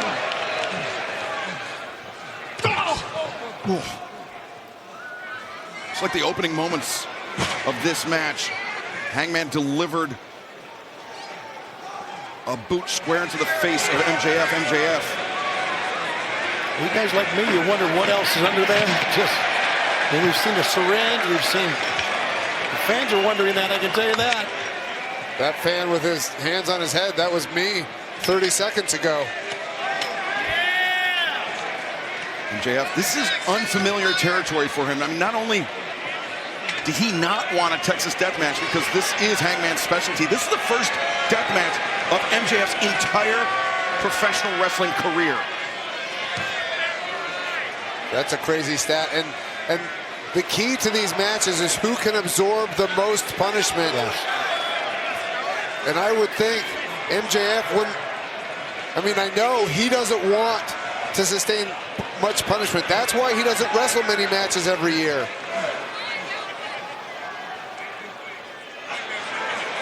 Oh, MJF going for maybe a tombstone. Yep, tombstone on the right hand from Hangman after a lucky escape. Now Hangman dragging MJF back in from the apron. Oh, there's still that barbed wire chair. Hangman to the the shoulder to the midsection. Go for the heat seeker right here. This is how he won the AEW World Championship. He landed the heat seeker on Samoa Joe, but Hangman supporting the weight, carrying MJF to the center of the ring. Whoa, right on the barbed wire, but Hangman's hurt as well. Not without a cost to the challenger, Brian. But I think that's one of the things, that's one of the reasons why Hangman Adam Page has excelled in these Texas death matches, is he is willing to take punishment to give punishment. Just like he did right there. 9, and the champion barely beats the count. Went for the chair, but Hangman, a cowboy boot, stops Maxwell Jacob Friedman dead in his tracks. The eyes of Hangman. That's a maniacal look. The rim of the chair into the midsection, and now the back undoubtedly punctured once again, this time by the barbed wire. When somebody hits you with a chair, it hurts at the best of times. And with a chair wrapped in barbed wire, that's unbelievably worse. And with all that glass already in their backs. Yeah, look, you know, he didn't get all of the glass out of there. No, that's you can see in both men's backs, the glass is still in there. It's still sparkling. As Bryce Remsburg giving the 10 count to MJF. It's up to him to beat it. And Brian, I mean, the science of a steel chair to the back, it sends a jolt. Wait a second. Oh, fallaway slam into the barbed wire chair. It sends a jolt through your entire body, all the way out to your extremities. It causes numbness. Your fingers go numb, your feet go numb. You can't walk. That's why a chair to the back, delivered with such force, is so dangerous. Not to mention one wrapped in barbed wire. Yeah, and I mean, it's essentially a spinal injury is what's happening when you hit somebody with a chair in their back. Yeah, I love the science of wrestling, man, and we are seeing it and hearing about it here. What are they going to do next? You got a man who's desperate, not only wants to be the world champ, he wants to be able to vie for it Hangman has in the future. Oh my gosh! Nobody home but Hangman. He lost control of the chair, but MJF just launched it in Hangman's face. In Hangman's own words, he said, if he is not able to beat MJF here tonight, he will never challenge for the AEW World Championship for as long as he lives.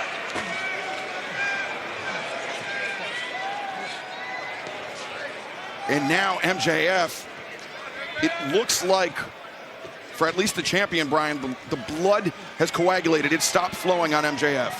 For the moment, For the moment, yeah. But you never know when a cut can reopen, and especially in a match like this, with all that glass everywhere. Look at what MJF's trying to accomplish here. Heat seeker, no. MJF guillotines the champion. You know, maybe the blood is not flowing like it was, but this match has taken its toll on both men. Down through the table.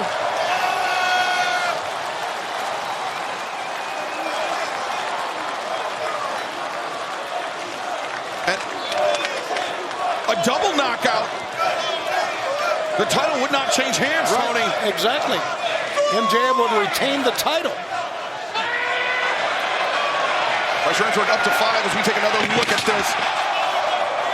The table did not break immediately, and I think that ended up being worse for MJF. I also think it was worse for Hangman. Hangman's up at least. Bryce Remsburg up to 9. MJF just barely, with a fraction of a second to spare, beat the referee's count. Sometimes I feel that in a match like this where you get so much offense against you, so many moves, why not take 8 counts to take a breath down low, right?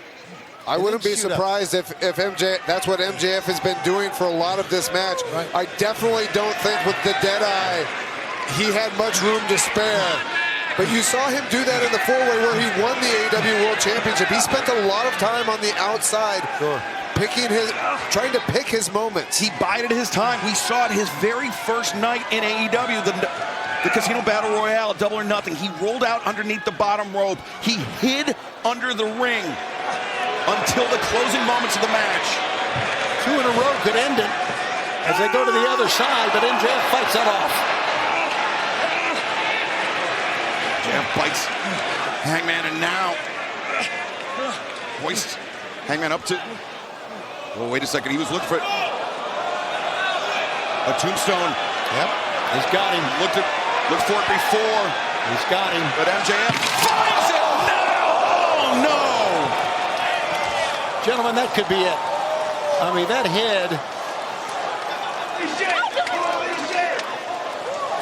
head of Hangman just split that table. MJF hurt his knee, apparently. Here's what you were talking about, Excalibur. We get a double 10 count. MJF's going to retain. Yeah, MJF retains. No incentive to rise to his feet other than to inflict more punishment on Hangman Adam Page. Can Hangman get up? Hangman up. Briefly enough. Enough to break the count. We saw MJF do something similar earlier on. He stumbled, but it was enough to allow this Texas Death Match for the AEW World Championship to proceed. We were talking earlier that the first Texas Death Matches were back in the 50s. Well, you can better believe that the violence in Texas Death Matches throughout the decades has ramped up.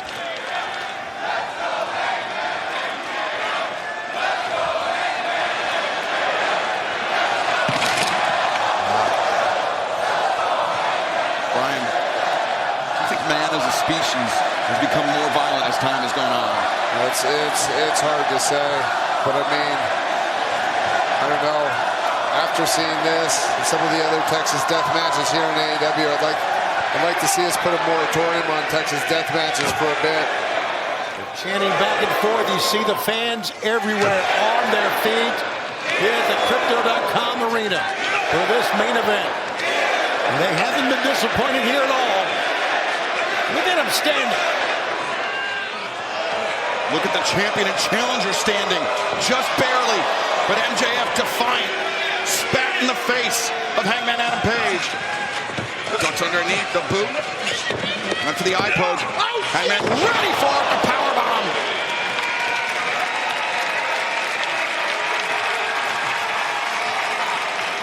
Well, Hangman's hurting. Everybody moving slow, and this one is understandably so. Hangman to the outside. MJF has had no counter for the buckshot lariat in his career. Does he have one here? That's just a duck and a poke to the eyes. MJF to the ropes. Hangman answers. Elbow strike. Stops MJF in his tracks. No! The champion answers. One of his own. One of the amazing things about this, oh my gosh, look at these two men. That they're both still standing. Yeah. Well, momentarily. But on these Texas Death Matches, Tony, there's no time limit. So, I mean, we could be here all night. Yeah, I just wonder how much longer these guys can take this punishment. Hangman Adam Page needs to beat this count, not only to reclaim the AEW World Championship, but if he ever hopes to challenge for that World Championship again in his lifetime. Both men smart here. They roll to the floor, letting gravity help them to their feet. Right. That was a really smart move by both men. Oh my gosh. Is that a light tube? They're crying out loud. There's a light tube. They each got a light tube. One of his own.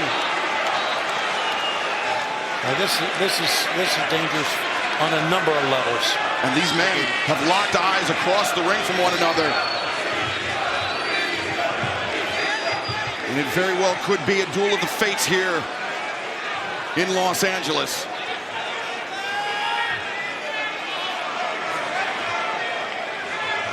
And again, the first to re-enter the ring, MJF, has other ideas. I mean, what happens if MJF just walks to the back? And there's no count out in this match. If he just runs from Hangman. This match, I mean, it will continue, Brian. As you mentioned, this could go all night. As MJF limping on that left leg. There's nowhere to run. I mean, Hangman's going to follow him everywhere. There's absolutely no... Wait. Oh, no. Here we go. That's not a lightsaber. Obi-Wan. Oh, but that is. Oh, my God.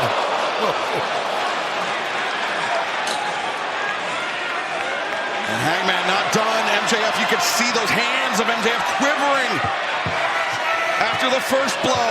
You can see the glass embedded in his back. It's been a nighty. Oh my gosh. Hangman measured and struck with a plum. And he's still got a jagged edge in his hand. I mean, how much more of this can either of these men take? I know. He's still got... He's going to jab him with that jagged edge. Nope. MJF once again reopened. Good God.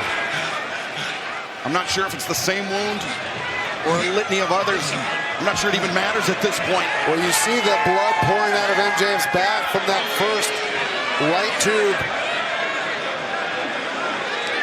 MJF trying to escape from Hangman, teetering on the edge of the stage.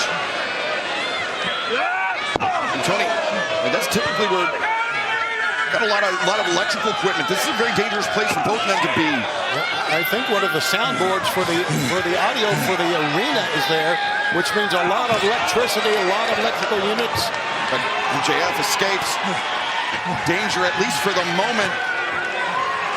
As you saw the twinkle of glass, Brian, to your earlier point, as it's still embedded in the back, the flesh of Hangman Adam Page. Of both men.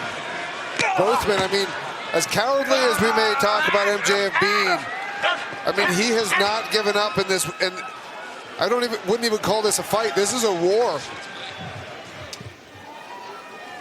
This is a Texas death match that is more than lived up to the reputation of those that preceded them.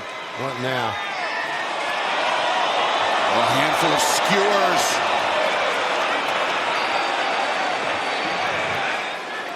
This is why MJF dreaded this match. Hangman Adam Page is so willing to go to a dark place. He may not like it, but he is willing to do it. It's interesting because it seems to be a part of Hangman's personality that he tries his absolute best to push to the back of his mind. Whoa, MJF. He's trying to put an eye out is what MJF's trying to do. But Hangman turns it around. He's trying to as well. That's what it's come to between these two. A seesaw battle with a fist full of stakes.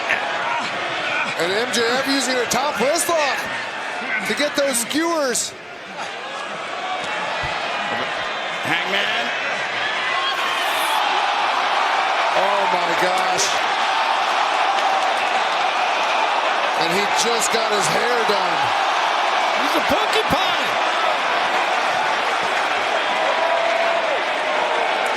Back shot, baby. Oh my God. Learn it, Hangman Adam Page. That has to be it. That has to be it.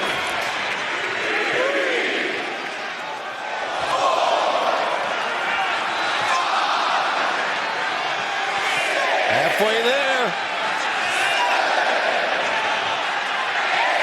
There we go, baby. Oh, I can't believe it. Oh my gosh, barely. Man, I got to give him credit. What guts, determination by MJF. And I hate to say that. Well, that's how important this World Championship is to MJF. It's the only thing in his life that matters. Hangman's going down low again. Oh my gosh, right across the jaw. Hangman now with a black bag from under the ring. Who knows? Well, normally that means thumbtacks. That's all we need. Oh, no, wait, but you hear the sound, the jingle.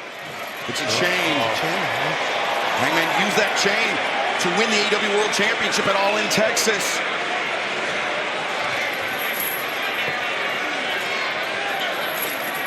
Oh. Not just a chain. More than that. A double dog collar. Oh my gosh. This is a ghost of Revolution's past for MJF. Absolutely, 4 years ago.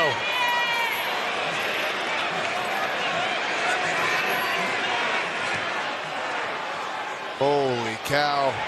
What does Hangman have in store here?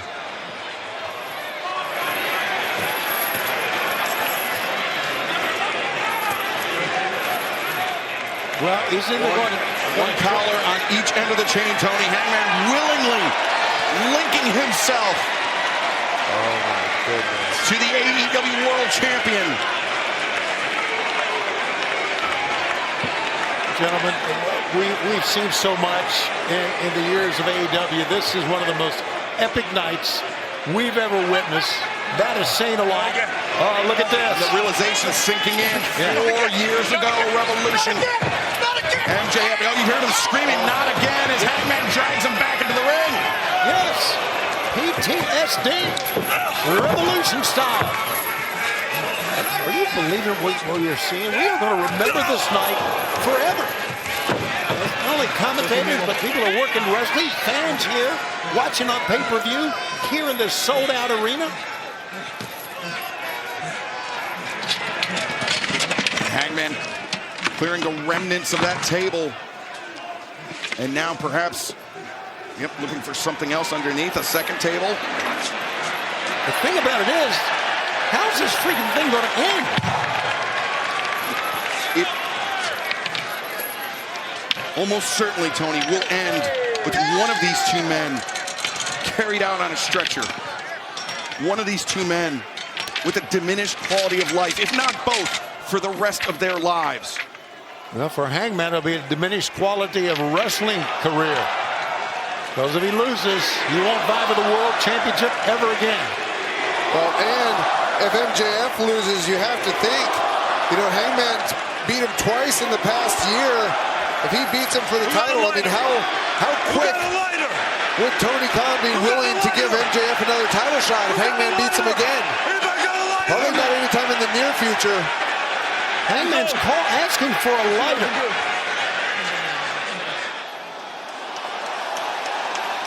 Hangman looking. Oh my God. Well, he didn't get a lighter, but he got a barbed wire board that he is now placed atop that table. Two men have gone through what? Glass tables, barbed wire, syringes, skewers. They're hooked together by a dog collar. Damn! You got a lighter!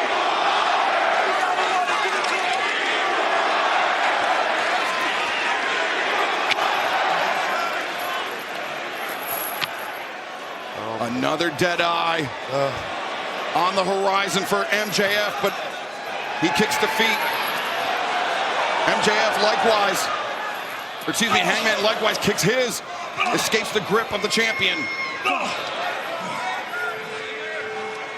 Powerful right hands driven into the head. Oh, wait a second, MJF wrenched back on the collar around Hangman's neck. Hangman just came right out of it with a fist. Ooh.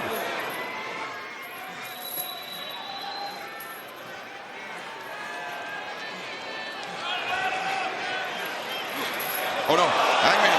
Oh no! A yank of the chain and calamity for Hangman Adam Page.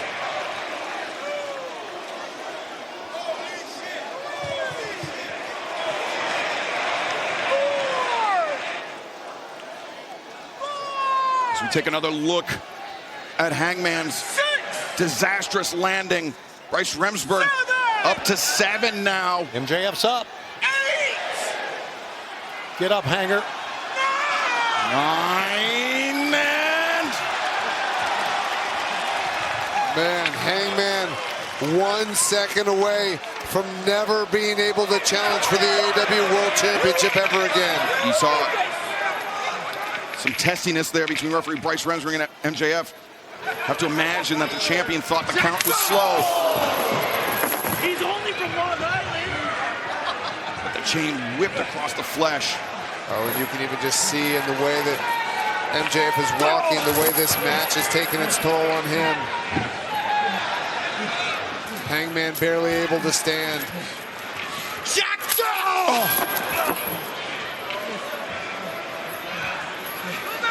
Now to the edge of the stage, Hangman, his turn to teeter. Oh, Hangman, very unsteady. Oh my gosh, he lost his footing. Yeah. Once again, all that equipment down there, gentlemen. To be very honest, somebody could get electrocuted. Just absolutely could. It's the wrong place for these two men to be. Hangman. A swing, but Hangman picking up the slack on the chain. And now, oh my God. Oh my goodness. They're going to go. A wild look at the, oh my God. Oh my God. We obviously,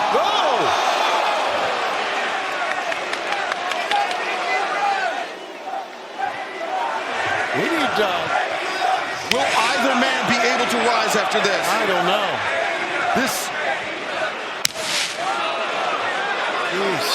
But somebody needs to go over there and address that soundboard as well. Yeah, somebody needs to get these, get them out of the way. I don't know.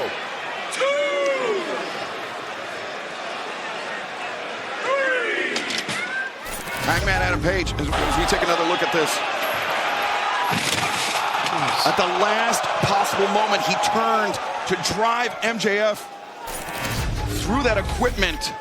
Almost turning in midair like a belly-to-belly style, but I don't think that helped him with the impact. And now the referee up to 8 now. 9. Good God, they're getting up. What the hell? Gentlemen, this is a fight for all times. Through fire and flame, these two men continue to battle. Look at MJF's back. Look at MJF just being dog walked back to the ring. He's a good boy. Good boy.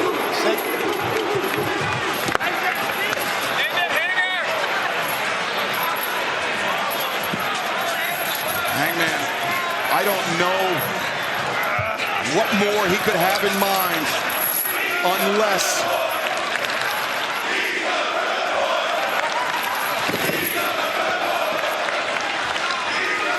remember how he won it against Moxley.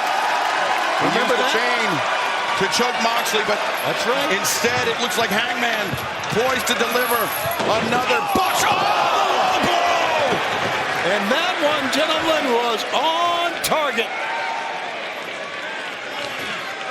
MJF, he did the same thing at World's End when he reclaimed the AEW World Championship. The low blow to Hangman Adam Page, the heat seeker to Samoa Joe. Thus began the second reign of Maxwell Jacob Friedman as AEW World Champion. He went over, he said, give me my belt. Yeah, he's got it. And keep in mind, that's what this is all about. Yes, sir. That's how much this title means to both of these men. Yeah. That they've been willing to go through this war. Oh, my gosh! That's how much. Did you hear the sound? Oh, this thud was sickening.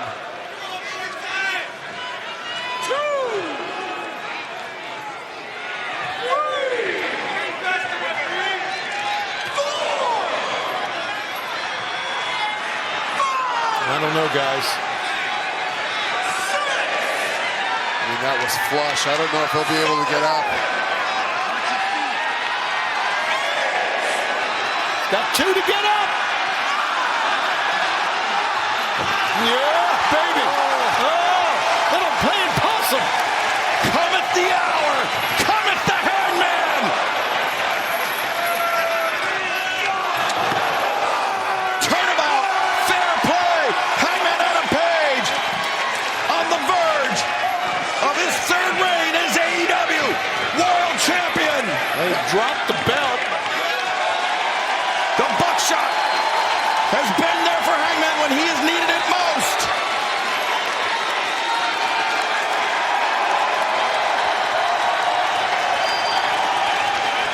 They're standing everywhere in this match, one for the ages. Buckshot, no, Hangman. Oh, wait a second. The dog collar around the throat. I think MJF strangling Hangman. I think he hit him with the ring. Oh, God, a little blood on the lens. A ghastly image.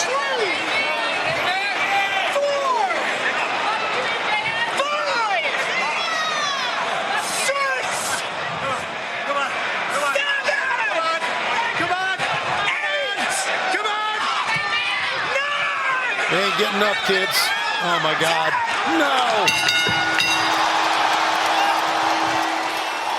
Ladies and gentlemen, the winner of this match, and still All Elite Wrestling World Champion, Maxwell Jacob Friedman, MJF. Tony, you had the right of it. The Dynamite Diamond Ring there for MJF in his moment of most dire need once again. It's been an emotional roller coaster from the time we went on the air, and we got a new, of course, national champion. And Brian, finish with this. Epic. The toughest thing about this, we laid out the moral compass of Hangman Adam Page. He's a man of his word. Unfortunately, said that if he was unable to defeat MJF tonight, he would never challenge for the AEW Men's World Championship ever again. We had just witnessed the end of an era. It's a very sad day for long-time AEW fans. It's a sad day for the future of our company. Yeah, and most of all, a sad day for Hangman Adam Page. Well, we are going to have to live with the braggadocious big mouth. Tony, in my career, I've never had to. We've never witnessed anything like this. I mean, we've seen top to bottom. The blood on the lens, I think, kind of says it all about the night. Hangman Adam Page, one of the foundational figures, a pillar of all elite wrestling, a #1 draft pick, if you will. And now, what is MJF doing? He's standing on it. He's standing on it. He's gloating. He's humiliating his vanquished foe. This is Maxwell Jacob Friedman. This tells you everything you need to know about that man. This disgusting individual that remains the AEW World Champion.